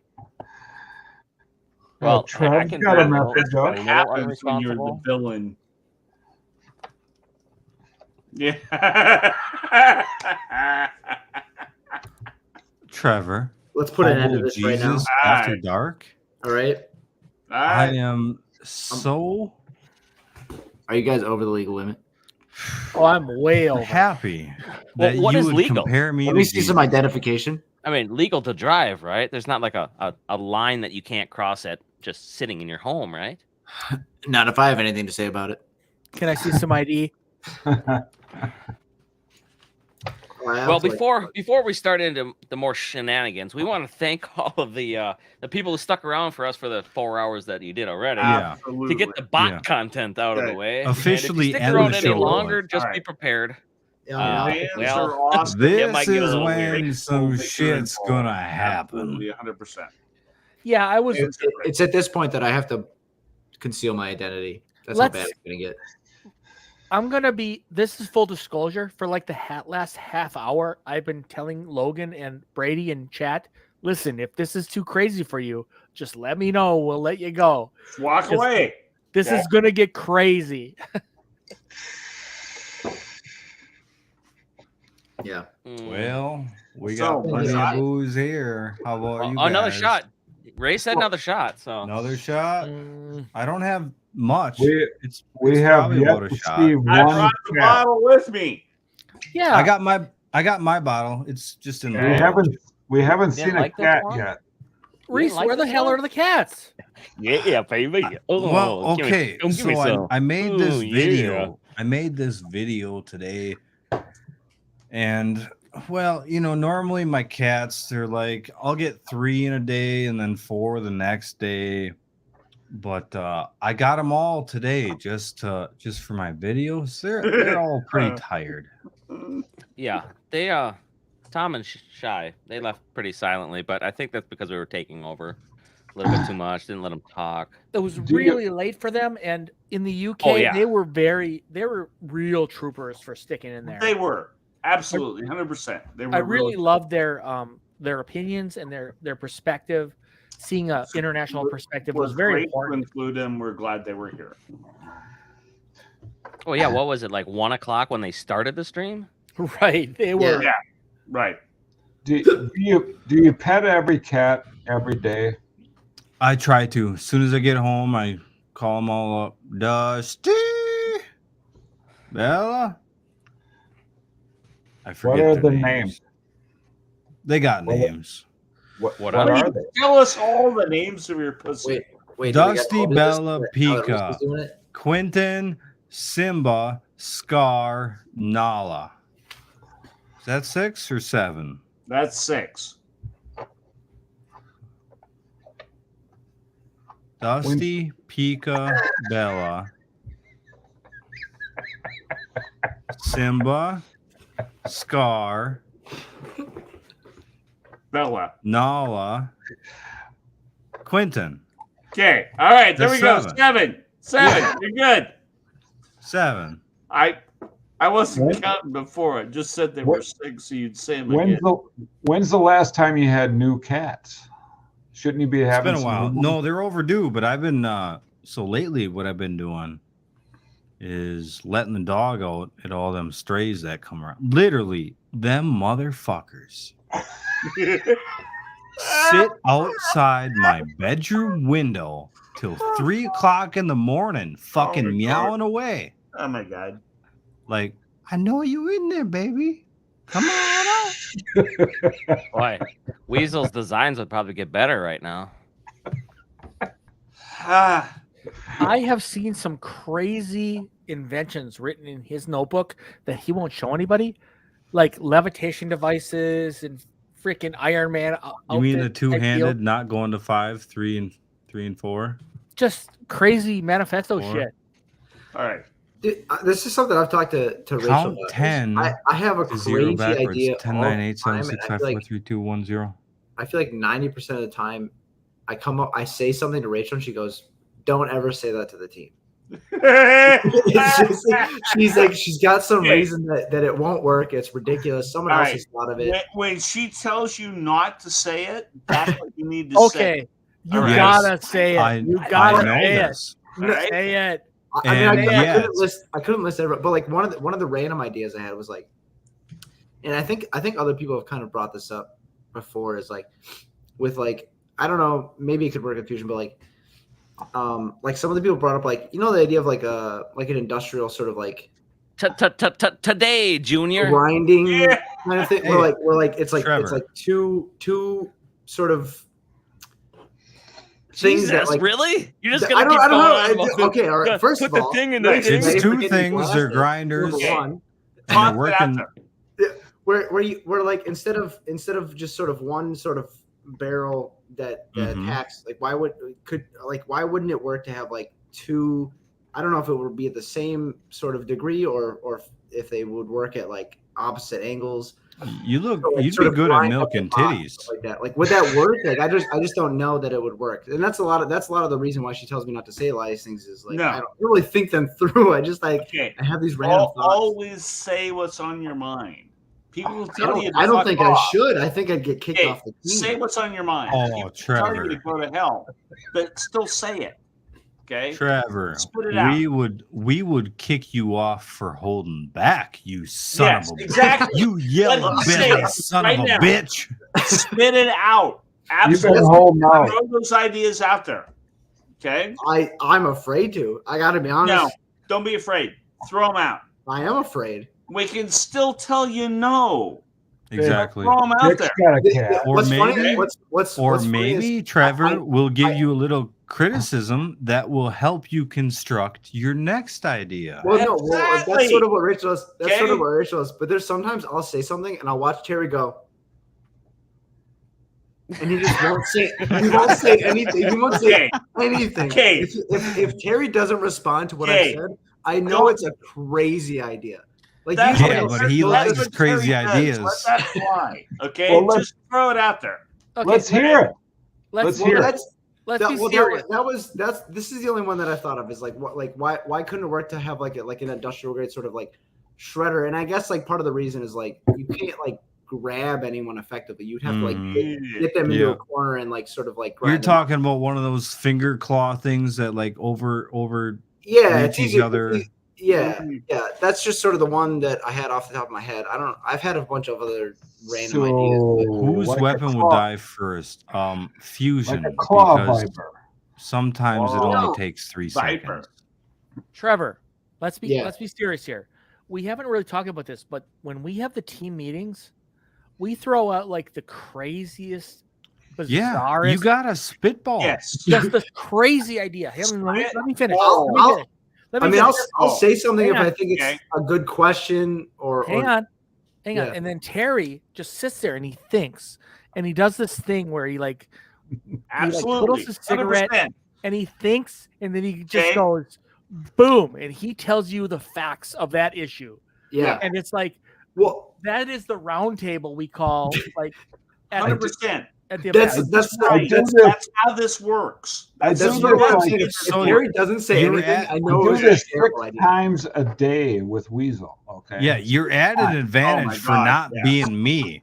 At least you'll get heard. They just tune me out as soon as I start talking. I just don't want to be. I don't want to be the toss it out there. The classic, backseat BattleBots guy. Where So I just. I'm trying to find that middle ground where it's like I can say Trevor, crazy or stupid, but that's not. What if your idea would have fixed Fusion's fires? It might have. I had a number of thoughts about the Fusion huge fight, but I'm not. Well, fuck you. I don't know What? Now you lost me that fight, you son of a bitch. All right, bust it out. Let's hear it. Well, because I had a thought where it was like instead of sort of the one sort of overlaying top plate, I didn't know if it would maybe make sense to like do Take like off the- sort of some take sort of off more the vert. ablative kind of thing. But you know, and I don't know that we had that option, right? We Like, had the option of running upside down, which Yeah. No. There's Against only so much. huge. That's the other thing is like sometimes I'll have a thought. I'm like, well, I know that's not physically. We don't physically have the capability to do that. We don't have the materials, or we don't have the time, whatever. So I do try to weigh that. I'm pretty before I sure bring it. hindsight 2020, the best thing for Fusion against Huge is taking off that vert and putting on some real fucking armor. Listen, just a top plate I'm that gonna answer this. doesn't come off every fight. This question. I know Tiny Hands doesn't want to be the captain. I will get on camera and I will say literally anything to anyone about whatever. I don't like. I guess that's where the question is. Like, Absolutely. That. How much nonsense do you want me to say? Do that. You know how much time that would save us? Us Dude, actually building the I've bot. offered and you it. do I've that? offered it. I've offered it. 100% and do that.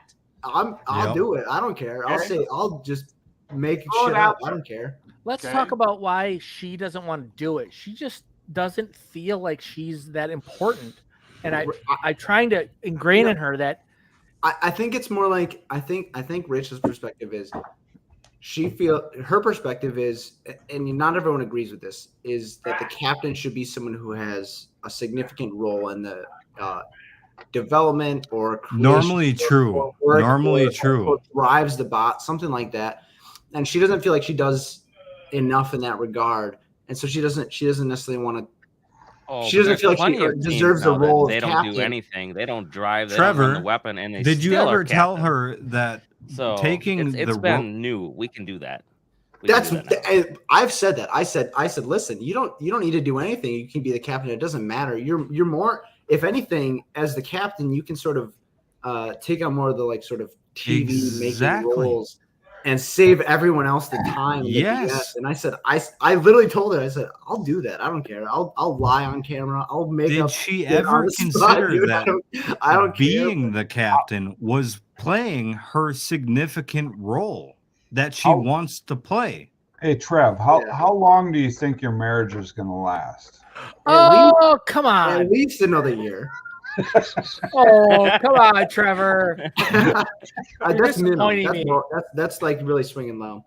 I mean, look at it. Look at his name. I mean, look at his faith in himself. He doesn't put his own name anymore. He says "Tiny Hands Husband." Well, Sometimes I lift the people bar. don't care who I am. Did you write that in there? No, it's Yeah, I did. It's nice to meet you, Trevor Stuplik. That's funny. That's actually funny because when we got married, we were talking about names and stuff like that. I was like, I don't care about my name. Do whatever. And she was like, I'm gonna hyphenate because I like the Stuplik name, basically. And I was like, I don't care. You want me to take your name? I'll do whatever. I don't care. Whatever. But she don't want to do that. See, So. this is why I like Trevor. Like I could have easily hated him, but it's like It's pretty easy. it would have been really easy to hate Easily him. hated him. He's rather docile. He's nice. He's like that guy. He's that guy, you know. I mean, we almost had every E word on tonight. There's still one hiding in the lurking. He's lurking. Before they moved to where'd you go, Atlanta? Yeah. I told Weird him, I'm like, listen, I'll just pay you to stay here. Yeah, it was an enticing offer. He I was was like very "Oh, happy to have them live in my basement and be here because they were a joy to be around. Do they need to put the lotion on the skin too? Oh yeah, a little If bit. we needed to, we might have. A little bit. They needed to do my bidding, but I mean, How long are you going to stick it out? down there? Trevor, where's the meatloaf? How It long really- are you gonna- It really how long depends are on you how going to stick it out in Atlanta? it really depends on how well it goes.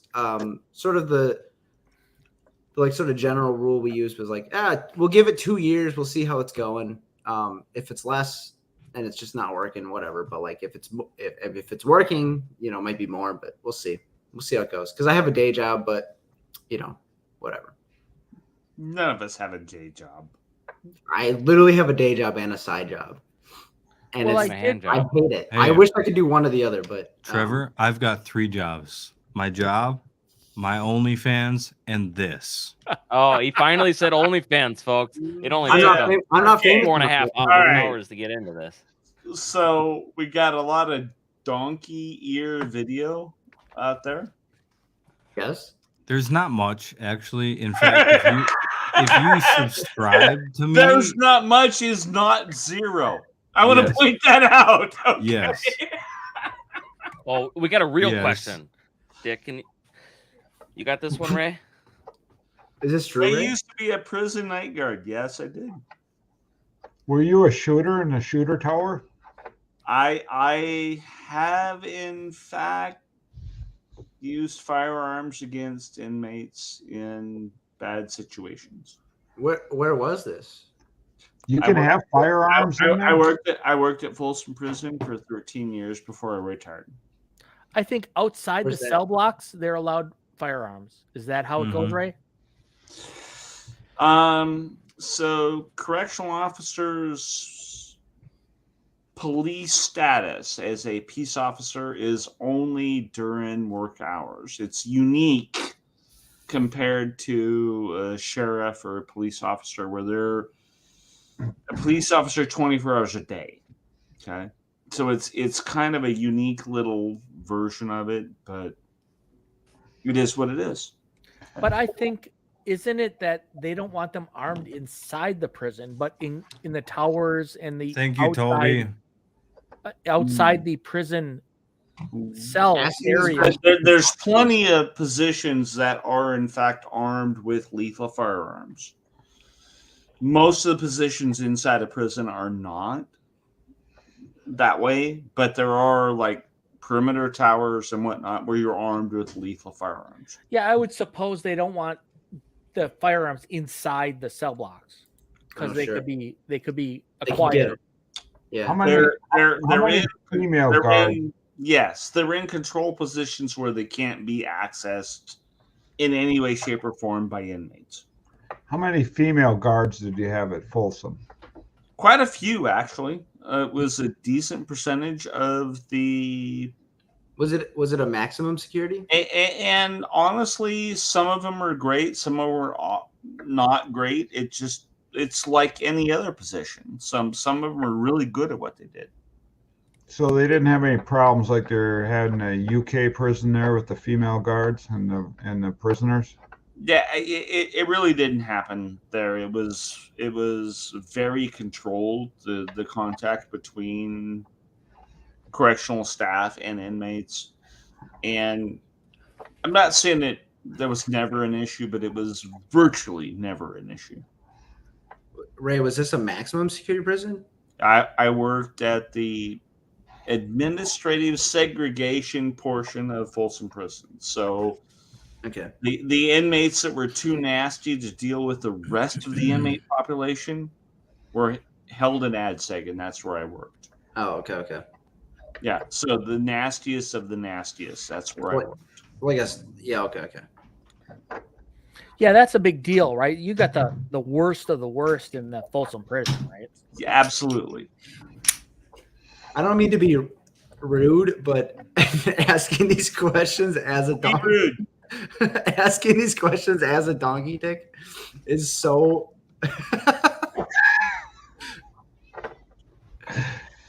Yeah, it's good. So what kind of things could the prisoners smuggle in that you knew about? Yeah, the old pocket prison. So they had visiting arrangements that occasionally would bring drugs into the institution. Sometimes we knew about it, sometimes we didn't. So did a lot of it come through that way? Probably. It was mostly drug related. This one's a little bit. Yeah, how do they get drugs in? Is that how? Through the visitation? Visiting is a big part of that. Yeah, absolutely. Because there's this like smear on the guards. Like the guards are the way that the drugs got in. But I don't think that's the case, is it? It's not that. It all comes through visiting, and Under. We had controls over what we could and could not deal with, and How long did you do that for? It was the rules that applied to us didn't allow us to search where we needed to search. Ah, so no cab The research. butt? When was Couldn't this? search the butt? Yeah, I never searched anybody's butt. I want to make that clear right up We front. tried, but they wouldn't let I us. never did You know, it. I always wondered, don't Yeah. you have to stick Okay. something up there? I never. I was never involved in any butt searches. I want to make sure that's clear up You front. got someone else to do it. Okay. And so then because there was a gap in that search protocol that allowed things to get into the prison that shouldn't have got in. When was this? Like what sort of timeline? Was this 13 years ago. Like 90s? Okay, so early 89. I worked in the prison system from like 2000 to 2012. Oh wow, okay. Did you end up befriending any of these prisoners or talking to them since? Honestly, you work with your inmates frequently. There's a You lot can of them that aren't bad guys that got in a bad situation. Okay. Yeah. So you or I or anybody could get in a spot where they got in a bad spot and they got there. Yeah. And Bill Dwyer. Bill Dwyer. I could see that. Bill happen. Dwyer. Bill Dwyer. Okay. We've watched a lot of what is it, Dick? 60 Days In. Yeah. That's more like county prisons, but like you see a lot of these people where like they're just there, kind of. They're just like, there. Okay? Yeah, like they're not like All right. monsters. They're just around. And in a state prison, they're there because they deserve to be there. That's the hard part. Yeah, they broke the law. They did something bad and they deserve to be there. That doesn't make them a bad person. Yeah. That makes them they're a criminal, but not necessarily a bad They were person. in a bad situation. They made the bad choices and they got where they are. Yep. It was never my job to punish them because they were there. It's my job to make sure they don't kill each other while they're there. Sure, Well, That was all it was. Were any of them bot fans? Seriously, probably a lot of them are now. Okay. I know that guy. He beat me up. He beat. I'm just kidding. Yeah, that guy put. That guy cups on stuck me. 2 That fingers guy's up my awesome. ass. Okay. That guy violated me. Yeah. Well, and the reality is, if they're the guy locked up in prison, that guy beat the shit out of me. He's awesome. It wouldn't surprise me if that's where that went. Yeah, sure. Okay. Yeah.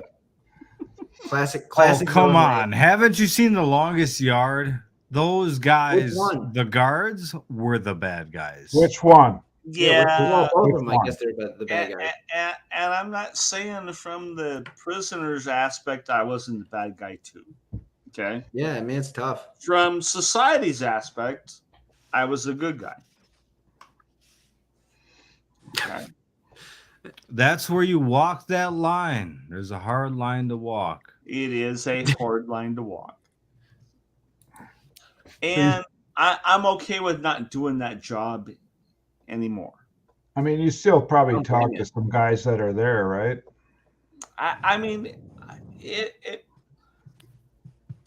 I still walk into a bar and immediately recognize which guys are the guys I might have to fight.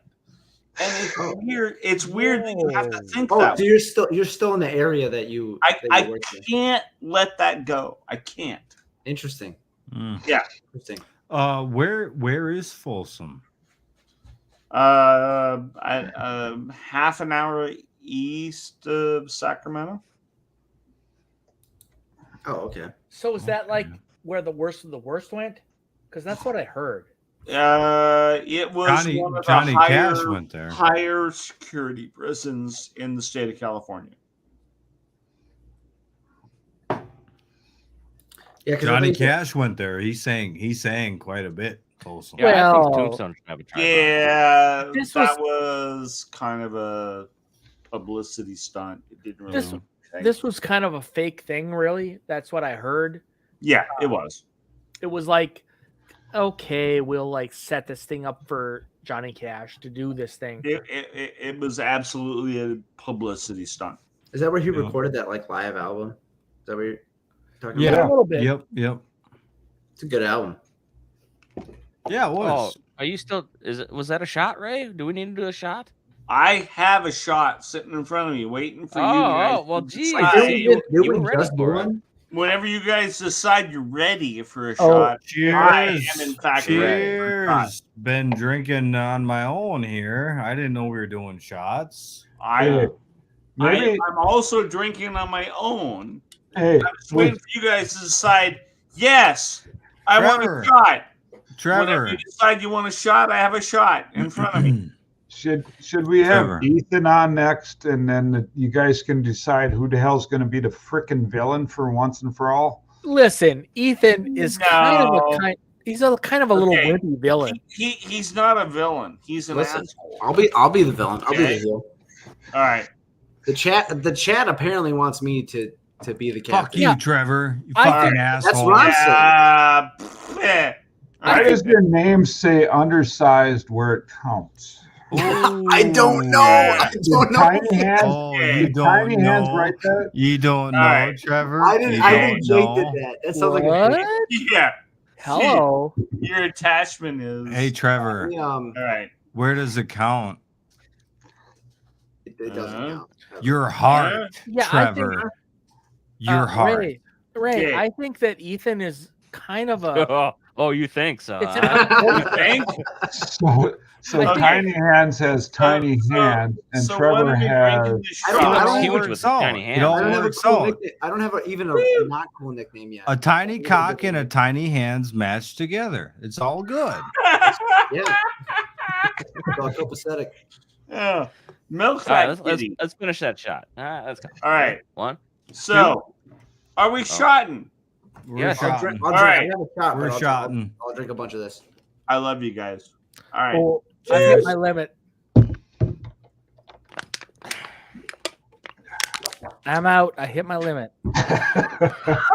Oh, the first one Yeah. out. Huh? No. Did everyone like and subscribe to get Jake drunk at the next BattleBots? He doesn't. He lets us get drunk, but he doesn't get drunk himself. So. Well, look at this. Somebody has to be responsible, and I'm always seems to end up to being the guy. I'm very the guy. responsible. No. Oh, you guys. No, no, no. Except you were ended up being I the love you guys. drunkest almost every time. Yeah. Yeah, that doesn't mean No. but I'm still responsible. Oh, okay. I'm responsible. Just when because I'm I drunk. say things you don't want me to say, I Like go what? straight and to I'm bed. very irresponsible, doesn't mean I'm not responsible. I Like, take very an 8-year-old's responsible. perspective. I love you for that. You're good. This shirt is awesome, by the way. Yeah, what the hell's the deal with the shirt? Bring a real Show the gun. chest hair. Show the that's chest hair. awesome. We're good. Yes. Oh, Yes. Hey, do Hey, you shave Pat below made fun that? of me for this shirt. The first year I went, he made fun of me, and I'm just gonna keep wearing. Actually, Pedro wore the shirt for a while the first year. Can you open that shirt a little more? And I think it's shaved below that. Oh, No, Oh I yeah, don't no, shave. you had a weird mark or something. okay. Do you want to see his nipples? What's up I with just that? look like this. Okay. Trevor, I'm sorry, I'm just in a nipple mood. We want to see your nipples. What's up with that? This is not. Only if I didn't know this was that kind of stream. Only if they're puffy. Of It course, is my now. OnlyFans is Get linked. off. Ah. Get off. Hey, you got a Wait, wife wait, wait. beater Are on? you wearing a wife beater? Yeah. No, Are I you Oh my wearing? God, Oh there you my go. God! He's wearing a wife beater. Hey, Nah, no, I don't. Like that's that. why she's not in the chat now. This is great. God damn! You knocked her out 2 hours ago. Beat that wife. She knocked herself out Oh my God. with liquor. Herself. She got too drunk again. She's little. She forgets how little she is. I'm telling you. When can Dick expect grandkids? Yeah. We Okay. will let you He will be ain't the getting any younger. All right. Terry. When are you gonna get busy? Get at it. Well, Get this is after it, rude, but son. okay. Okay. Let's just bust this shit We out. want to know. Trevor. It's on the table. We're just right. It just ain't happening. Cook that shit All up. right. Let's have some All right. dinner, son. How Fair much enough. money? Fair enough. We're good. Fair maybe, enough. maybe by next season. You know, What do we Okay. need?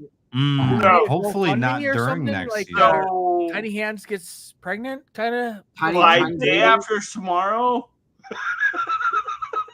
Tonight.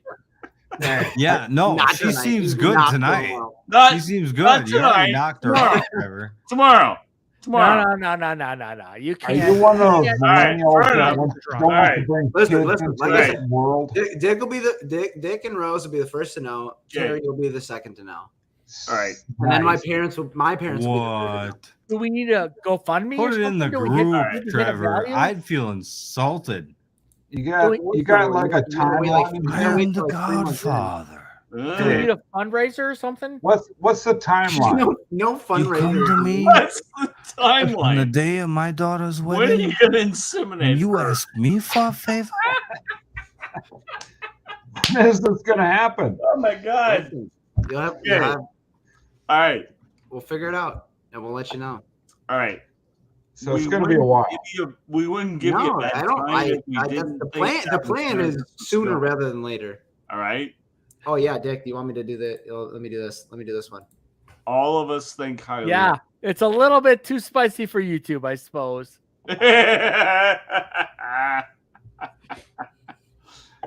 Okay. If Tiny Hands gets pregnant, is she still gonna be on BattleBots? I would absolutely. I would That's the assume so. condition. Your baby better be small enough that she can still do Yeah, we'll BattleBots. put the Oh baby. my God. We'll put the baby inside the robot to fix. You all better put a small baby in her.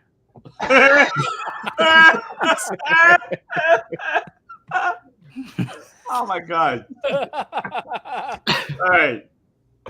This has gone off the rails. Is it tiny baby or Guys baby are having hands? fun with this. Baby hands. Trademark. This is live. Trademark. This is This great. kid's gonna grow up and see this live stream. Oh, someday. this This kid is great. gonna be awesome. scarred. Woo! All right.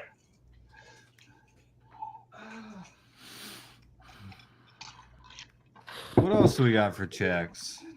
I'm slowly going through them. Come here. on now. Reese is holding up better than the rest. Well, you quit already, so. Hey, I conditioned myself last weekend, folks. There we go. There we go. Go back to the start of the stream. Hey, Terry can have his hat. I got mine. Yeah, there you go. All right. There we go. Oh, we got some OnlyFans requests for you, Trevor. All right. For me? Yeah, Yes, rub honey on your honey- chest. rub honey on your on nipples. your chest. No. On your nipples. Not happening. I don't think that it can afford I want to see those nipples. I'm a little I don't think freaked we're out gonna on there we the go. nipples. I bet you don't. Is have that honey. it? Literally, you know what's funny? It is a tub of barbecue sauce. He could probably produce barbecue sauce, but I don't think he's got honey. We do Baby not have Ray's. honey, but we do have a big jug of baby. Oh, Ray's. you could put some There sweet you baby go. rays on you, huh? Mhm. Baby I'm Ray's. concerned. There you go. I'm concerned why Suck somebody that was able shit to right identify up. the big jug of sweet baby Ray's. Tell if Ray's woozy or me. Baby Ray's. Yeah, there you go. Don't. Why did you know it was a tub of barbecue sauce? Riding brick. That's a, like that's what a is good eye. what He's is really good brick? spot there, It's really. concerning. I'll tell you that. What one. is brick? Uh, What is brick? Is that That's all- an Anchorman reference? What is that? that's an old bot name, man. Brick is a Ooh. Anchorman reference.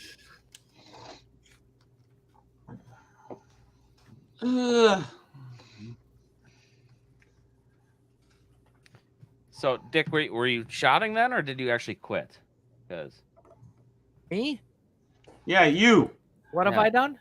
I don't know. Yes. We're talking about you showed your Man bottle, but I don't raised. know if you were actually drinking it. Oh no, I was just showing so people who are at the beginning of the stream could see how much is gone.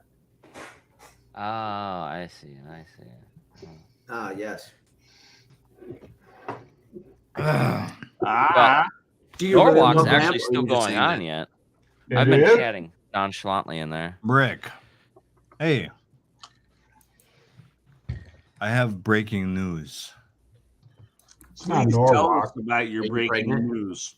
Cannonball. That's it. Reese, where That's all are there the is. ears That's from? all there is to that scene. All Don't right, fair enough. Reese. Is that we were taking a shot? Where are the ears from? Apparently, we're supposed to take a shot of Sweet Baby Ray. Sweet Baby Ray. Really, I'm okay with that. I just want to know. Are we taking the shot? No, I'm not gonna. No. how much are you gonna need Venmo to you? For 6 people, 6 shots. I'm expensive. It's like $2. $10. I know my. Yeah, exactly. I know my work. $10. I mean, there is no way in hell that I would just start drinking for free. That's just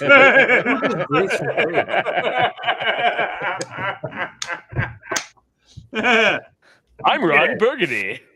Okay. I love scotch. Scotch. Okay. But if I give you a quarter, you'll drink until you pass out. The whole rest of the bottle, at least. There ain't much left in it. You want me to finish? I'll finish it. Okay. I ain't a pussy So- here like Trevor. I'll give you a quarter. You'll drink it, right? All right. Fair enough. She gone. He kind of looks like a baby. Ah. Oh my God.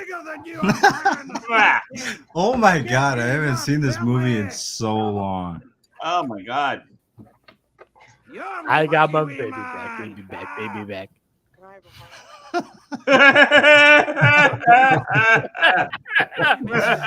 Wait.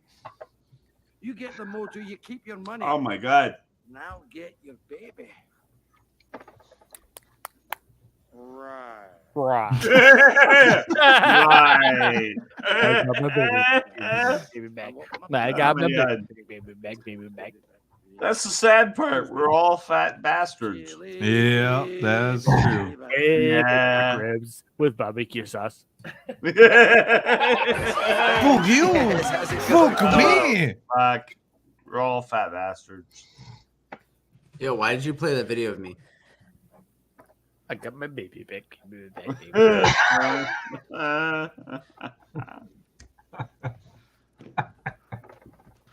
Hey, where's my soy latte at, Dick? Or Andy, sorry. Where's my soy latte? Soy been? latte? Yeah, my The soy latte. fuck? Soy Like boy? a barista. That brings up an interesting question. You been into pegging lately? What? Soy latte? I love your face. This is great. Okay. I think that was earlier in the show we went over that. Damn. Who is that question to? JJ. JJ? Shout out to JJ. That's my boy. What, JJ? He made my pillowcase. And I love it. Still Sleep with sleeps it on it. Jake. every night. If I ever have to, if I ever have to hump a pillow, it's that one. My pillow. If I ever have to hump a pillow. Jake, Mike what's your Lindell 2.0. Oh my God. what's your obsession with jabronis? I forget what the actual restaurant is actually called. Jabritos? Yeah, Jabritos. It's Jabritos, man. The Oh, wife, yeah. when we went to Remar's one time. You just Okay, the Jake. wife. You were unhinged. All right, If all that right. was We're on the drunk table, you enough. were- Well, Give we a had to shout go out find to it. And Jabritos. it was the hardest thing to find because we went through the casino. It was right to try to get there. Well, yeah, now it is because you know to Oh, go to it the high wasn't- roller and then go back down in there. But we seen the No. Facebook ad. No, and I so we don't, had to go find Speedy. it this one time, and now it's like great. It's sushi burritos. It's freaking excellent there. And Burritos. every time I go to Vegas now, I gotta get that at least once. JJ, Stresses me if out. your face is on that pillow, Jabritos. You'd regret it.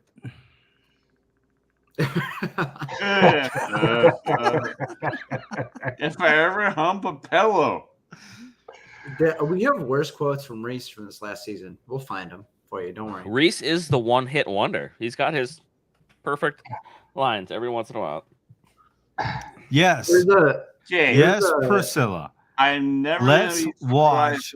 Reese Jake, can say with a cue straight up my video. No, we're not watching Cue that. it up. Not a chance. That Who's does not seen enter it? here. In this, It's 12 in minutes this- long. I'm good. Hey Ray, who's the one to beat at Judge Day's event coming up? Say what? Who's the one to beat at Judge Day's event? All right. So when it comes to middleweight class, the two that come to mind are going to be either the Black Dragon team or Mad Cat. Okay. Both of those teams are taking it seriously. They're building specifically for this event, and they're going to be mean. Okay. I gotta piss. When it comes to heavyweight, I don't care. I'm showing up with something that's not going to win. So It's a vert. It's got to win. everybody I'm going to fight is going to probably beat me. So the Black Dragon guys are coming? What's that? The Black Dragon guys are coming? Yes, they've got a middleweight, and it means business. Those guys are fun. Okay, so they're going to be a handful. The middleweight Mad Cata version is going to be a handful. We'll see. I'm going to have a lot of fun. It's going to be a great event. I'm going to enjoy it. We'll see how it turns out. You know, we're going to have some really nasty matchups, and hopefully we come out on top.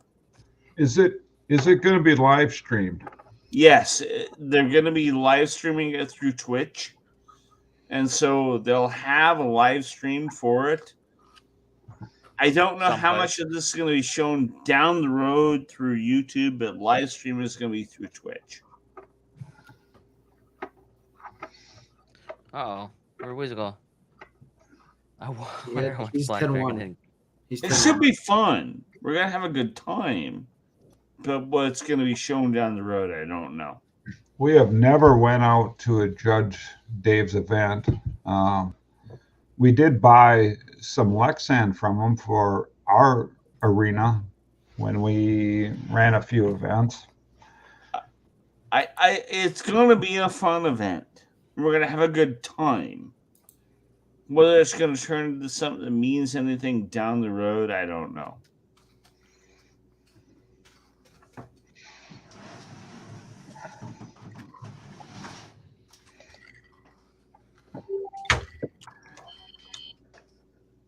I'm hopeful it'll turn out into something even important. I'm hopeful we'll turn out into something that'll mean something down the road. How far away is that event from you? We're talking a couple of weeks and a couple 100 miles. Okay. Okay. So I think I'll be ready with middleweight. I hope I'll be ready with a heavyweight. But I don't know where I'm at right now, to be honest. I spent a lot of time drinking tonight rather than working tonight. Ray. Okay. That's how we work. Okay. Damn the luck. I just sent a message to the team chat. I am wrecked. I couldn't tell by the anime face. I like where do you think this chat's going to be in an hour? This chat will be in just legend. Just Do you guys want to play a game? I got Jackbox. I got. It's almost yes. All right. Yes. All right. Try her out. Yes. Yeah. Yes. Sure. All right. Try it. I'm gonna make it work. Which one? Try do you guys want? it. you want to play a trivia? Let's do trivia. Let's do trivia murder party. Okay, nobody Sure. go out Listen, saying the I'm not N-word, drunk okay, enough. like that one guy tonight. I like that one guy. Trevor. I seen that. I Trevor, tried what's up, watching Dick? on my phone. I'm Trevor. I'm You not guys drunk have enough- an arena in Wisconsin. I'm not drunk yes, enough. Okay. in I'm the not back drunk of our enough shop. to okay. Trevor. I'm not drunk- listening. Trevor. I'm listening. I'm not drunk enough to okay the freeform stuff, so you got to do murder party. Yeah. Okay. So yeah, we do have a arena, correct? Yes. Yeah. What was our event called? The Whyachi House of Robotic Entertainment. Literally. And what does that stand It was for? named Whore. Okay, if you want to play, The whore, WHRE. the whore arena has a tree growing in it. It does.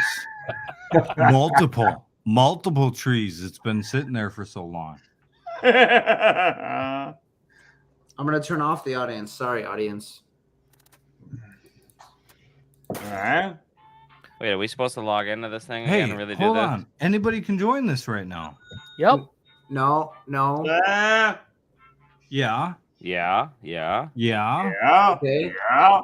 Okay. Now can they? No. But now we can't see either. Actually, yeah, we've held events in it already. Go to Jackbox. I think TV. three or four of them, and we went up to 120. Check the private chat in the TV. So we've actually been. I know the there. code. We couldn't run heavies because it wasn't quite big enough. But MLAP. Well, don't say it out loud. Well, that's that defeats the purpose. Don't say it out loud. Yeah, then Ray can join. Yeah. Right. I don't think Ray caught it. That was only up there for like 10 seconds. You're gonna have to send the you're having drunk people try to do this online. This is. I put it in the private chat. Yeah, this is Ray's first time. Go to jackbox.tv okay. on your phone. First time. Easiest. Ray's a virgin. I got it. First time since he was 12. I'm only semi-drunk. We're not that drunk. Show. We're I'm not not that drunk. I We're got not it. that drunk. Okay. Can Fusion get sponsored by ASPCA? Yes. Send me your money and it goes directly into my fund. Are you good, Ray? You got to figure it out. Ray's trying to. That's read. a horrible question, Anthony. Anthony. Ray, either on your computer, Anthony's on your phone, great. on your I phone, love God. when we interact. Go to Anthony, jackbox.tv. you can't be expecting Ray to talk to children right now. I'm not expecting him to talk to you. He's talk to me. Okay. Go to jackbox.tv. The code is pillow. I'm perfectly cat milk. capable to drink myself into a, you know. You guys see my I screen? know. Is it I know, visible? Ray. Yeah. I No, was there. I'm good. I was there when the mean man Bill I'll Dwyer share my came by. screen when everyone goes in.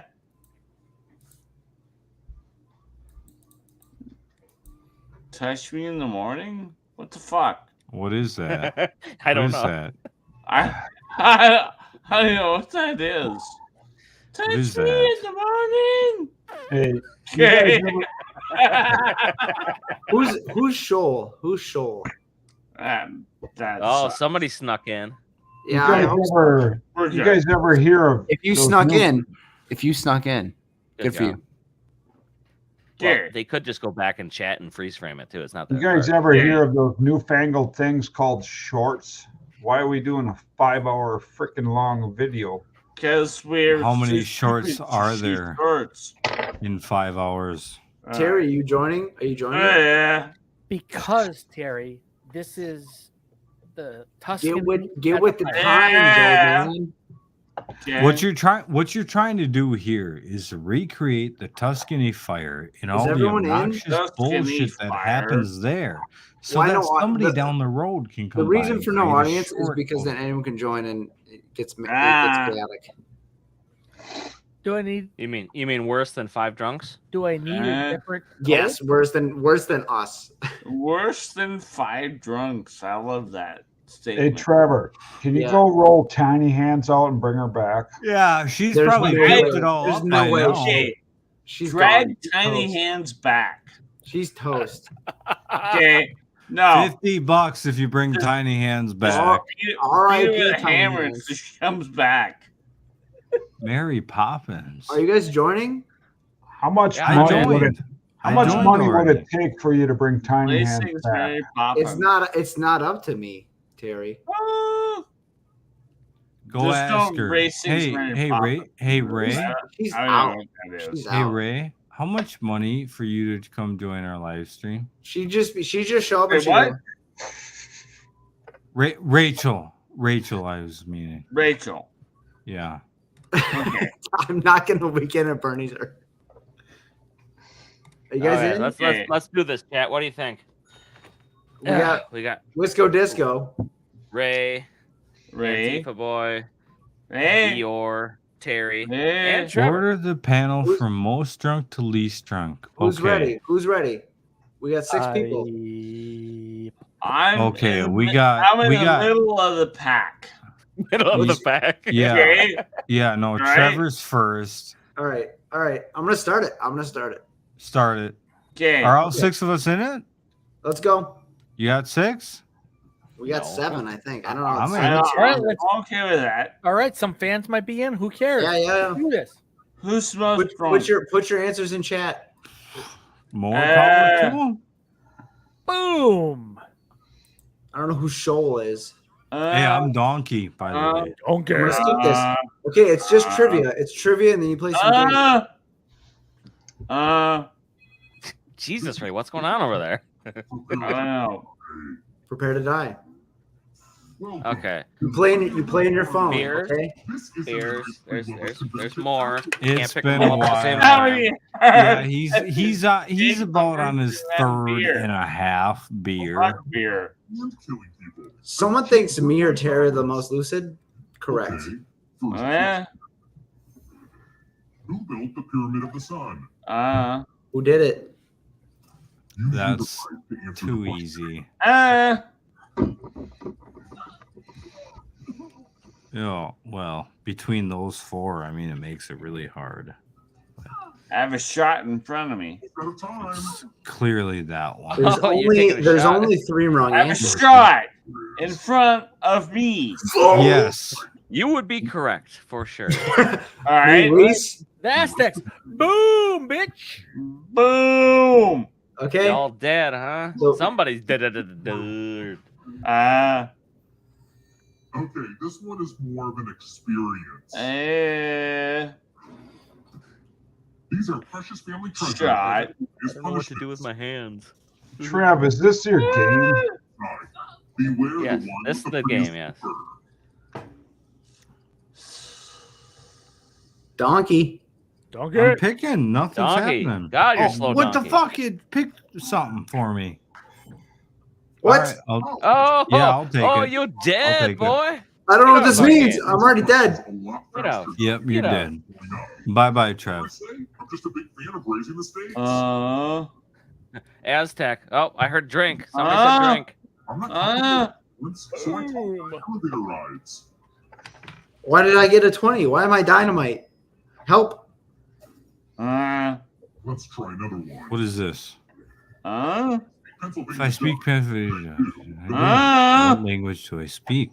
Well, that's Amish. pretty obvious. Don't speak it out loud.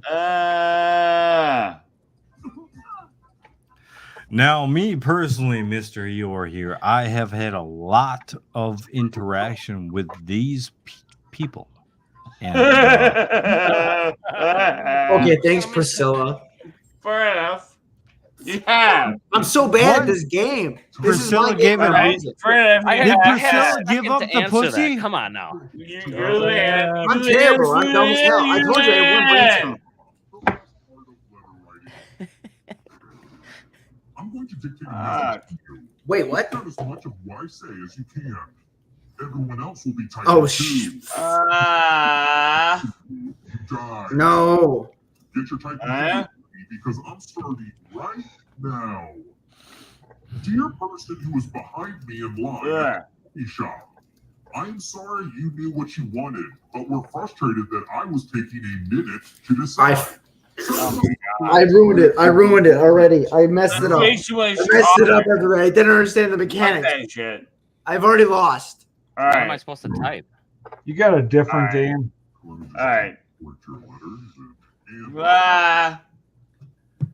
Terry, we have to be very careful about the freeform entering of data. Shoal? Whoever Shoal is, you're dead to me. You're dead to me. It's over. I already died, and you killed me twice. We're wrecking you. Ha ha. I exploded. Not only did I die, you exploded me. This is on you. Boom. It was from the Amish Mafia. Give me Oh, your where'd Ray go? stuff, I hear him Trevor. screaming in the background. Oh no. It hurts when he pees. I'm gone. I'm over. It's over. Surprise! You're a ghost now. I was already a ghost. I thought I was already a Someone ghost. else's life force and win the game.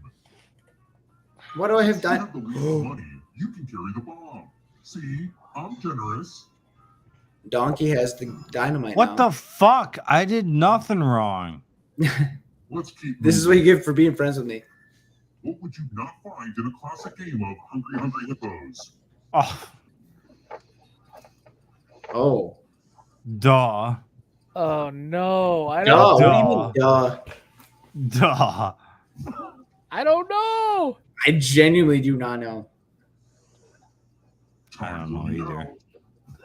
I felt pretty confident with yellow though. Oh, I got this one late. I guess green. Yeah, baby, that's Fucking right. red? Uh-huh. It's over. No red hippo? No red, baby. It's time. Fuck that. Why do you know this? What?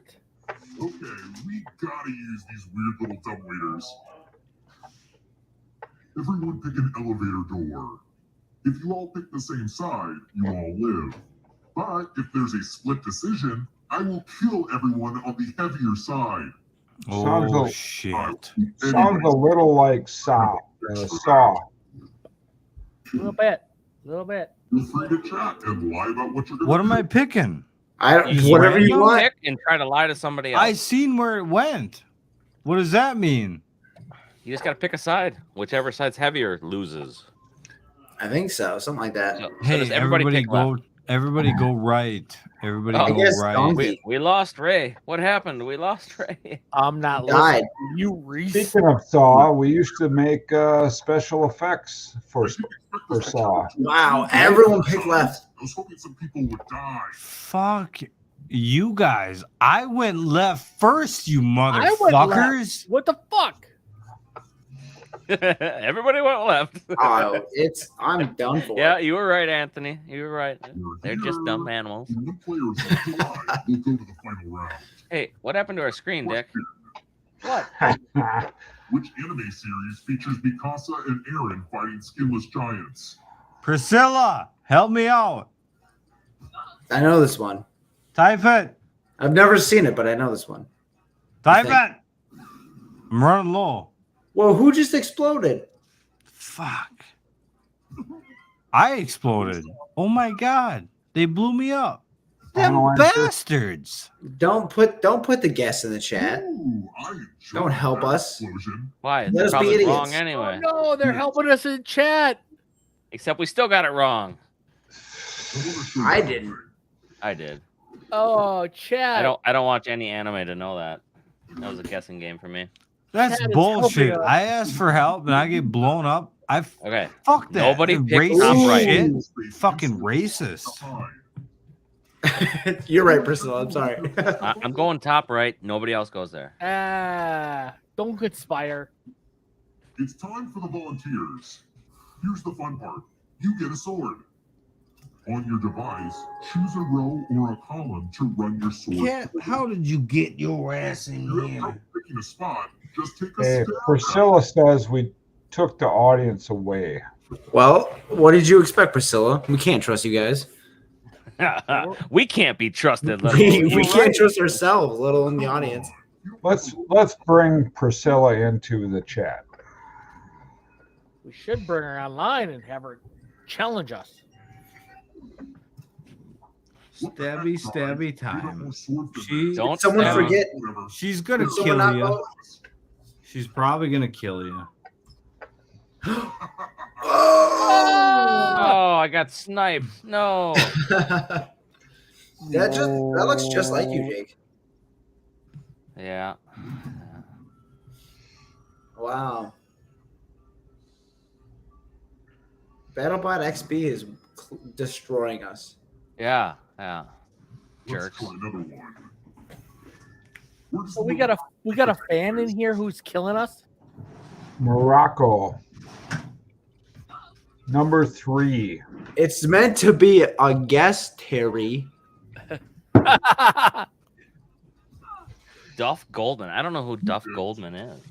I didn't go with Morocco because that's bullshit. It's fully Morocco, bro. Just didn't go with it.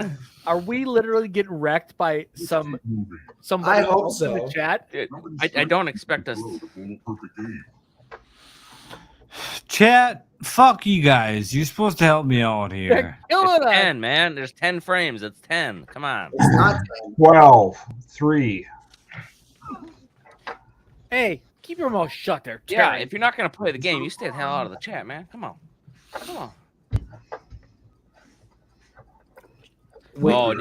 We are not playing that drawing game because the last time we did last night, it was not good for live stream. Not a chance. It's tattoo time.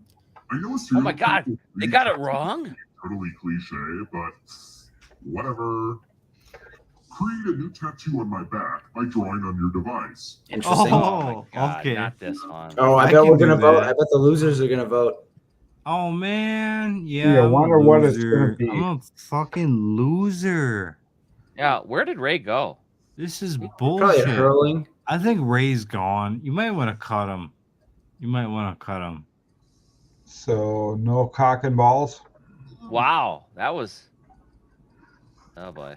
Oh boy. What are these? What? Oh my goodness. I've become a work of art. Now vote for your favorite tat. The artist with the fewest votes will die. I'm gonna go with the Nice. eagle. I think it's an eagle. I'm going with the bird. It's gotta be the yeah. It's got to be B, right? It's gotta be B. C is pretty good though. Oh yeah, we'll climb. I'm climbing. Ray, where'd you go? Where'd you go? He's gone. I Who don't know, voted man. for the C? You should really consider using a stencil next time. One. Fuck you. Idea for a mini game. Yeah, who picked that one? Hey, we should talk shit about Ray while he's gone. Yeah. Yeah, frick that guy. That guy's a jerk. Growing up, I always told myself I wouldn't get to the family business. What a meanie. Hotel. But Did you see how he drank alcohol on a public? I know. On a public forum like this? Yeah. Hey, you know what's really strange? We have 40 people still giving us the time of day to do this stupid crap. That's amazing, guys. Now that's a big thank you for that.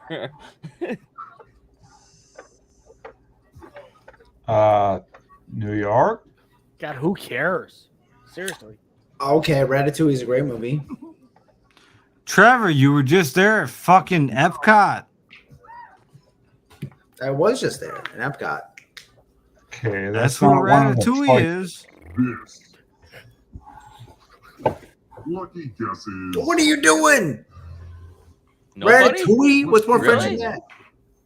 Hey, does that mean Ray's not playing, or is he playing on the? No, I'm pretty sure Ray's gone.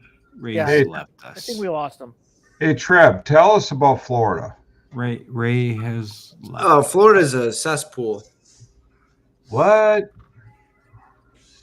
It's warm, it's nice, but it is dirty and stressful. Like where were you? We were in Atlanta or Orlando. Okay. You should go to a different spot. I think you might have to fight him for that one. Isn't that where? We went to Disney World, then we went to Universal one day, and then we went to a place called Aquatica. What are you building? What IKEA yes. stuff? Are you making a hack Yes. with 2 or 3 of them? I've never been so turned on by an aquarium. We've been You like sharks?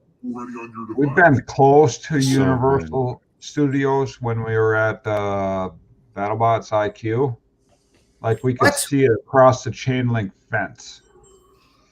There's not a lot for me to do during this game. Well, I guess I'll update my LinkedIn account. Rule time is coming to an end.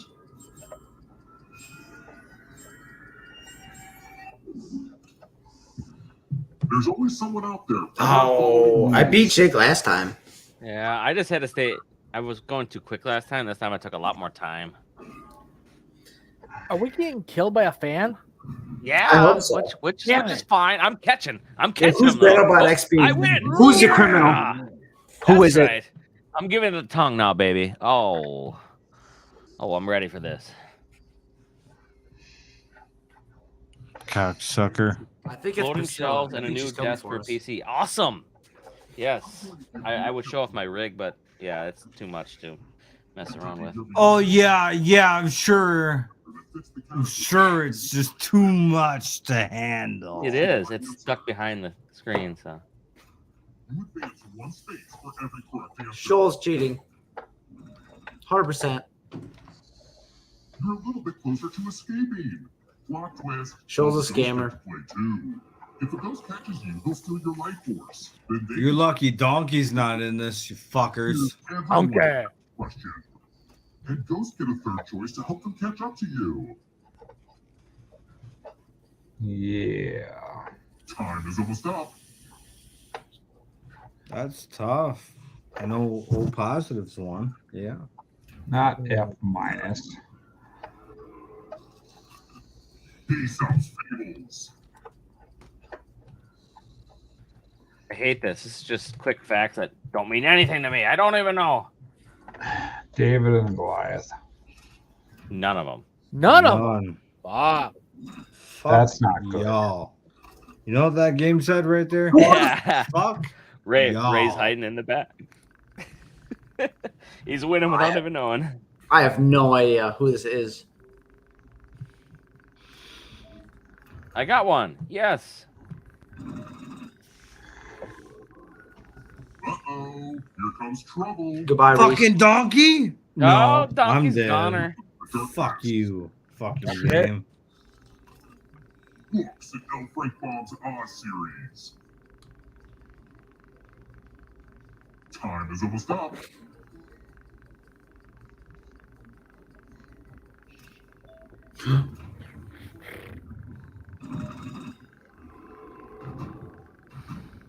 Next question. Boats with sails. Yeah, I think Boats with Ray sails? Ray took a detour on the way back. No, I think Ray went to bed. I hope he Right. went to bed and he's not laying on the damn bathroom floor all I'm passed pretty out. sure he went to bed. Clouds. He went to bed somewhere, whether it's Ooh, his Nimbus bed or 2000 not. Harry Potter reference. He went to Yeah. bed somewhere. Yeah. Woo! Frick. Getting pretty close to the exit. It's coming. Necktie knots. Yeah, that's right. I got this. Time is almost up. My Well, one there's thing I two might of them. actually know something about. Oh, No! missed one. Yeah, we don't have a Come on, way Jake. of checking on Ray. Jake or so- Wisco Disco? To break through that barrier, you'll need a perfect answer to this question. And that includes the third answer choice now, too.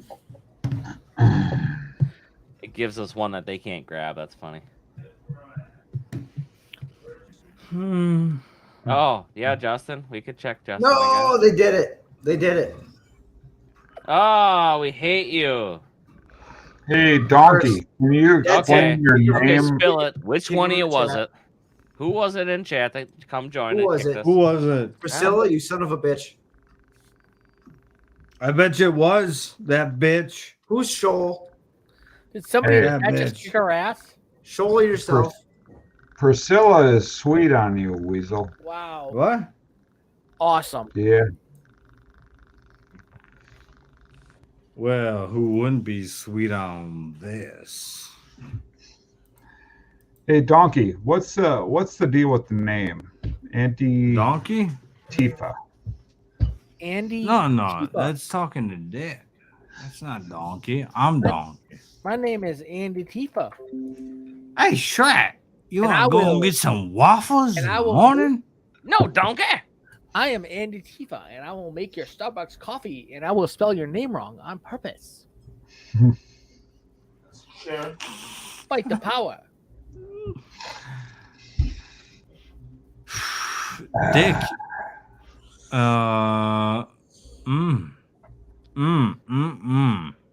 What? You were so. Hi. Next round. Oh, was that? Were you in there, Priscilla? Is that who we're talking about? What did I do wrong now, Reese? Do you want to do another one? Reese, what did I do wrong? Ray's chair is moving. Is he at the bottom of his chair? Oh my God, he's dead by his chair. He's on the floor. Oh, That would be I see him. He's there. I Oh think my he fell out of God. his chair. It's rotating. Ray's chair is moving. He's alive for now, folks. He's alive. He's there. Oh, it's Okay. a miracle. It's a miracle. I'm drunk and I can't get up. Hit the life alert. Take him out of the stream. Ray. There He's he up. is.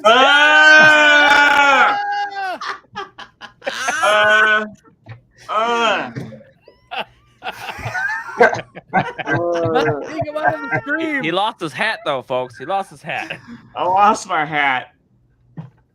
Rip. Yeah. Oh, jeez. Jesus. I'm gonna hop off the stream as well. When's the plan for the next stream? All right. Who knows? Next Friday Who or knows? Saturday, Okay. whatever We'll be there. time you guys have Hopefully Tiny Hands doesn't D&D. die. Spots are way more Okay. expensive. This is it right here. I'm finishing this. I'm calling He's it. finishing it. That's a What? good question. Did we get that? What's more expensive? Yeah, bots. Bots. Okay. I have my 5.7 propping up my microphone right now. Damn it. I wish I had my 44. I wish I had That my time. 44.